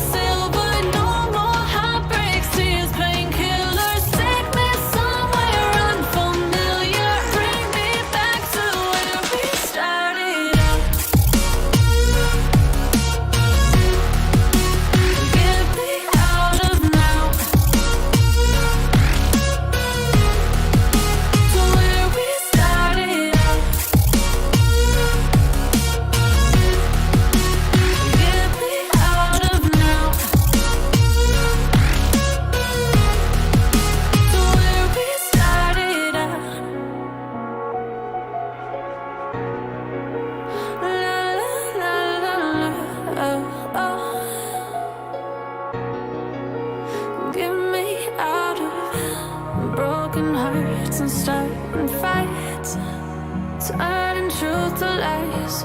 Gotta get up, stop wasting time. Yeah, I wanna run off and fly. And I'll tell myself it's fine to be alone, just to find somewhere that finally feels like home. I hate all this overthinking. The more I swim, the more I'm sinking. Take me to a world of silver, no more heartbreaks, tears.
to a life, can't put me in a box.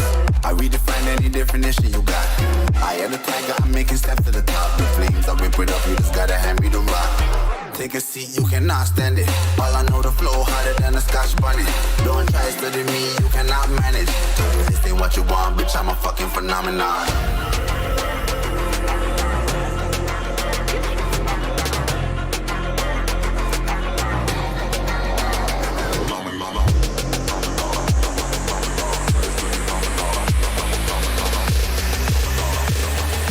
This ain't what you want, bitch, I'm a fucking phenomenon.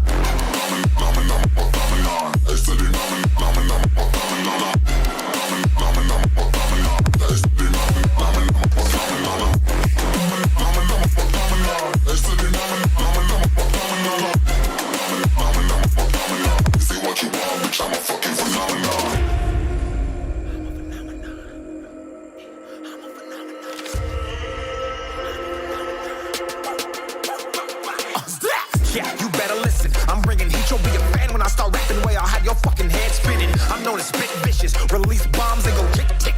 Boom, you blow me that head missing. I'm a phenomenon. Stacking cheese like it's Parmesan. 8 different flows, call me Octomom. I'm moving fast like the Autobahn. And I'm independent, so I'm not your fucking starving like it's Ramadan. Sick, twisted, gifted. Can't copy, printed. Can't hold me down. I shape shift, I'm liquid. I killed this beat, I might get convicted. They know how I move, it was predicted. Persistent, spoke it into existence. So consistent, no assistance. Hear me once, become addicted. If I rap it, then I live it. There's no cap when I be spitting this. This ain't what you want, bitch, I'm a fucking phenomenon.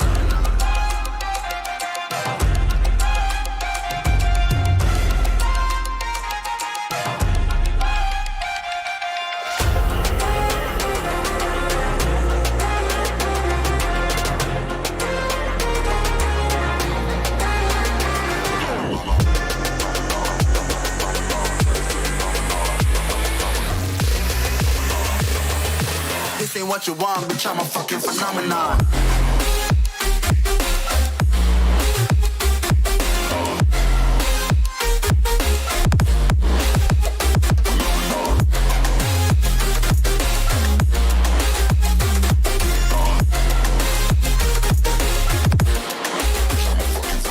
Like you, be strong to hold the powers of the sun.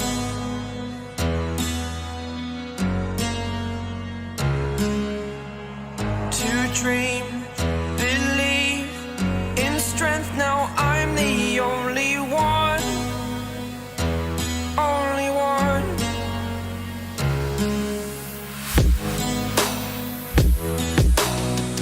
I was an ordinary boy until I broke the rules. My life destroyed, a life destroyed. Until I walk awake, scream my mind, I shout, the ground shakes. How much can I take? My mind will break. Will it break? What can I take? Can I be your superhero?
a superhero.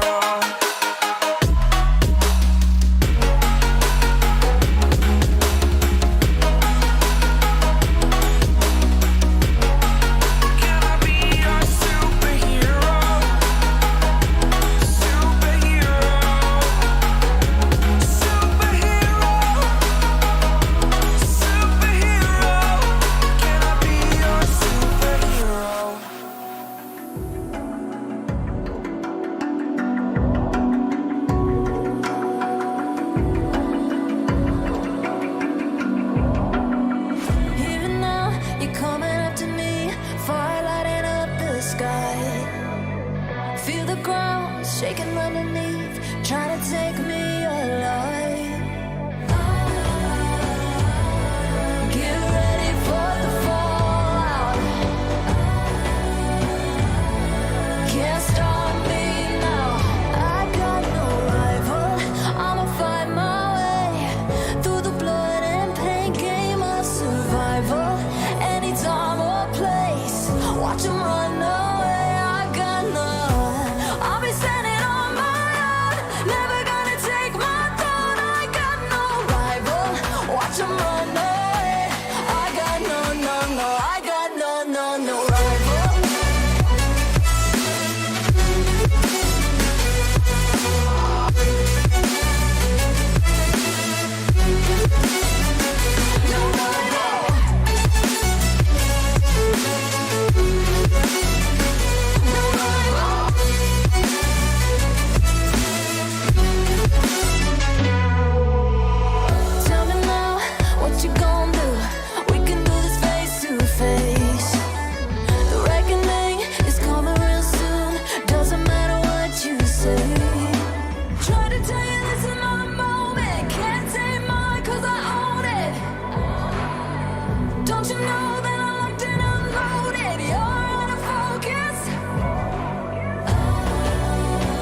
Empty hearts and neon lights. They're playing with my mind. Gotta get out of here tonight. Oh, I wanna run off and fly. And I'll tell myself it's fine to be alone.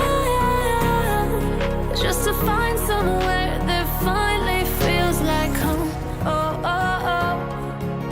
I hate all this overthinking. Oh, oh, oh, oh. The more I swim, the more I'm sinking. Take me to a world of silver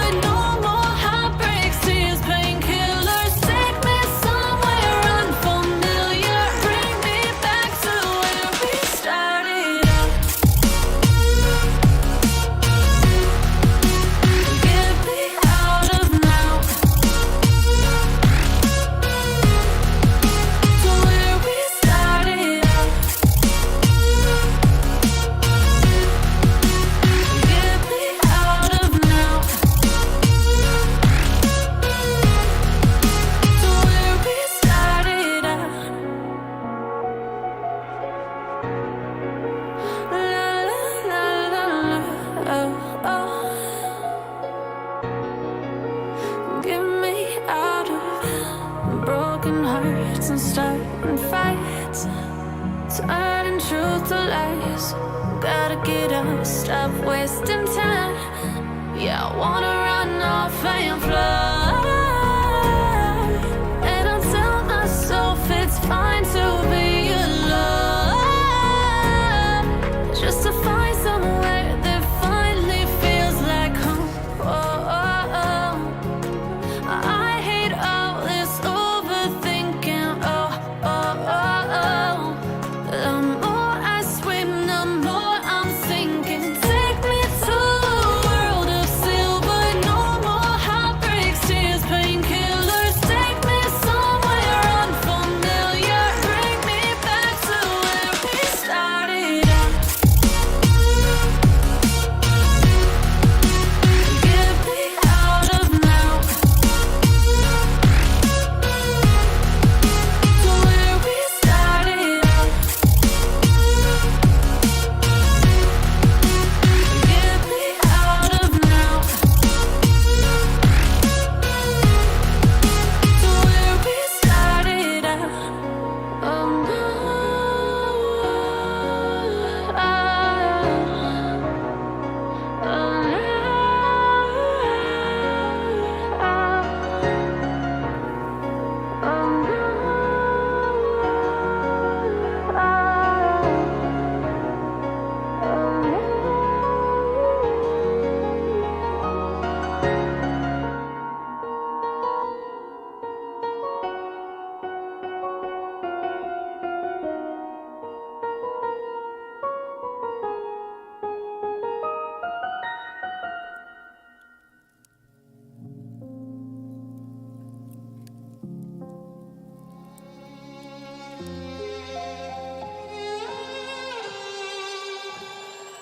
Say I'm good-hearted, but I'm just getting started. Got my eyes on the target.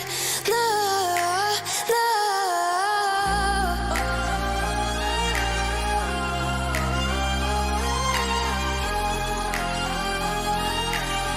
Till the battle's won, till kingdom come.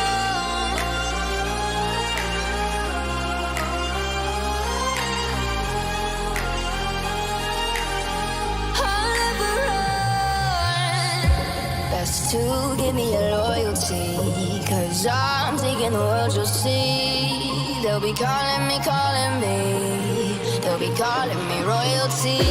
Best to give me your loyalty, 'cause I'm taking the world, you'll see. They'll be calling me, they'll be calling me royalty.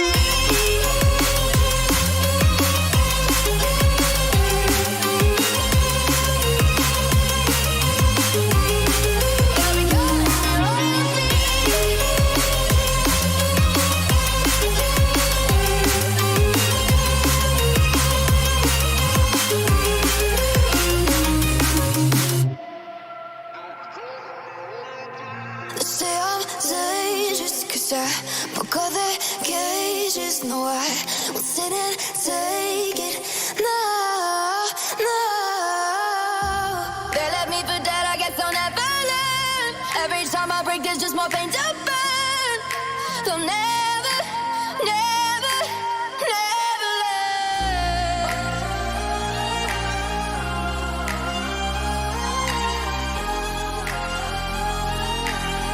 Till the battle's won, till kingdom come.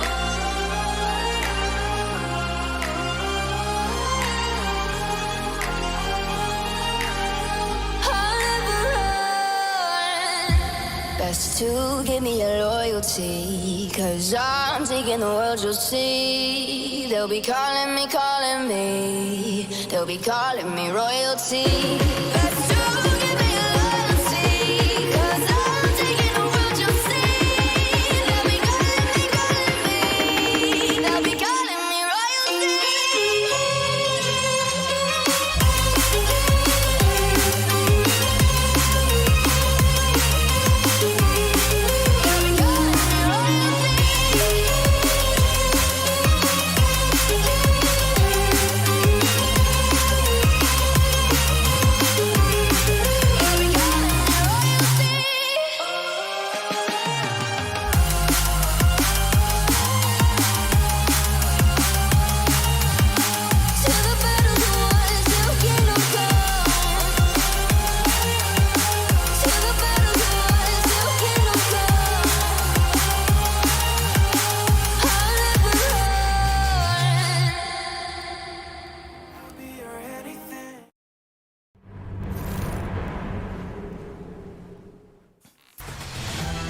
From Division 2, we go to Division 1 here in the Western European DPC League. That's right, you're watching Dream League. It's Season 18. We are powered by Intel.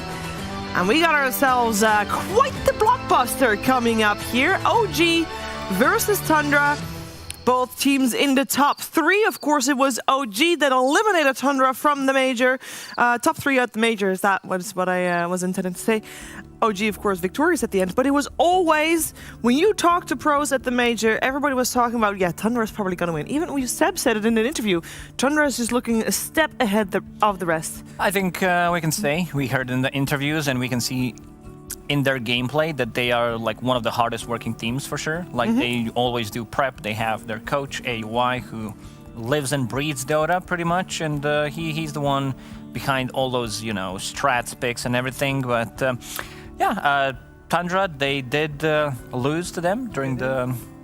As you said, they got the major. Yeah, not disqualified, but not disqualified. Not the word that I was looking for. Demolished. Demolished, yeah, I would say so. But Tundra also stomped them in the groups as well. So this matchup can go both ways. Like they did allow them to pick Visage 2 times, and we've seen how powerful Visage can be in the DPC tour. OG won as well. It was 2-0 if I'm not mistaken. Yeah. So, these two teams, they know each other. We're on a new patch. There's some room for wiggling with the picks and everything, but we'll see what they come up with. Because Tundra, they were the team at the major with the lowest hero pool. I said it the other day, it was Gaming Gladiators. It was incorrect. It got stuck into my head, but they were bottom 3 in terms of hero diversity. But Tundra, you know what to expect from them.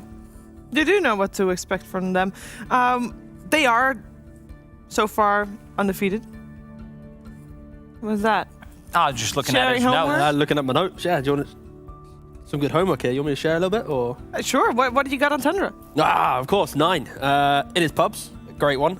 He's been playing some new heroes. I'm going to give you one guess. Okay. What the hero is. A new hero. A new hero that he hasn't played before in the last tour or 2. But he would is it Crystal Maiden? No. Okay. And he's also the hero hasn't been picked by any other team as well. This tour. By this tour, I believe also maybe even.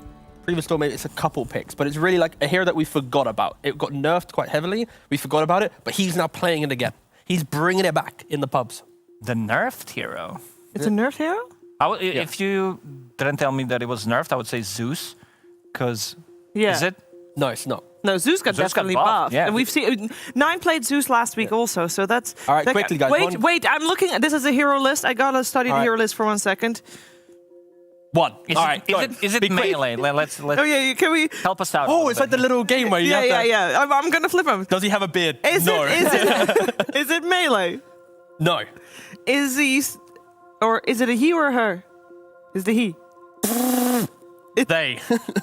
I don't know. Strength? No. Agility? Yes.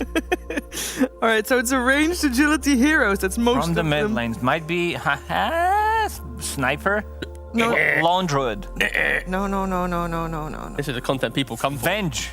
There's one person in chat right now who's already spamming it. I'm so sorry that they know because they have the information. They've already checked. Yeah, go on. There's not that many that were not picked at all. Shadow Fiend.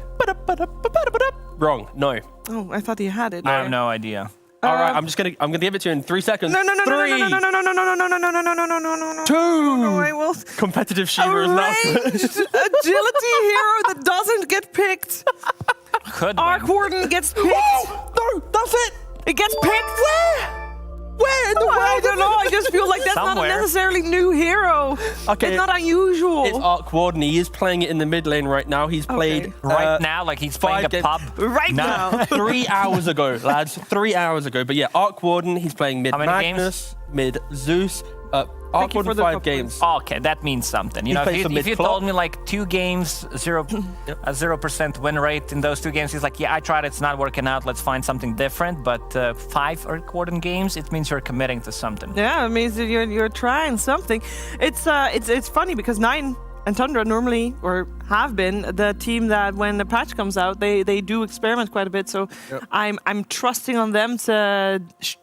Throw around the meta a little bit to get a little bit different picks here and there. They're very good at understanding what's strong in the meta. They also might have had some inside info, because I remember talking to them after they won against the Lions, asking them like, why double headdress on both supports? Yeah, and, they were a day early. They didn't want to reveal anything, but maybe they could have felt something was going to change, because the healing salve was a bit like too one-dimensional, I would say. It was a very boring playstyle, and they already started to adjust. For sure. Tundra, they so far have won one series win. They won 2-0 against the Lions, was very convincing. Their opponents, OG, also have one series win so far. Against Team Secret was also fairly convincing, I believe. Let's focus our attention on OG a little bit more, because speaking of heroes that are spammed in pubs, I believe, T, you have got some information on Misha. Oh, this guy's got an addiction. I'm worried for him. I really hope he's doing well. But no, he's banged out like 20 plus Jakiro games. He beat Secret Game 2 with a Jakiro, got a taste of the dual breath, like, this is good. And he played 22 games in a row in it pretty much. What about the Wind Rangers? The Wind Ranger, no, he's not had the memo. He's played 5 games, lost 4, won 1, put that one to bed real quick. But no, he's played over 20 games of Jakiro in the last week. He's played 18 games of Marcy in the last week. He's really just... 18 games of Marcy. I mean, you got to. I mean, we just heard Mind Control say, like, if you want to make Marcy good, you got to spam her. Yeah, and he is. And I feel like he's sacrificing his MMR right now. Not too hot on the win rates, but he is spamming the heroes, getting kind of like the nuances of it. He's also asking some of the, the spammers, like you mentioned, in the pubs to try and, get some extra little information on the heroes. But I'm really excited to see what Misha brings to the series, because he's been putting the grind in this week to try and get some new heroes into his pool. And we like talking about Misha, but we also like listening to Misha talk right now.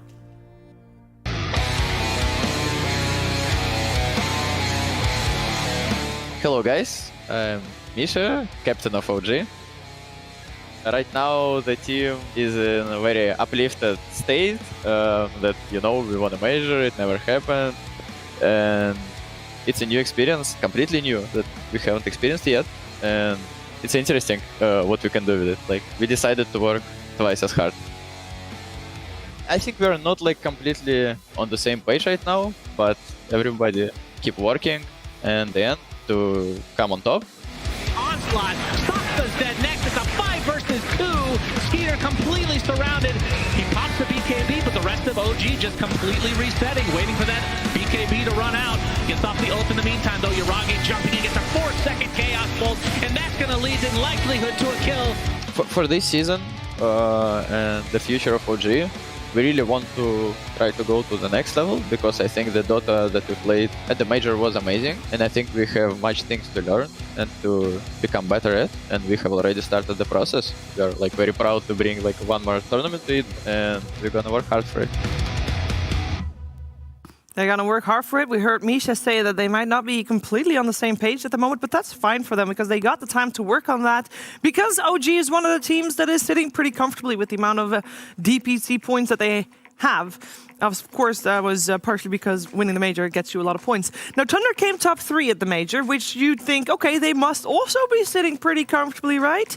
Wrong. Tundra actually was one of the 2 teams at the major that even winning the major would not have put them at a guaranteed TI invite. They just need to get more points out of the tour if they want to make it based on points. So for Tundra this series, I would imagine there's extra pressure coming into this tour, even though there's a couple of teams that obviously don't have that pressure anymore now. Definitely, considering like how well they played, how this team performed in the first EPC tours, like second, you would expect them to have more points, right? But, yeah, I think so. Just didn't happen. We had regional finals, and I think they didn't get the result that they wanted there as well. So gotta work hard again. It seems like this is the motto of the team: work hard, grind, which is gonna pay off in the end. I'm not too worried for Tundra. I think they had they had some ups and downs as.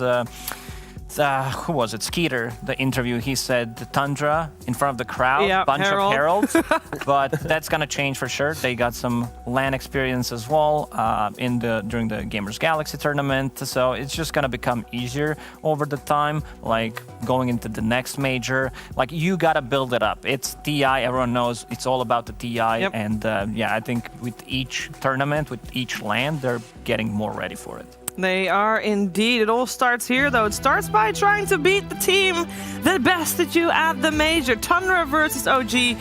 It's going to be a great series. Join us in a couple of minutes with the draft.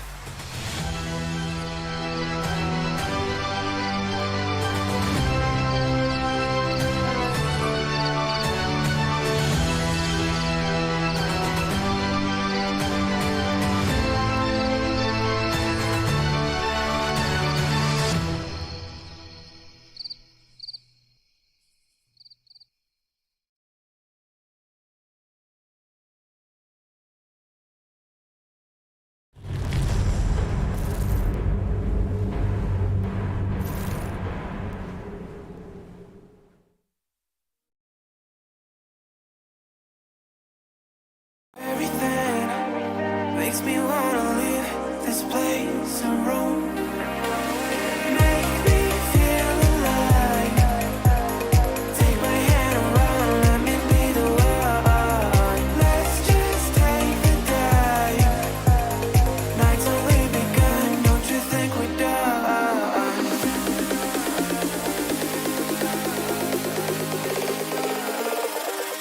Don't you think we're done?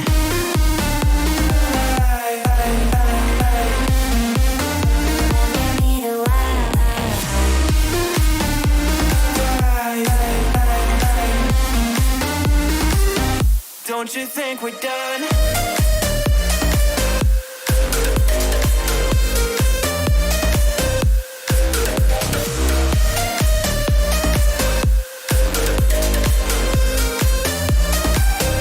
Don't you think we're done? Knew that it was true from the way you looked at me. At me. Don't know what to do, what to say to make you leave with me. Make me feel alive. Take my hand around, let me be the one. Let's just take the dive. Night's only begun, don't you think we're done?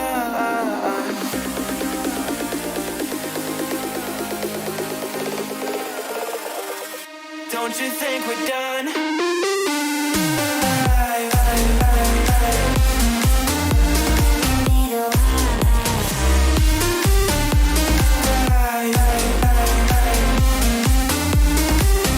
Don't you think we're done?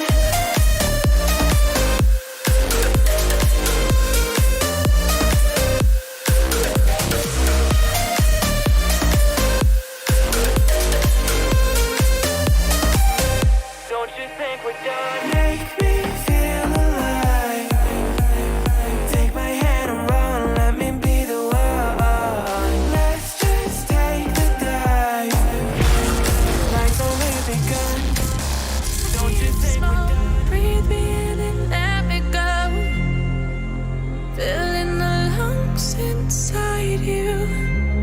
And the blackened eyes make my way into your mind. Just to know what you knew. Restless every time we start locking eyes. Lost control. Oh, it's paradise with honesty, but I'm with.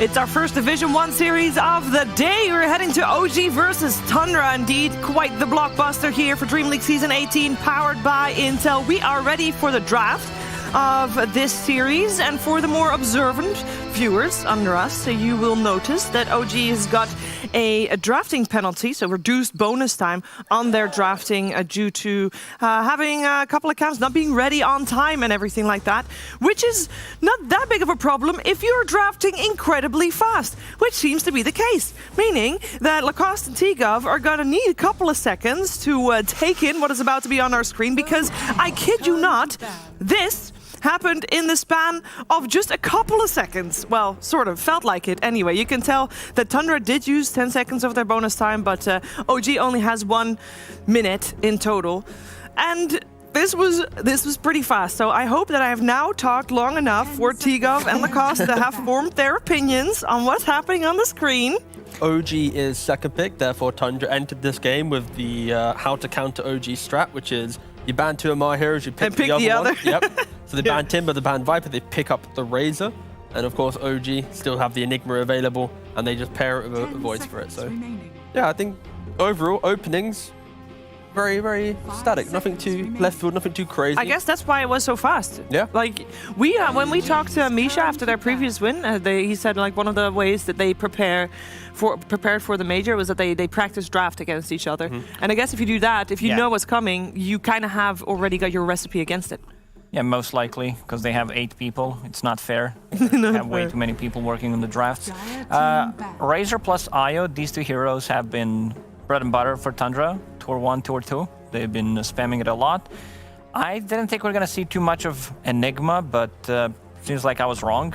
Still feels very good, and yeah, it's OG playing it, so you know that Taiga is gonna bring it out no matter what.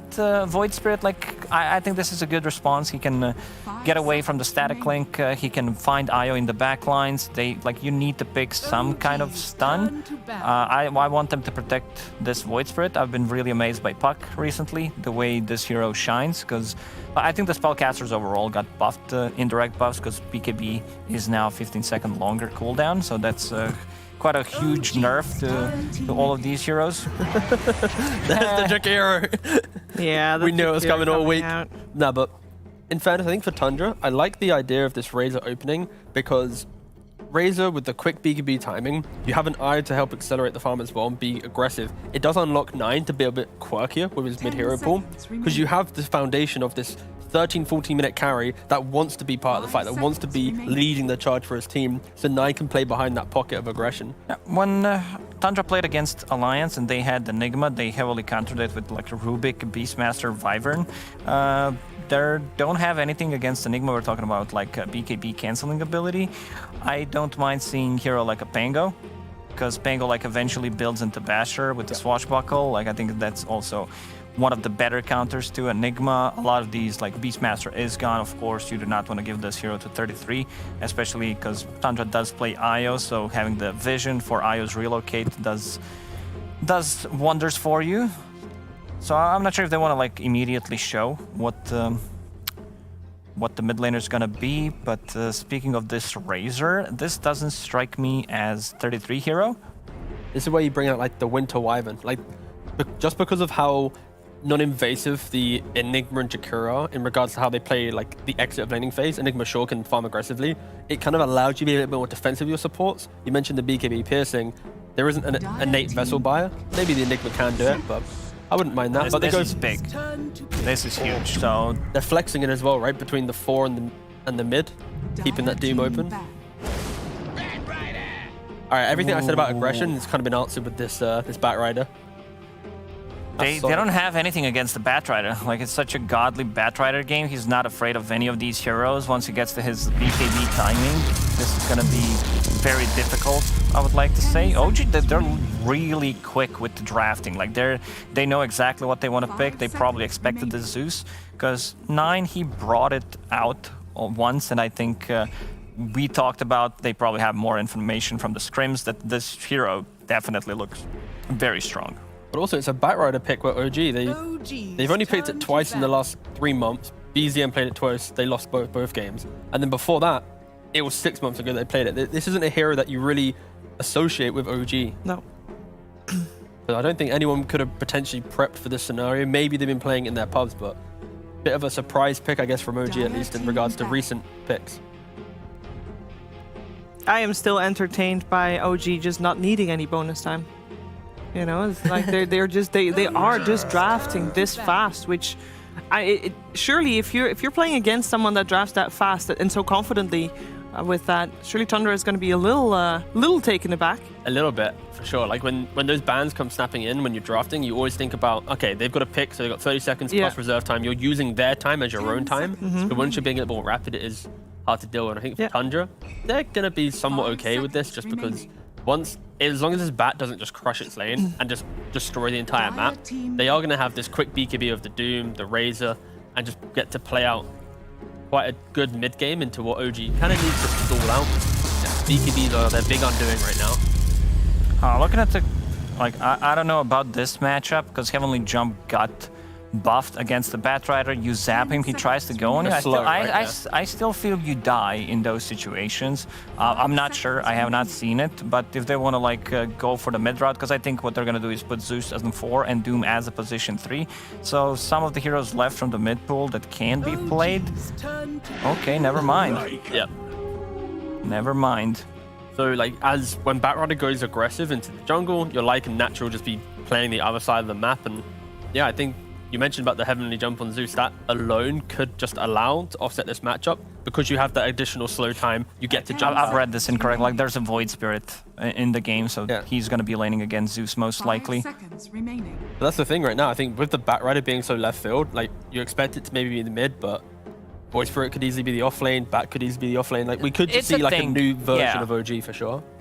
It's a possibility. I think Batrider is a better matchup. This is where it's just Void Spirit carry Bat. Okay, no, it's not. I was gonna say they could just do some like super aggressive tempo style and give him more last pick. They love this carry Weaver. Like Weaver. It is the offlane Void Spirit. All right. Okay. Okay, it is because it sounded like a better matchup, and there's nothing that can stop this Weaver. Yeah, you're playing against Zeus, so there's gonna be some vision. But even if you get like doomed and you need to Shikuchi pre that against Razor's static link, it's a godly Weaver game. Like this is really, really good.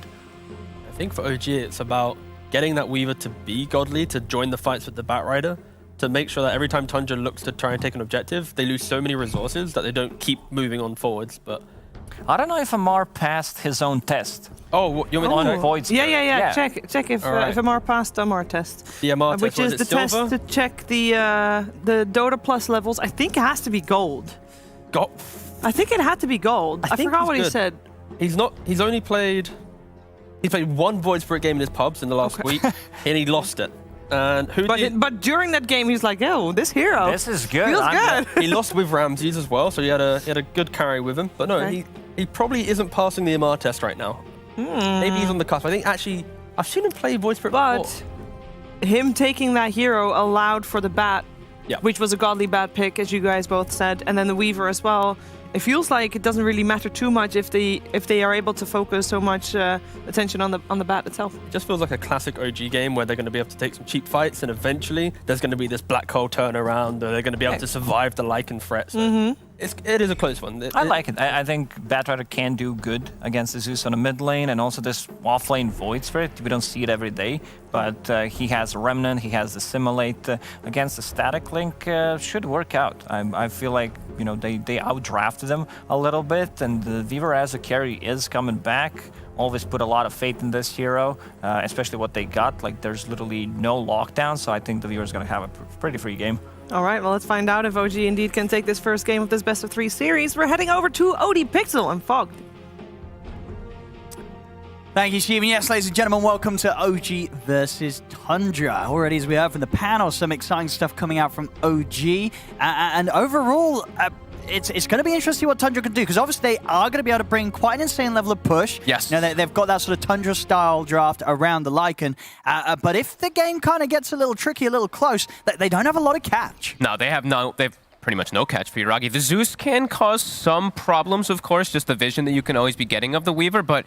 Yeah, a bit of a left field. People probably saying like, "Oh, Amar playing a Void Spirit. What?" But look at him. He's passed this test. He's played. It's his third most played hero, actually. Yeah. We were taking a look at the stats just from pub stuff. He has a 30% win rate as it being played in the off lane, but either way, they're just trying to make it so that this Batrider has that good matchup. No, I think that was 30% of his games were played on offlane. 30%?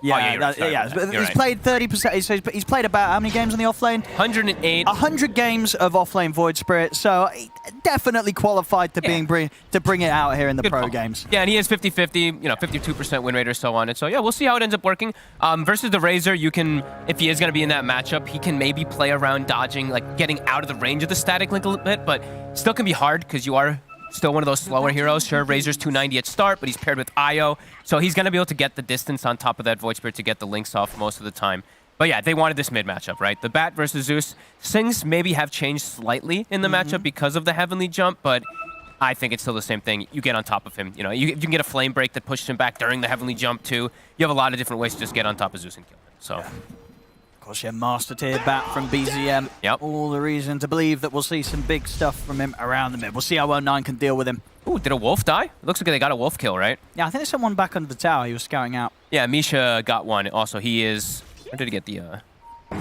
Sorry, he got the D ward. Apologies. So he does have a little bit of a left top advantage. lane, getting a good amount of damage onto Snaking here before the lane starts. Okay. Cool. Potentially maybe going to get some courier snipes too. He's going to hang around. I mean, they know that he's here. He might get both of them. They're just walking him right through, through him. Easy couriers from Bar.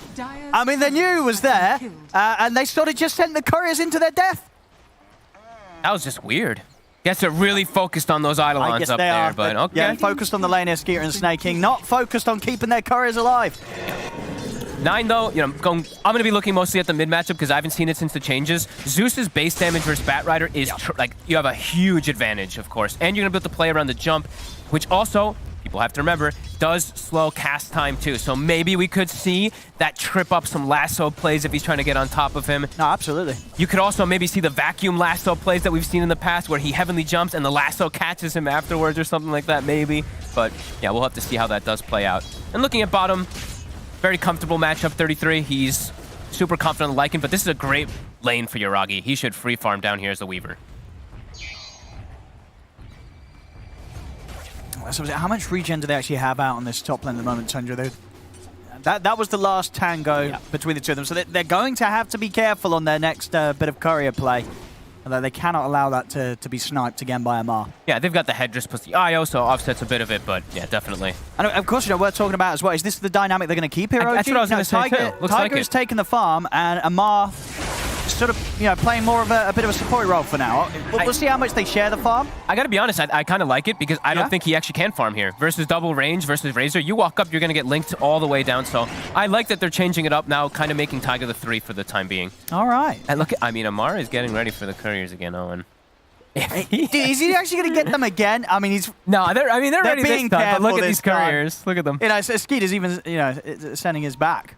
He's like, maybe I can pick up something else beforehand. I kind of want to get my Falcon Blade on it. Very good timing. Or my Basti if he's going for it, which he is. But no, indeed, Amar the support this game. Amar the support. I can't remember what game it was, but we did see another game where he was playing off lane, but he did build a lot of utility items. You know, he's sort of been slowly making this transition into, you know, trying things out in a different approach here with the squad. So looking forward to see how this dynamic works. And indeed, as you say, almost certainly just adaptation down to the way the lane was done. Yeah. And this was something that we did see back in the day right on Liquid with like Tiger and Boxy, right? Yes, there they were used to do games where they were switching around. So of course, this is also very comfortable for Tiger as well to have this change up. Yeah, so he'll have that much better timing if he does go for that Wraith Park, which Tiger tends to do. And the thing is as well, right, it's would you sort of consider this a pretty good Enigma game, like in terms of potential black holes down the line? Now, how easy is it to stop a black hole? I mean, there's like no stuns, right? Sure, there's a Doom that he's going to have to worry about, and the Lightning Bolt as well as eventual Ags probably for the Zeus, but they're getting aggressive. Skeeter. The Eidolons, they build up. And the regen will arrive, but I don't know if he brought a salve. They actually don't. They just have tangos up here, so it's going to be a little bit slower to top him off. Although it's an IO, so not that much slower. Now, Mosquito's still, he's got to be careful. If Amar's able to sort of sneak in a remnant, they have got a fair bit of burst between the two of them, so they'll continue to play it as safe as they can. Meanwhile, what's going on the other lanes? Anything crazy? No, not really.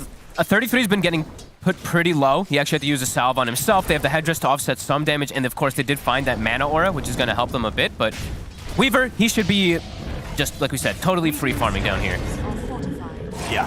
I mean, to point out as well, something that we'll probably see, mid lane, 9. He's able to get out in time. TP's back to tier 2, perfectly fine. Still got bottle charges and 1 charges, so he can stick around in the lane. Constantly a threat of dying, though. Yeah. Whenever fire flies up, whenever he gets like 2 or 3 sticky stacks, he kind of has to jump himself all the way back to his tower to allow BZM to take the opposing bounty and top. Ooh, that's that remnant caught him there. Skeeter would have been going down for sure. Snaking, when he was able to tank it and also tether back over towards Skeeter, so the two of them alive, but only just. You know, we are starting to see, again, this sort of change up. You know, Tiger and Amar, they're playing this lane very, very well. Over into the midnight. Getting the stacks built up onto him, but again, with that heavenly jump at the ready, he's back under the safety of his tower, and he'll be able to live to see another day. Might have to go back, though. Bottom lane, Saxa. He's got the bugs on him. Shikuchi in for Yuragi. And finally, first blood will fall. Misha taking down Saxa. Almost. Zeus is 6. Doesn't quite have the mana for the ult, but Yuragi is in kill threshold still at the moment.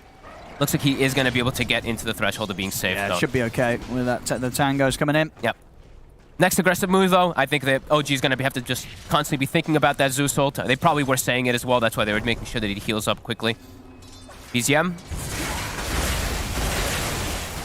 might call over for a support to look for this next rune, because if he gets any of the, I mean, if he gets pretty much any power rune, he should have a pretty good kill possibility on top lane. It's going to be a lot of damage on Snaking with the Eidolons. They've taken him out.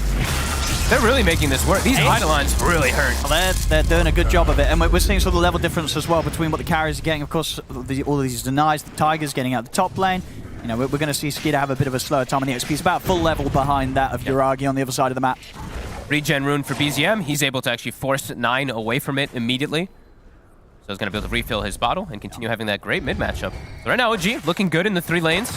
I mean, mid 9's doing very well. He is. Right, you know, I think 9's going to be happy with how much farm he's getting from this. He's going to have good levels, and as a Zeus, you know, always has that ability to TP, and especially if OG start diving, he's going to have heavy amounts of damage early on. But missing out on bottle refills constantly, right? Even Saxa now coming over and taking the other 2 bounty runes. He does have his defensive bounty to get, but... Oh, Saxa! Oh, he's not even going to be able to get the 1 courier, not quite able to get a second hit on it. No boots. Very slow.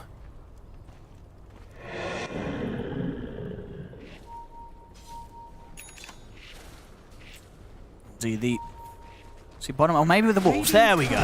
33. We'll make sure that they are able to take one of the couriers down, and actually Misha kind of getting blocked in a bit. Oh, his own creep's acting against him, actually. But 33 is getting turned on instead. I mean, same time in the mid lane, Stacks out to TP over to keep 9 protected. With the bugs out onto 33, he'll take them off. But Yuragi and Misha, they'll have to kill. They get 33 out of the bottom lane. It's such a good Weaver game, really. Him getting this early advantage, too. I see he's already queued up the Maelstrom. I could see potential him going for even Gleipnir this game, since he's playing versus the Lycan, giving them extra catch and stuff. Could be decent. See, I know he really likes the item build, too, on the Weaver, so maybe it could be something that he does opt for. See in the mid, Saxa is coming for a bit of a wraparound, but they know that this is happening, OG. So, not really much that Saxa can do coming in from this angle. In fact, he himself has to be a bit careful. Misha's out with the dual breaths, and Saxa has to keep his distance. BZM able to safely bring the creep wave around and continue to farm. Cool, the Misha went for the urn. I think this is an item that's also obviously bought in most games, but I think it's an item that's even more on the rise, even for 5 positions because of the salve changes. I actually really like urn right now. Power rune. Double checking top Tundra, just really trying to make sure that 9 gets this next one. Since it's not going to be a regen, it's going to be one of those better ones. It's an arcane for BZM. That's a nice one for the bat. Radiant are scanning. And of course, would have been a lovely one for the Zeus. Yeah. 9. It's going to be a bit sad that he missed out on that one. Getting unlucky with the RNG. Toxa wants to make a play top. They have the Zeus ult available. Both heroes sitting a bit low. Dire structures are falling. Trying to start things on Amar, but TPs are coming in. Both of the 2 of them very, very low now. BZM getting aggressive with the Arcane Rune. Amar taken down here from the burst of the Thunder God's Wrath. But BZM, he'll get Skeeter in return, still holding on to the lasso. He could absolutely look for more. He'll look to run down Stacks, so he doesn't even need to use the lasso for that one either. Double kill for BZM off the back of that rotation. Over in the mid 9, he's underneath the tower. He'll get the kill, but he'll lose his life for it. Yuragi TP's over, and he'll be the one to clean up the enemy mid. That's a lot of experience going their way. Getting the kill on the Zeus as well, getting the Razor. BZM also, as you mentioned, he saved Lasso, so he even wants to go for another. He's still good to go on the top lane. He's going to have boots of travel any minute now, too. Perfect TP from the Bat Rider. So already 3 successful lanes, and they're getting active early on already. Could certainly become a bit of a handful for Tundra. As we said during the draft, there's just not... They haven't got a lot of catch, so if OG start to run around and run ahead, it may be hard for Tundra to slow them down. So we can get out of this. Might be able to get a Mar, it looks like. But not the big kill. At the same time, bottom lane, and 33's trying to get out with the ultimate. Yuragi, he's got to attempt to chase. I think 33 is going to have that safe movement advantage. And indeed, he's out of there. So it won't end up going down. First Lycan ult, though, is used to completely just escape rather than pressuring or going for any type of kill. He actually just has to run away. I say that, Misha almost dies to the wolf during it, but we'll be okay. So really good early aggression coming out from OG. And if you look at the supports on the side of Tundra, they kind of need their cores to have a good game to be able to make moves. BZM? Going back in on this one. I mean, he's It's looking pretty dead here. Tried to poke back there at 9. I guess around for the potential of maybe being able to grab the power room, but as it was, the power room ends up being top. Bottom, relocate comes in. Skeeter's able to get in range with the slow. That will allow them to take the kill against Misha. All right, they punch back. They do see the spot where the relocate's coming back. Snaking will be safe, though. Skeeter will be okay also down bottom. So interesting to point out, we've seen a couple Zeus games now. This time it is a max heavenly jump game. Makes sense because he's playing versus the Bat Rider, but not even a value point in the Lightning Bolt. Maybe that's what caught BZM off guard, because he got hit by the heavenly jump in a 2.5 second slow. It's pretty significant this early on. Like to see the variety of these heroes that have gotten some little bits of reworks in top. More action. Yeah, Tundra definitely want a fight to happen here. They've got 4 heroes turning up to the top lane, but already Amar. He's just able to jump in and take down Skeeter. The Eidolons. I mean, Amar just leads in underneath. I said that 4 heroes of Tundra. He just gets in, sets up on the carry, and Skeeter's gone. Saxa also. And Amar, he's looking for more. He's already jumping back, forcing Snaking away, catches him back with the Remnant, setting up here for OG to find a third. They just get in and break down Tundra one by one. Nice urn usage there, too. You use the urn, so you get the 2 charges back. Good little aggressive play coming out from Misha, so he gets the extra value coming in. A lot of burst damage. It really is so much damage that comes out from the side of OG. Same time down bottom, they know that 33 is ults on cooldown. So not only getting the kills up top, but BZM heading down bottom to help YourLL take down 33. OG back on form, getting these kill after kills. And Tundra, it looked as if they were intending to set up on that top lane, but they just weren't ready for OG to fight. BZM still hasn't used Lasso with any of these rotations, too. He still got it up. That down bottom, he didn't really have the mana, didn't even need it either. So, still hanging on to it. Rune will spawn bottom. 9 will find probably the best one that he can this game, the Haste Rune, so he can get away from that bat. But yeah, early aggression, OG. With this little switch up for the Void Spirit playing now this 4/5 position, it's really working out. Yeah, Taiga, these Eidolons, they are no joke how much damage they do early on. With the Vlad's aura, too. If they keep this up, definitely could make a case for the drafting, teams drafting against OG to be even harder. We've seen multiple times, right, that the teams will just ban out Amar's heroes, all these offlane heroes, and Amar's response is, well, joke's on you, I wasn't going to play offlane anyway. Yeah, and there's no stuns, really. We have to keep reiterating on the side of Tundra. It's going to be hard for them to just make some of these comeback plays without any forms of disable. It's going to have to come later on with like a Blink Doom with a Centaur Stomp, if he's able to get to that point. Yeah, making moves is going to be difficult, and a Razor being shut down this early. He's the bottom of the pack. Look at this smoke here, Amar and BZM ready to go. Top lane, Tundra, they weren't ready for OG to strike at them last time round. We'll see if they're going to be any more ready this time. BZM, he's in this time. We'll drop the lasso. We'll see Snaking try and take them out. They're in with the Remnant. They've got the burst. He's still out in time. Just kidding.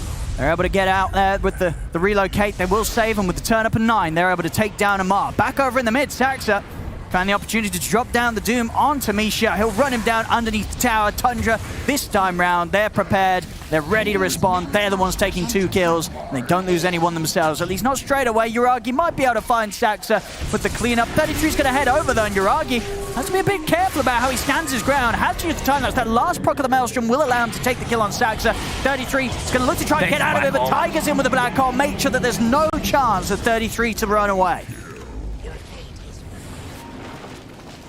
Mid lane looks like they still want to keep trying for Skeeter. Amar's got the connection onto Skeeter. In with the Remnant. And back under the tower, Snaking and Skeeter will stay fine. Tiger ready to start getting the push going, and he has that Wraith pack complete. 14 minutes in. So there's a little interaction in this game that we have to watch out for also. If I was actually just watching this earlier, if they Bat Rider lasso a target and he Aether Remnants the same lasso target, it actually breaks lasso. So something else we'll have to watch out for. It's kind of weird interactions, but it looks like some people have found a couple of these. Any of these fears, we call them, are actually things that break your own teammate's lasso. Didn't happen in that last situation, but could see it potentially happen. But OG, the really good start here still, 1k gold lead. I mean, the concerning thing as well, the most concerning thing for Tundra is the fact that YourLL, he's getting it so farmed. And it's a top free of the game net for worth him. by quite a bit, and indeed, it's a great Weaver game. Once he has the Lincolns and the Maelstroms for these core 2 items, he's going to continue to scale at a tempo that Tundra's going to struggle to keep up with. This Weaver's going to be a problem. And Saksa is not having a great game either, right? So even him getting a good blink stomp timing, which is ideally what he wants, it's been slowed down significantly because of this early aggression that OG's putting on. And OG, they're not slowing down. They're looking for plays. They're looking to keep getting this tower advantage, even though they're the ones playing versus Lycan. See how Tundra is prepared for this sort of move. This blink from BZM might just catch 9 off guard. He's in straight away. He's got the lasso dragged off to the side. No chance for any sort of save for 9. Bottom lane sneaking. He gets out, but that last bit of damage, Omar's there ready and waiting, takes him down. Skeeter has to TP out. He's only just going to get away from this one, so he will live. But OG once again, a couple of kills from the mid to the bottom, and keeping these waves pushed in. Should be close to being able to pressure some of these tier 1 towers. I like that he went for the Blink Dagger instead of like the usual BKB rush on Bat. There's nothing he needs to get a BKB for. Like, he doesn't need to like BKB because a Sand King stun is coming or anything like that. He just gets the Blink. We see he's got the Witchblade queued up as well. We've seen BZM do that in the past. This is one of his builds that he's done on the Bat ladder a couple times. He's going to show himself in the mid. Snake King's ready to help out, but they want to jump in for this one. Uragi's coming in with the side with the bug. They'll put the Meg. Saxa turns, drops the Doom down onto Uragi, but Uragi, he's just going to look to walk this one off. They have nothing to catch him at all. Saxa will somehow survive though, Snake King, with the Mac does keep him up. Now that's Doom gone for 2 minutes, and already for a team with a lack of lockdown. That kind of is their lockdown. That's all they have, and it's going to be gone for 2 minutes. So could be difficult for Tundra to make moves now. They're going to look for BZM. He does actually get caught here close to the burst of 9. So big catch. See if they can get more. 33 trying to chase for Misha. Misha's going to opt for the TP out. They got anything to stop it, they do. Another lightning bolt comes out from 9. Quick moves from Tundra there. As they'll take out the 2 of them, and they'll actually start to push up themselves around 33 and his wolves. They're the ones to take the tier 1 mid first. Who still does have a very good timing on his helm, as we see popped up there. Helm of the Overlord was finished on. So early aggression, maybe too much aggression this time from BZM, getting close to the Zeus, gets caught by that slow from the Heavenly Jump and does get turned on quickly. Both teams matching each other's aggression though, 14-9. Close more on the aggressive gold. games. Yeah, the War Drum aura. We used to see people picking this up for the accuracy at times versus some of these evasions, but... Tiger. They're poking at him from a distance. The Wraith back down, and Amar is going to jump forward, try and start these on the 33. We're going to see BZM go straight towards 9, but the Heavenly Jump gets 9 out to the side. He gets reload out as well, even on top. They really wanted to get him out. Yuragi will even stop the TP, I believe, that was going toward top. So that does stop the aggression from OG.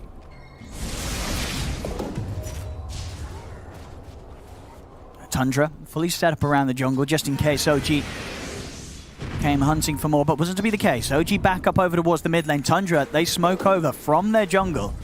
See what sort of a catch they can get, but already in the mid, Skeeter's been jumped.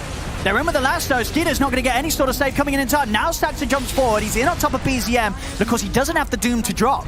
He'll turn his attention over towards Amar. Misha, Uragi, and BZM, they're chasing down 9. Get the connection with the dual breath. Standing against a snaking. It should be okay for a little longer, but Uragi, it's right-click damage, forcing 9 to have to jump back underneath the tower. He has to retreat. These wolves with this aura from the Ancient Thunderhide is actually insane. Oh, sorry, Rumblehide, because it's a different one than usual. Look how fast they attack. This is something that we haven't seen done, at least not utilizing the attack speed bonus that works on your creeps. This is really interesting. He's actually getting a lot done with this. Uragi. He's going to try for snaking, and he's close to having it. They'll get it with the Flame Break. But the Thunder God's Wrath, they're looking to turn again. Tundra. Damage. They're just able to roll over OG. BZM dead again in the river. Some of these fights now, OG buying off a bit more that they can chew. It's such a fast-paced game. It's 17-13. Everyone's just matching the aggression.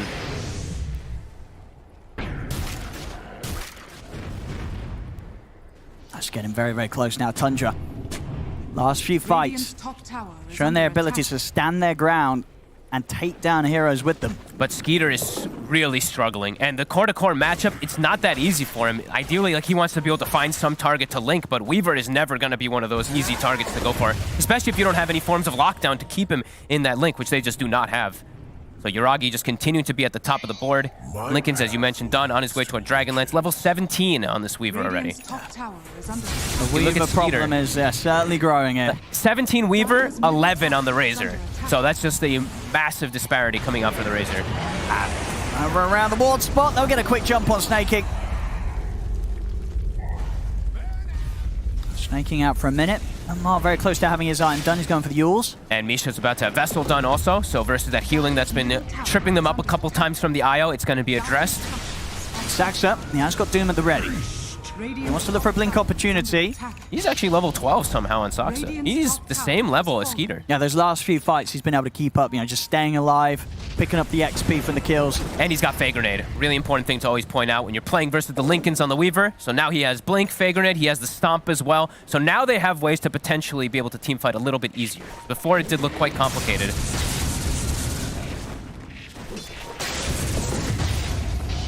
Meanwhile, the other side, though, OG, they have the Blink on the Enigma, so double forms of initiation for them, too. And BZM has switched up. Not going to go for the Witchblade. He's going to be going for his BKB on the Batrider, the usual build.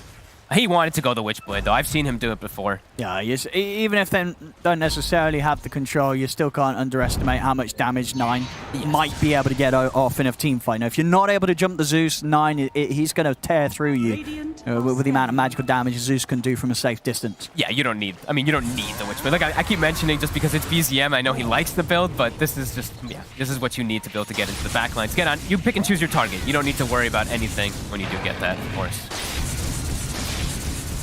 Smoked up, Tundra. Want to get something done with Saksa. Here they can find. Just going to close the gap on Misha. So Misha able to put the Essence Ring on turn. He'll get his spells off Misha. He will still die, but that's going to cost them Saksa in return. And Tiger, she's going to throw down the Black Hole to lock down Skeeter. Skeeter got the BKB off, and it will now start to retreat. Uragi trying to chase, but 33 with his army is taking them down one by one. Uragi has to pop the time lapse. It's OG again that's really suffering in the extension of these team fights. It starts off with them being able to get a quick turnaround kill onto Saksa, but as the fight persists, if they're not killing these cores, if 9's able to get the damage off, and if 33 is able to freely run around, they do struggle. They had to use the lasso to stop the relocate during the Black Hole. They had to use it onto that IO, and then they can't actually finish off the IO, so he gets the mech off. The Razor's able to get all of his abilities off as well. So a bit of a weird fight that they're trying to force a bit here, but it was Tundra who gets the better initiation. Yeah, we saw Skeeter as well. Quick stuff there, getting the BKB off as soon as the intention was shown with the Malefice first, making sure that there wouldn't be any overwhelming magical damage coming through during that Black Hole, so he could easily live.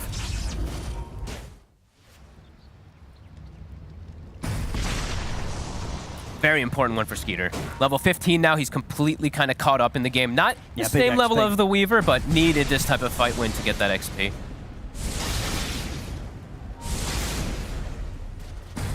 And Doom's still available, so Tundra's still feeling confident to look for something. BZM now, they have to be careful in the mid lane. Sacks up. Ooh. Quite able to keep him ranged there for the Centaur Stomp. This is so battle heavy. 34 kills, 23 minutes. 33's ready to go. Another move. He's going to pop the ult. He's going to start charging down towards Tiger. Already up in the air. Skeeter gets held back and controlled by Amar with the Youls into Remnant. But Tundra, they want to keep chasing. 33's going to see if he can catch anybody else, but this time round, what we're seeing, so that the benefits of most of OG's heroes, they have that elusivity. Uragi, it's actually going to be able to pop the link as he get the Doom down, Saksa, but he's pretty deep away from him. Still Saksa blinks in, trying his best to stay on top of Uragi. They've got the slow as well from Skeeter with the BKB. He's able to dive in under the tier 2 tower. They take him down. Excellent job there from Saksa, finding that Doom opportunity through the Lincolns with that Fey Grenade, as you said. That's exactly what they needed. He's able to get in and then get them a huge kill. And it's persistence really that lets them get this. They're gonna likely lose 33 on the back of all of it, but knowing, they might get a kill actually on the trade. He's almost certainly going to be in trouble here. They get on top of him. BCM's going to try with the lasso. Has got the BKB, so he can come out to 9, but 9. He's still alive. He's got the Thunder God's Wrath off. It's 3 dead on Misha, and Misha's getting to the side. 9's going to be able to clean up this Jakiro with a couple more rounds of lightning. There we go. It's a team wipe. Tundra outplaying OG in these team fights right now. And I like the persistence that they're doing this. They're like, Black Hole was down, Lasso was down. They knew how aggressive they could play. Look how much damage this Zeus is able to do in the fight. He's a big problem. He's getting this position in perfectly. That is 8, 3, and 10. Excellent KDA, especially when you consider, OG, sure, they've got a lot of mobility to avoid fights, but they've got a lot of mobility to get on top of him. And 9, he's just not being caught as much as OG need to catch him. No, and it's every little thing, right? Everything matters. Kaya-san, so he has this little bit of extra status resist that does allow him to get his Essence Ring off, positions himself better so he gets all his spells off. Great fights, Tundra. Really recognizing and playing around those cooldowns of OG, in particular that black hole. Yeah, OG were getting a little bit of a lead off the laning stage. Looked like they had the hold and they were leading the way, but Tundra, these last few team fights, just sort of showing that OG's got to step it up a bit. Tundra in a little bit of a cleaner form so far in this mid-game. And, I mean, Skeeter's like fixing, is the team kind of fixing him for this game? He's level 19. Weren't we just mentioning he's level 11 he was 4 minutes ago? He was level 11 to Uragi's level 17. And now he's, well, yeah, level 19 to Uragi's level 20. He's only 1 level behind. Moments ago, he was 6 levels behind. So Skeeter, those last few fights, recovered immaculately. Yeah. Full refresher done. AC queued up next. Starting to get a bit harder for OG when they don't have those cooldowns. I think they need to try to slow down the pace of the game a little bit because of just relying on those cooldowns a bit more. Are smoked up though. Lasso's about to be ready. Black Hole's ready, so they could look for a fight now on OG. They're going to try and go for Saxa. If there's any chance of helping the Doom out there isn't. Saxa goes down, but he's able to bring Amar with him. Now over to the side, Misha also just gets run down by Skeeter. He's going to buy back. Because Tundra, they're going to continue this chase here. Skeeter's in with the BKB. He's going to look straight towards Tiger. That's a dead Enigma. Oh, what a comeback. I mean, Skeeter is, he really has. This is a beautiful comeback. This game from him on the Razor. And they're still ready to fight. I mean, OG, they're going buying towards back. Roche. Tundra's going to consider this. Poked out a second buyback really in the last 30 seconds there. Amar on top of Misha also coming back into the game. They're on 9. They found him with the Gleipnir. PZM in on top of him, but he's going to opt for the TP out, and it's this time round that OG, they don't have any way to catch him.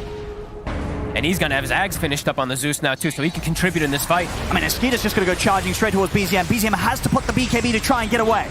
The refresher come out, youll's into remnant control from Amar to lock back Skeeter, gives him the chance to get in and take down Snaking, but Uragi, he's surrounded. Saxa is able to find the opportunity to drop the Doom down onto him. He's dead for sure. There's no way to keep this man alive. They've got to look for the deny. They're not even able to do that. The kill still goes the way of Saxa. And Tundra, they're looking for more. With the refresh already popped, Skeeter has that second round of BKB, charges down Misha.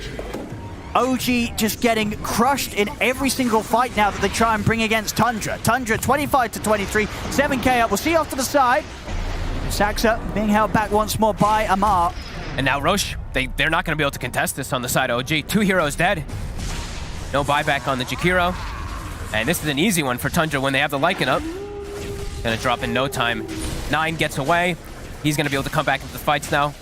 About to be level 20 as well too, so getting that big talent. Yeah, look at this XP graph. Yeah, this is some really excellent Dota here from Tundra.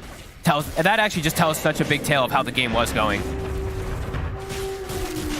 And now they'll add a little bit of extra stuns that they kind of needed. The Lightning Bolt stun talent coming in, so having the Aghanims will give them a little bit of further control perhaps for the Weaver. And we've seen, Saxa, he's very much been showing, you know what?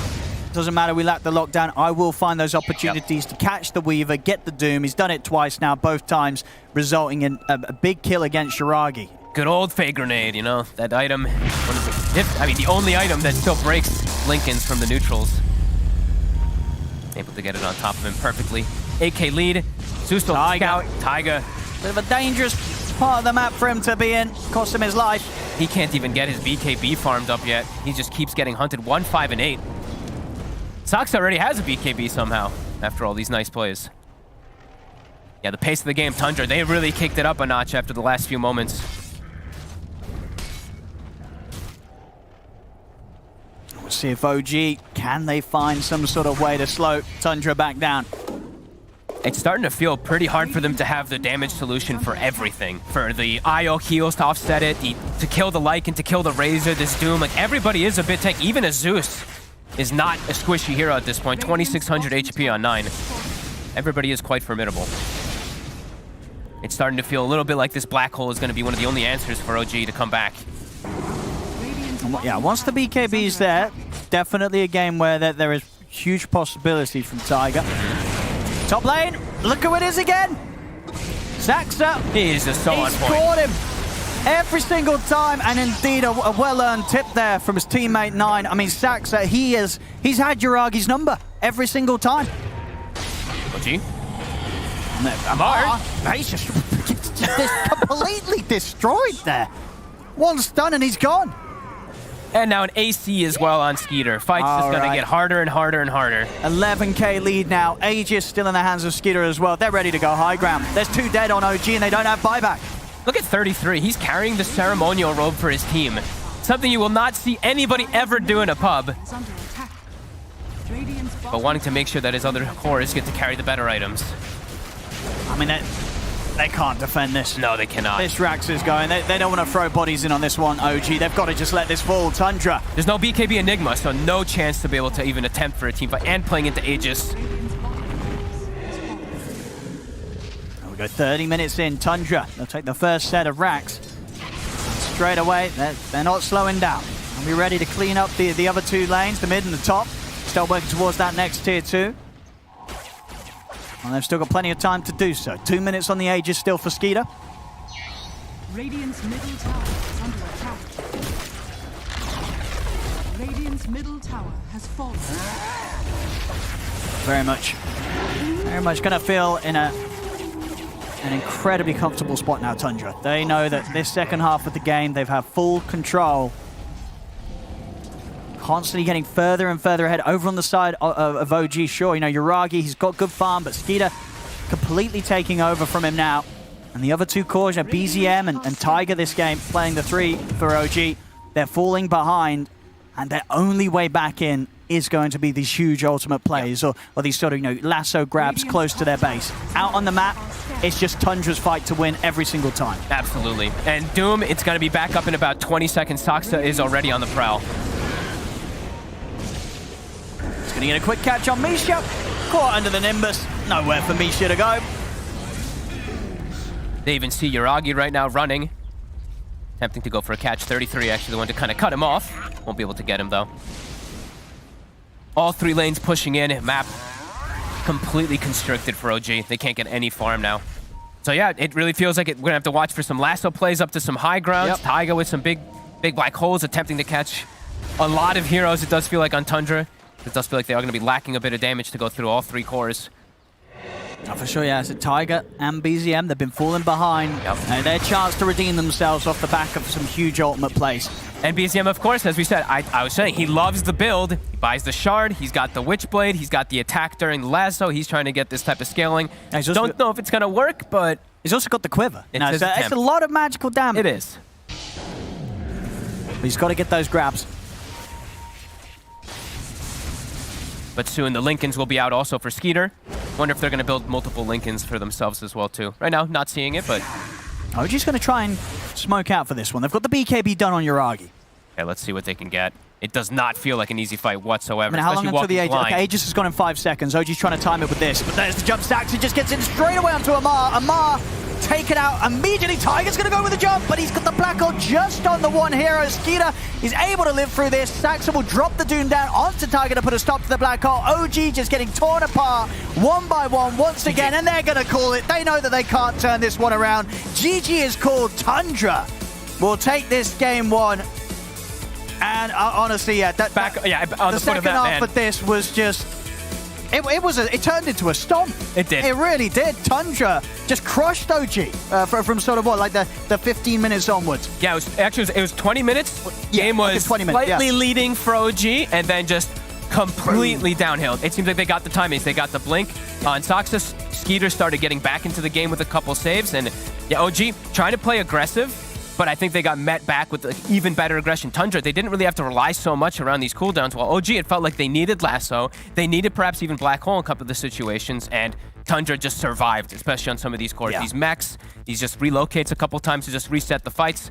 Yeah, really good game plan from Tundra. And Saksa in particular, I mean, for me, the MVP, he kept finding the Weaver. He got the Fey Grenade too, always able to break that Lincoln's. Some dream stuff coming out for him. No, it really was. It really didn't matter, that mobility sort of across the board from OG, right? Because it just got to that point where, sure, these heroes have got mobility, but in terms of just surviving against the overwhelming focus of the damage that Tundra had, they didn't stand a chance, and once they started falling behind, they never could get themselves back into it. Well, there we go, ladies and gentlemen. Tundra looking pretty terrifying there off the back of the end of that performance here in Game 1. See if OG can step it up against them in Game 2. But as it stands, Tundra, first game of the series, goes to them.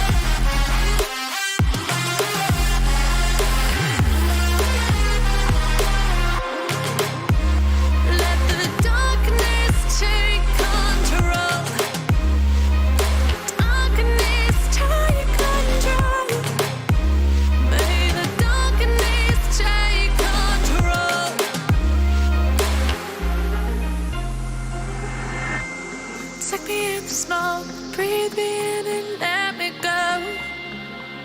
Sink to your heart to find you.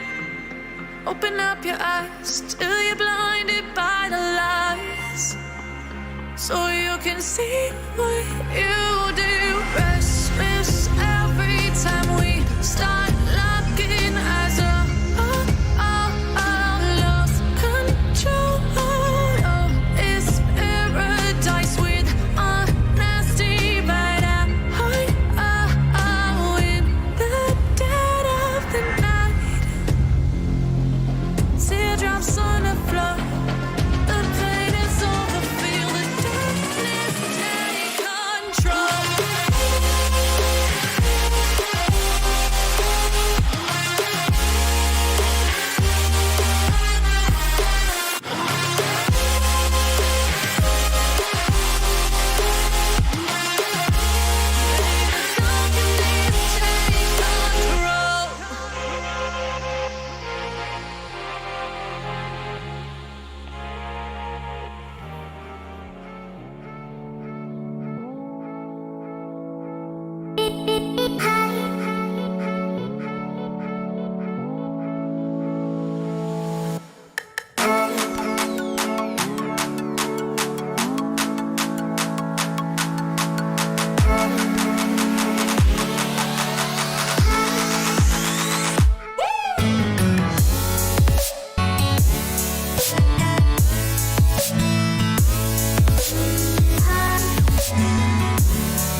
We just watched the first game between OG and Tundra. This series could be the series for the top. Both of these teams were at top form at the major. Are they still in top form was basically the question before going into this game. In the first 10 minutes, I thought OG was going to have the upper hand. They were making the moves. They dictated the pace of the game. And Tundra seemed unprepared for that type of aggression, but I was just straight up wrong.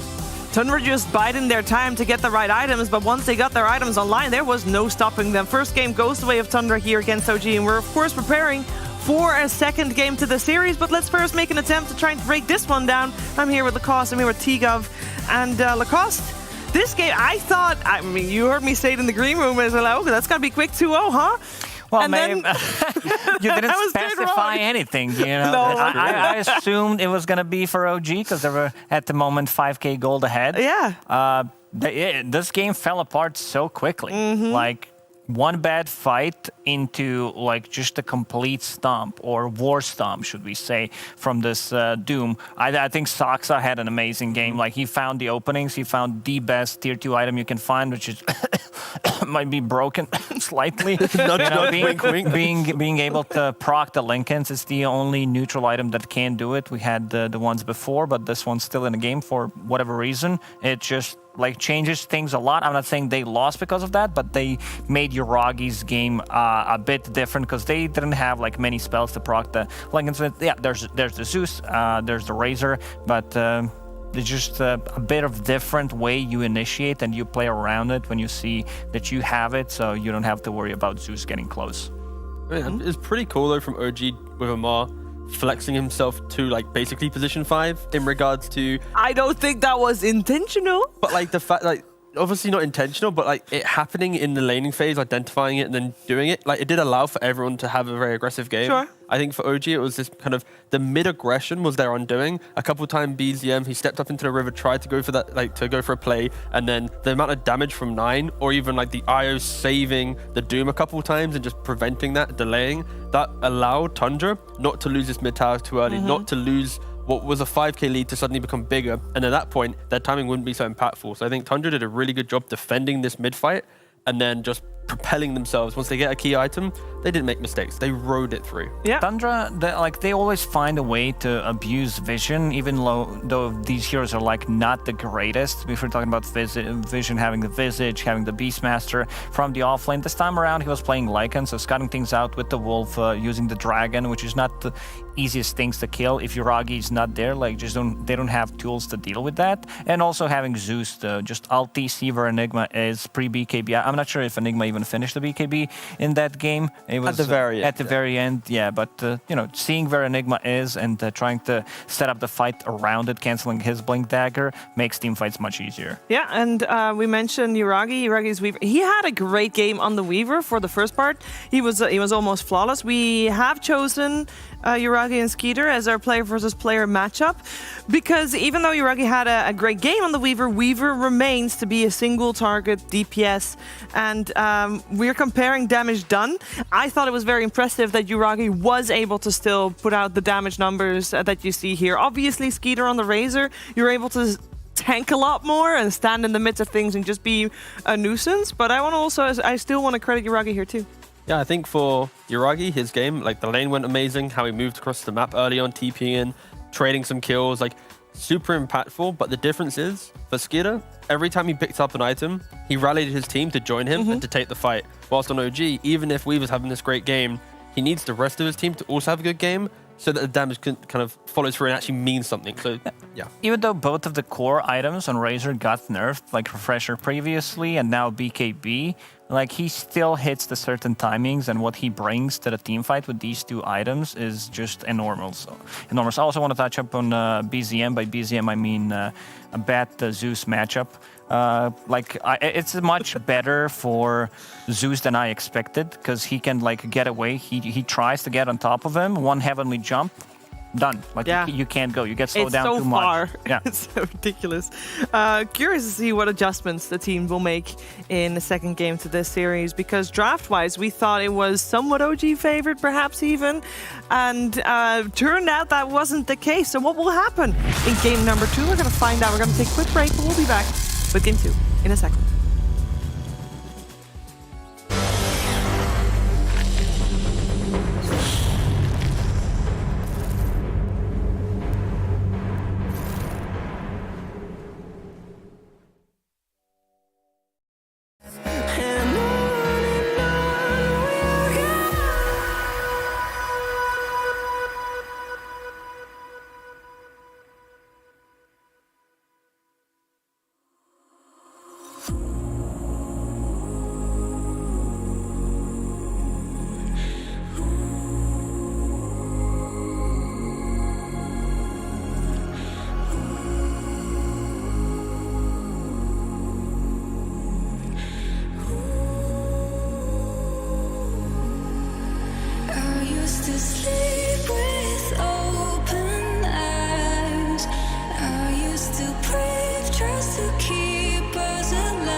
Hello! Welcome back. We are ready for game number 2 of this best of 3 series, and we hope you are too.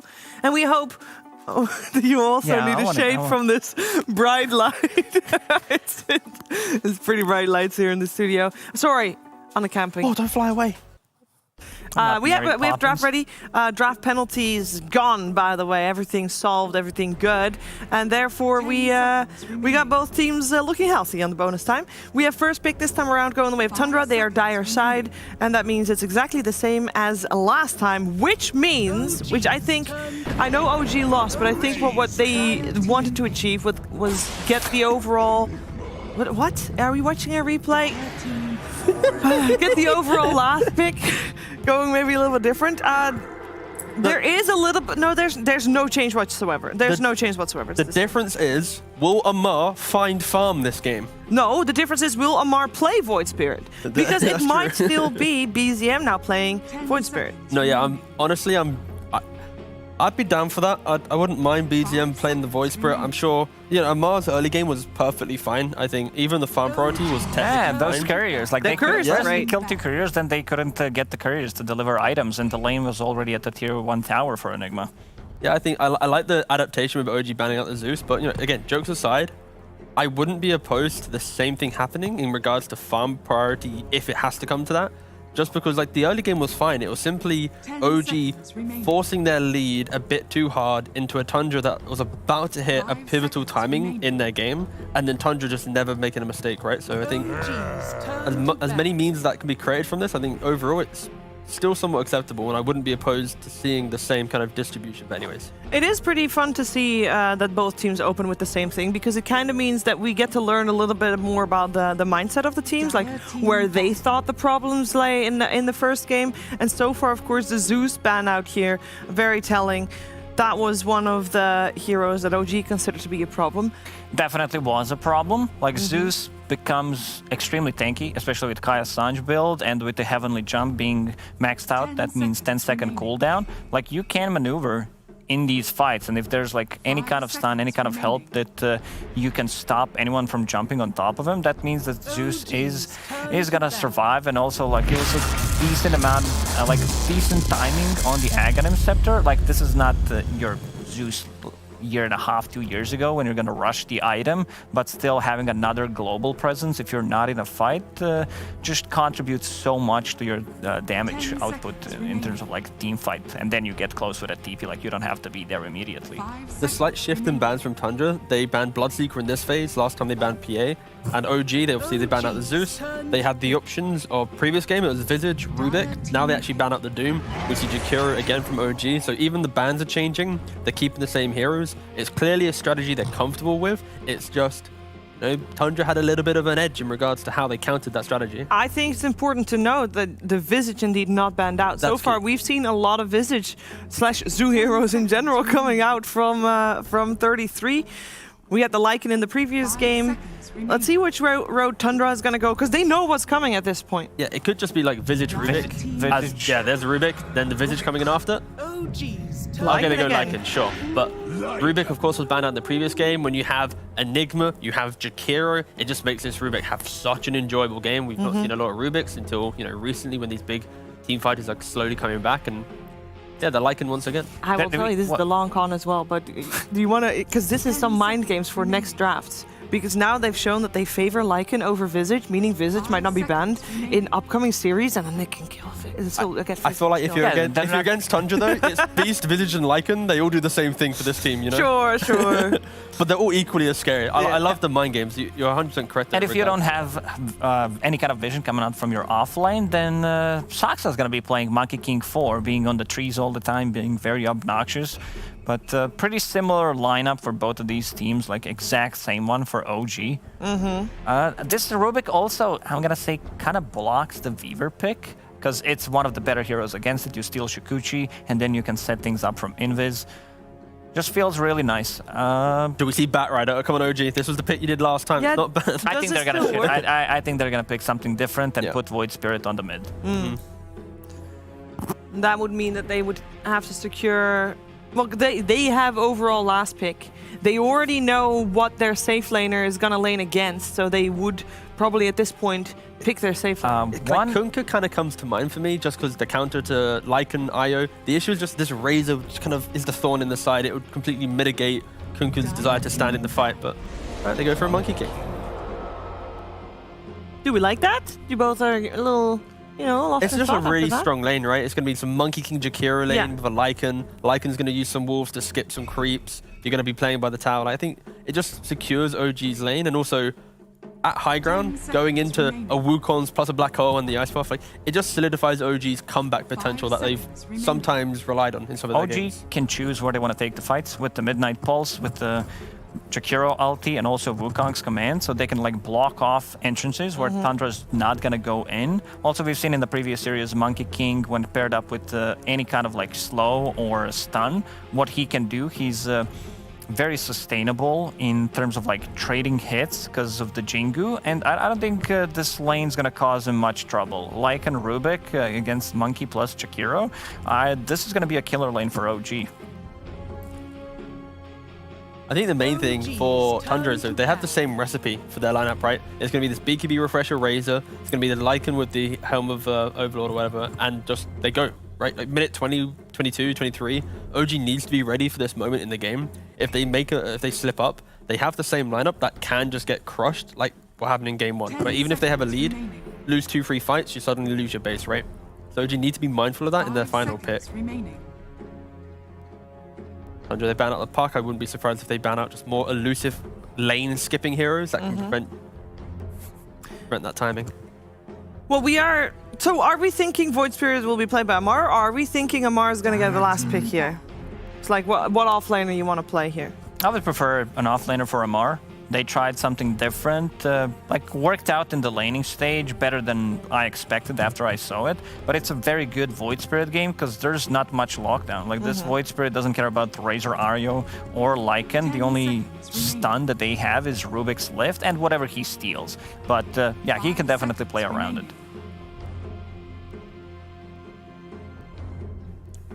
Out of the more typical Amar heroes that are not banned, Underlord is of course still in the pool, but Tundra is still banning out mid heroes now also with the Queen of Pain.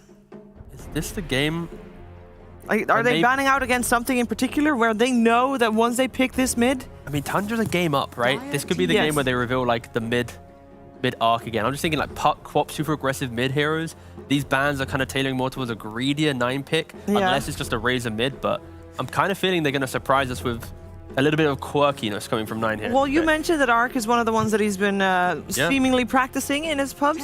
How does an Arc Warden lane against a Void Spirit? You're just going to farm, isn't it? You're just going to go for some Maelstrom, Atos like Gleipnir, join the rest of your team, take the fights. But yeah, I feel like something's afoot here with Tundra. Something's going to happen. I mean, they're going to pick a hero. That's going to happen for sure. I mean, something is going to happen. If it's not, maybe in 1.5 minutes, they got a lot of reserves. No, but like, I mean, it's going to be something cool, all right? It's not going to be something like... No pressure. If it's a DK, we're going to be bored, right? It's like, oh, DK, but come on. Don't do us like this, Tundra. Get us something new and spicy in the mid lane. I mean, this is something every time we talk about Tundra, it comes up. Could be the Rubik as well. He played this in the mid lane as well. It's a banging Rubik game, so maybe they could even pick a support hero that looks like it's a mid, but it's actually the 4. I mean, Saxa still has plenty of heroes in the pool he can play. I mean, he's raising his eyebrows like, you're taking my Rubik? The double flex, the clock and the Rubik, both 4 in mid. All right, this is high. Clockwork for people who didn't read the patch notes, and I believe there's a bunch of them. It's like actually just a clock mid, right? Yeah, it might be Clockwork mid. And you also have like another way of stopping the Black Hole if he doesn't cast the Black Hole on top of himself. Like you need to find, depends how that's gonna go, but having a BKB piercing ability, maybe go from the behind. I still feel like this Void Spirit can be played in the mid lane. Like he's not afraid of any of these heroes. Like you don't care about Clockwork. Like you have so much free time, and in the first, I don't know, 10 minutes, I don't think you should die. See, something did happen, guys. Tundra did pick a cool hero. That's true. It could be the Clockwork in the mid, could be the Rubik in the mid.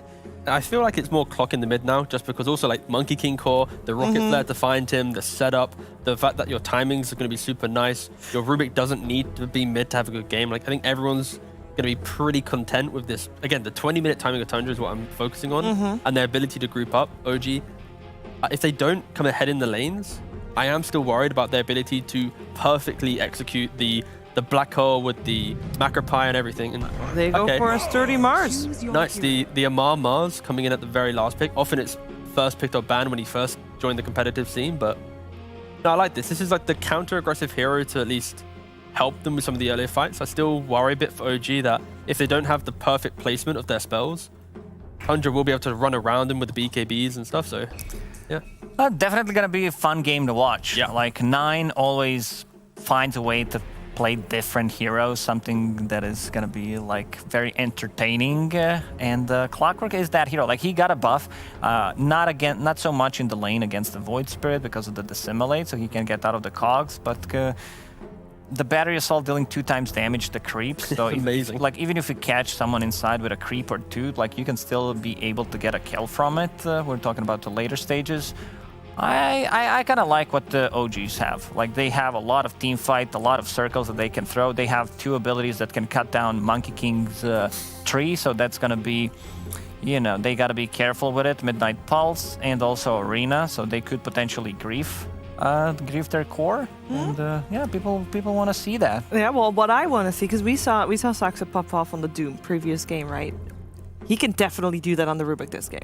I mean, there's so much to steal. There will be at least one time where we get to see the black hole counterplay where Rubik hits at least 2 people, so that's exciting stuff. Yeah, it is going to be exciting stuff. That is what I hear from my panel. Indeed, here for the second game of OG versus Tundra, we are going to ODPixel and Fogged. Thank you, Steve. Yes, game 2 ready to go here between OG and Tundra. There's some similarities in the drafts, but with some twists towards the end. Of course, Tundra bringing out the 9 mid Clockwork. It's going to be very, very fun to see. And as for OG, a bit sort of back to the good stuff, right? You know, this is what you expect. BZM back on his Void Spirit in the mid. And maybe actually not what you would expect in terms of what they're able to get as the last pick, because obviously in the past, Amar normally had his whole repertoire of heroes banned out. They're actually able to get the last pick Mars from this game. Yeah, has gotten nerfed also into a pretty tough matchup since he is going to be very likely versus the Razor, and the IO could be very difficult. Sure, he can play and offset some of it if he hits the spear to stop the links, but the lane should, in theory, be pretty difficult for him. But it's comfort, right? I think OG has gone all the way back to comfort rather than doing some quirky stuff with the Void Spirit as the 4 position. And yeah, Tundra, the Clockwork mid, something that I feel like a lot of people have been theory crafting, especially versus Spirit heroes, because versus most melees as well, nobody can trade with you. This damage is insane. You clear the creep wave really quickly too, so eyes on mid lane, at least for me. The last pick also with the Mars, I feel like they wanted to have a solution to the Lycan. I think last game just started to get out of control because 33 could do whatever the hell he really pleased like. He didn't have this like one hero where it's like, oh my god, I'm really scared actually as Lycan. So now there's the Mars. You know, he drops the ult down, Lycan's gonna be trapped inside of it for everything else to hit him. So I think that's the solution that OG was trying to stop, this constant aggression that 33 places with his micro heroes. Yeah, and I think overall as well, as the panel says, you know, when you consider how well Saxa was playing last game, now he's on a Rubik and these sort of conditions. It's a dream. The heroes that he's up against, he's got the potential to have quite a showstopper here. Yeah. And of course, we're going to point out, they did it. I didn't point it out last game, but I'm going to point out this one because it's something that Tundra does now every game. The headdresses, right? Double support headdresses. They're doing that instead of buying the extra. Right? Yeah, instead of buying the extra regen, that's just what they're doing every single time. Sure, one of them was the IO still, so it's that one always makes sense. But even on the Rubiks, they're always doing it. So, while you look at the side of OG, it's all about the branches still. Yeah, again, they're gonna have good means to do it here, especially if 33 takes some points. The Feral Impulse, the Headdress Aura, he's good in that lane, and top the Aura and having an IO. They've got that good sustain that doesn't require them to go through and burn a lot of consumables, or at least there's not as many as you maybe expect OG's gonna have to need to in these lanes. Yeah. Like I said, I'm gonna just be staring at the mid lane because I think it's just such a funny matchup. That's something that you would. It's like a throwback to literally when we were playing back in the day, in like 2013. People used to. S4 was actually a player who theory crafted a Clockwork mid versus a lot of like these TAs and stuff, which was just unknown. So it's really cool to see it kind of trickling back with one of these little buffs. I say little, pretty significant buff at least for core Clockwork. And we see bottom. They actually get the cut. They get the creep cut pulled behind the tower. So a whole wave is going to be denied on actually both sides. So both sides doing a good job of meeting each other in a way to be able to deny those waves off. Saxa will be able to at least soak some of this so it doesn't lose that entire wave. I mean, out of these two duos on this bottom lane, is there a side that would actually kind of prefer for the waves to meet so they can fight? You know, who's stronger in the 2v2 when the creeps meet? It's usually going to be with the Monkey King versus that melee versus the Lycan. That's why they went for it this time. I think that was the other thing on top too. It's like the Weaver, it looked in theory like such a good Weaver game, but they couldn't actually stop 33, so now Monkey King is that extra element to be able to stop him. Did we see that? Big battery assault damage, immediately clearing the creep waves. Yeah, easy CS with that one, don't you? With that double damage to creeps, you just head back and all the creeps end up going your way. Yeah. So, I mean, they're manipulating creeps a lot, bottom. That's why, like, Tundra is the one who is trying to manipulate. They don't want it to just be met in this normal kind of lane matchup, so they're just trying to keep moving things around a lot. And top, as we didn't really touch on too much, but top is gonna. I think top is the one that's a little bit more boring. Yeah. It's gonna be a tough one for OG. He's in trouble there. He might just die. Yep. There, ladies and gentlemen, 9. Clockwork on his mid-clock, first blood against BZM. Even BZM offering him up a tip for that one because, yeah, 9. A very, very nice solo kill to get against a Void Spirit. Yeah, you get the water rune, but you die for it. I don't know if the BZM was actually even able to use his water rune. Be able to maybe potentially heal him up to go. Oh, but did he have it in the bottom? Did. He could have maybe lived then, couldn't he? That's what I thought too, but I guess... Maybe get the replay on that. I think he got pushed. I think the cog push killed him and didn't let him use it, right? In anticipation of that cog damage, he could have got it off before, but... A little bit of a mistake. Unfortunately for BZM, cost him his life. And BZM also now getting caught under the tower. This time he's got the point of dissimulate. He didn't have it earlier, but he does now. He's hit the 4. Over-leveled Clockwork is one of the scariest things in Dota, though. If you get level 6 early, everyone is free food for you in the entire game. Yep.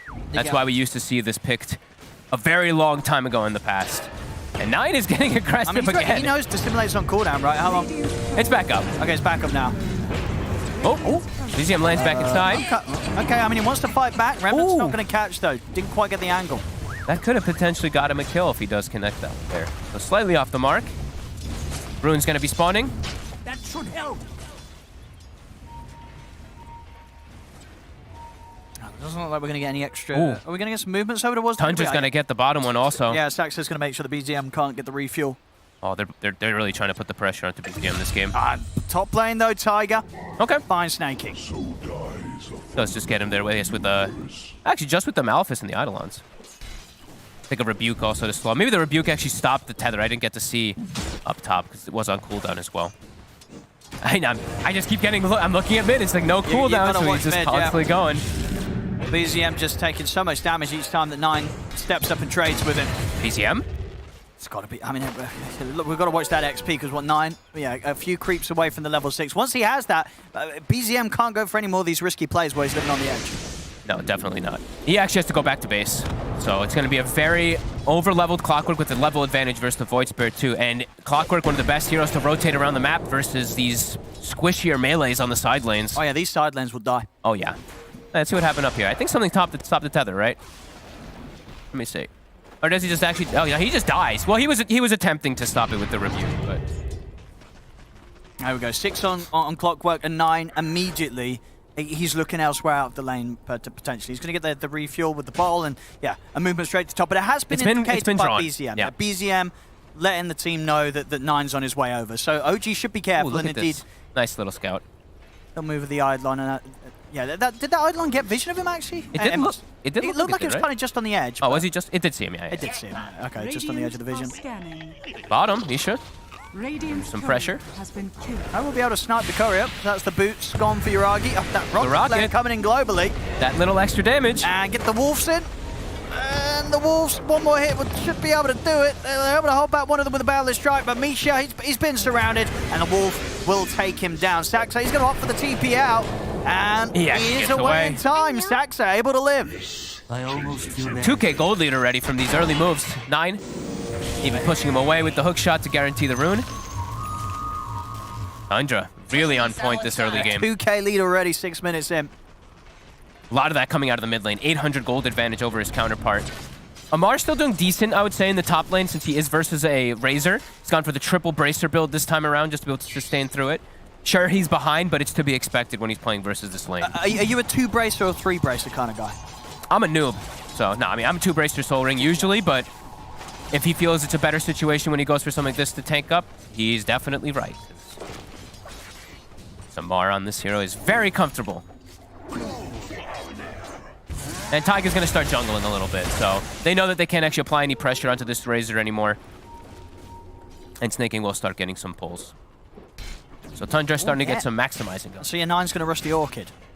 Okay, so the Ice build from the off lane from the mid lane, which is excellent this game versus Enigma versus Void Spirit. He's going to always get the connection too, so it does make sense if he does opt to go for that build. Lets him scale really nicely too in the later stages. It's going to be a very farmed clockwork. It really is.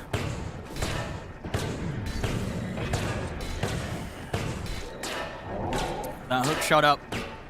Gonna have to be careful on the side lanes, OG. Yep. They get too close to a tower, 9's gonna be TPing in and ready to fight. And really important to point out that the Lycan is ahead of the Monkey King. Like, usually that's the reason that they went for this Monkey King Jakiro was actually to be able to apply some pressure and slow 33 down. 33 actually gets his Helmet Dominator faster than average somehow. I mean, as you said, it's one of those games, one of those lanes that, you know, if you want to look at how it's done, just look back at the replay of how they laned this and how they manipulated the creeps, because they set it up in a way, indeed, that OG just wasn't able to use that strength against them. Absolutely. And now Sox is feeling free to roam around the lanes because 33 probably tells him, I can just start doing exactly this with my creeps. So you can just keep helping mid, keep securing 9 these runes. 9's on his way. Well, he's hovering around towards top. Of course, this has all been seen by the ward, so OG very well aware of where 9 may be looking towards going. Yeah, and OG's still getting good farm at least out of the lanes. Gonna try and take down 33. He's going to be able to get the ult off, and with that off, there's nothing else to control him, so he's fine. He actually took control of a melee creep right before the Centaur died, so they got no gold. And he just turns and takes down Misha. He's just able to get back in, get the kill. Shiragi's got to be careful, because there is a hook shot available. The tree cut! And they saw him. You know, the wolf in position there in the trees, 33, and the micro spotting out Yuragi, jumping across the tree line. He's going to try for the TP out, but they're able to clean out an angle for 9 to get him with the hook shot, put a stop to the escape. That's going to be Yuragi going down. I mean, 33 is just always a spectacle to watch on his micro heroes. Like, literally, they were going to kill the Centaur creep. He dominates a melee creep next to it, so they don't even get gold for committing to kill this Helmet Dominator creep. And he turns and gets a double kill. Potentially now going to get pressure on tower. They use the illusions to get some damage onto it. 3k lead. Razor free farm. Very much coming into this second game with the same sort of ferociousness that they were playing with in that second half of game 1. It's just continuing here for Tundra. Soxa could be in some trouble, though. BZM might just be able He's going to get some out. 9 is around, and they're scared. Uh-oh. Misha. What they can do to help him, not a lot. Remnant's going to be dropped down, but already Misha's trapped in the cogs, and 9, he's on a killing spree. Mid-clockwork coming to a pub near you. And honestly, I wouldn't even be mad. It's looking great. You know, sure, 9's making it look amazing, but I think that's also comboed with the fact that this hero, at the moment, with the new battery assault clearing out creeps the way it does, it's a great spot to play the hero. When you're playing versus melee heroes, this is what it used to be a long time ago in the past. As I mentioned, this is something people did theorycraft. It's even better now. Thinking? If they can save him, they can. Now get him away from the Idlot. Fade Bolt damage reduction, maybe even saving him as well, too. Little things. Oop. A little bit off the mark there with a hook shot. Tries to throw it out to see if he can get a catch on Tiger. But not this time round. Tiger's going to be fine. This is going to be a very early Orchid. He's already got 2 components. See if we get the lift up. BZM's still got an Astral Step and a Dissimulate, so should be able to get away. And of course, 9. Hook shot still on cooldown. They are speedy. They are still chasing. Battery assault's back up. Oh, he's going to jump back in. He wants to kill Snaking. He's got to dissimulate, and they'll get the job done. They get the kill. And with Tiger by his side, BZM's got enough backup that 9 can't just run straight back in towards him. Radiant's middle tower is under and meanwhile, what's going on? Yeah, Misha dying on the tower there. Yeah, 33 again with a persistent micro of his wolves, making sure that no support feels safe out on the map. And now they're, after getting bottom tower, immediately swing to mid. Just continuing to apply pressure on all fronts. 11 minutes, both towers drop down, top 3 net worth. Now Skeeter, he goes bottom since top feels a little bit unsafe, and he's going to be able to continue farming his very early BKB timing. I mean, that's the thing, right? You know, last game we saw Skeeter very much having to make a recovery. This time round, he's not going to have to do that because he's had such a solid start. 3 cores from Tundra at the top of the net worth, and by a considerable amount. You know, everybody about 1k gold each above their counterpart just 11 minutes in. And they've gotten 9 of the bounty runes, just controlling the map perfectly. So that's why you see the gold lead being that far ahead already. And to point out also, something Yuragi doesn't do too often, he's going to Battle Fury. He's actually one of the players at the Major who is doing the Echo Saber fighty build. He wants to go for some more greed versus the Lycan. Might not be able to get to that point with the way that they are playing right now. It's a different approach against Tundra, an approach that I feel we've seen teams try many times before and normally failing. You know, Tundra, they are the team that will run you over if you've got a carry that needs time and wants to go the Battle Fury route. It's not going to be easy for OG. Definitely not. Stop. Saksa knows that he can poke up here because he has the Dissimulate to be able to protect himself. So actually going to stall out a bit. He's going to stall out the entire tower push, actually, with just one Fade Bolt. And now OG, with 4 heroes up here, getting completely out-farmed. Like Tundra just farming the map. 33 is about to have Helm of Overlord done. 200 more gold. And then you've got a big Ancient chasing you already. So early on in the game.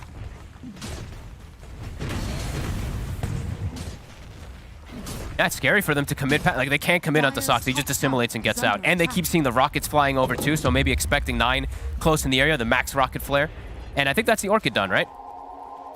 He does have it finished. So now, BZM, in most of these situations where he gets caught, he'll just die solo to the Clockwork if he doesn't have backup. And are we going to see anyone anywhere close to having something to save him? I guess the first thing will be the Force Staff. It's so far away. But yeah, it's not coming soon. So not really any counterplay to the silence of the Orchid that Nine's going to be thrown in. Sox has bought, what, 2 minutes up here at least? Just stalling the tower push with Fade Bolts. And now mid. Reload. And here we go with the Orchid. They didn't even need it. Skeeter comes in for the last hit. If we can get anything more here, tether to the side. Snake King's actually going to get out alive. Oh boy. Very nice Orchid reveal there from Nine. As just goes to show the game ain't going to be easy now with this Orchid clock in play. No, not at all, not for BZM. And BZM actually expects there to be a ward in the area. He tells his supports, they put down 2 sentries. There's no ward. This was, I think, just a rocket flare to scout over and catches him. 6K lead. Tundra, not slowing down at all. BKB's done. Oh, Arcane Rune for 9. Oh, boy. It feels like they need a Mar to get... I mean, I don't even know if he can go for the blink this game on the Mars, because I think if he blinks in, he just dies immediately. So he looks like he wants to go for BKB, but I don't know if they're going to have the time for all this greed that's coming out. 33 already pressuring tier 2s. I mean, these two with an Orchid and with an Arcane Rune, they should have the round of spells to take down Amar. He can't get out of this. A little advice. A true killer, 9. Dead. And it's off. We'll see him going for the BKB now. We'll see if he commits for that. I feel like, you know, with the way things are going and the way he's playing, he may even get away with not going for the BKB next. So I think he should. Temptation's there for 9, but I think it's the same. Because they could just throw everything onto him. If he does get caught in something like a Mars ult and he gets a Jakiro and all the spells, I think this is the. I guess they do have catch. Yeah. Yeah, this is the right call. This is the safe, professional call. As Glyph is still on cooldown, so 9, he ports bottom. They know this tower is low. They want to emphasize on going for it. Hookshot and an Orchid will kill BZM. It really will. So if BZM gets caught, he's definitely dead. So we'll see how carefully he plays it. Hiding in the trees for now. Shows himself for 1 second. As soon as he shows 9, immediate Orchid. They're in on top of him. They keep him locked down. He's gone. Such good. I mean, it really is such good game understanding right now from Tundra. They know this tower is low. They want to go for it. They know that somebody's going to try to defend it, and it's the best hero that they can They're trying to get something in the mid lane here, Amar and Tiger. And with a BKB pop from Skeeter, he's just ready to run down Amar. As Amar's gone, Tiger too. Also very likely to be dead here. It's a 10k lead, 15 minutes in, 11-2. They're going to get high ground knocked on, it feels like. If Tundra keep this up and take a Rex or something, this may be one of those games where we could see an early GG. It's starting to feel a little bit like that, it's got to be honest. I think this Rex might actually just go down here. Tier 3, 16 minutes, it's gone. Any chance of a defense from OG, we'll see. They're going to try. They laid down the macro. Snaking, he's got the mech. Try for a bit of a jump onto 9. They played careful. The range racks, they'll look for the melee. OG will be able to clear out the push here. They'll go with the arena, but there's not really any follow-up from Amar. The Rax is dead. It's gone. He denies it. There you go. Divyam denies a little bit of money toward their way. 16 minutes in, Barrack's gone. 12k lead. This one is out of hand. And up also, top, they found Uragi 9. What a menace. He was so close to the Battle Fury as well. Sets him back another couple of 100 gold there, that death. This one's feeling pretty. They're trapped in their base. It's 17 minutes, Owen. And they call it. I told you, it felt like that. It felt like we were going to have an early one. We had one just sort of out of the blue, but completely understandable. This game was over. It really was. 17 minutes in. This was... This was the biggest stomp we've had in DPC right this tour. I think so, yeah. We may have had another go, but this one, honestly, Tundra, and for Tundra to do it against OG, right, people I think were expecting to see these two teams sort of at the top. Tundra turning up today and showing that it's not close. No. It was not close today at all. You know, what a game 2 victory there for them. We got to hear a lot from Snaking at the end of the major about, he was very disappointed. Even though they got 3rd place, he was really hard on himself, beating himself up. I saw the grins when he got those drafts. When he got his Rubik, when he got the Lycan and everything, he had this big smile. He seemed to have a really good understanding of how this would go down. And yeah, the clockwork, 9. Yeah. Honestly, he took over the entire game. A couple like this solo kill onto BZM, and then just the pressure. Them coming out ahead in the bottom lane kind of said a lot for me too, where this Jakiro Monkey King lane was kind of made to be able to slow down this Lycan pressure, and it wasn't able to. Kind of an all 3 lane win coming out from Tundra. Yeah. Spectacular stuff. Absolutely. That was a rough one for OG Really Tundra. Just completely smashing them again. Just 17 minutes and 10 seconds that GG came out. 13-2. Absolutely nothing going the way of OG here in this game too. It wasn't close at all. Tundra, ladies and gentlemen, today, this series, it's all theirs. 2-0 against OG.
I'm always trying to see through your flaws,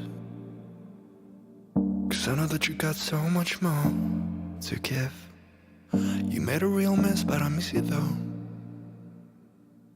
'cause I can go to sleep when I'm alone again. Say you wanna fix our problems. How long should I be waiting? Feels like I've had too much of drama, but I'm not ready to give in.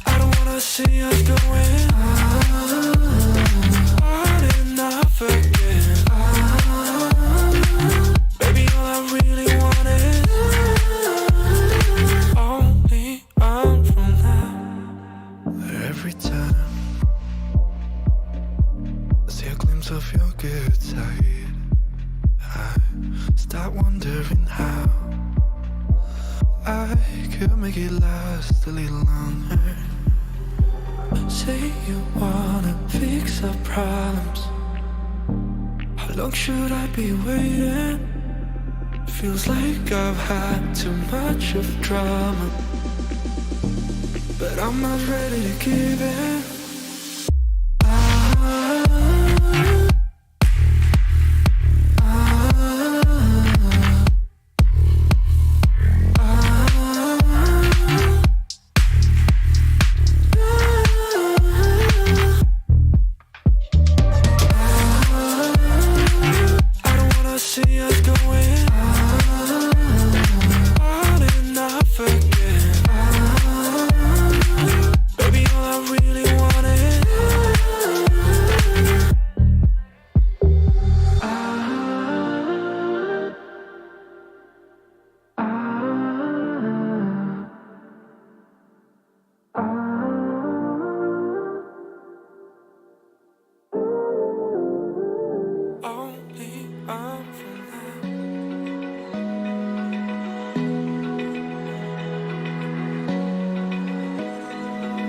Open eye, feel the waves cut through me, hypnotized by the sounds I'm breathing in. Hold tight, chemicals collide.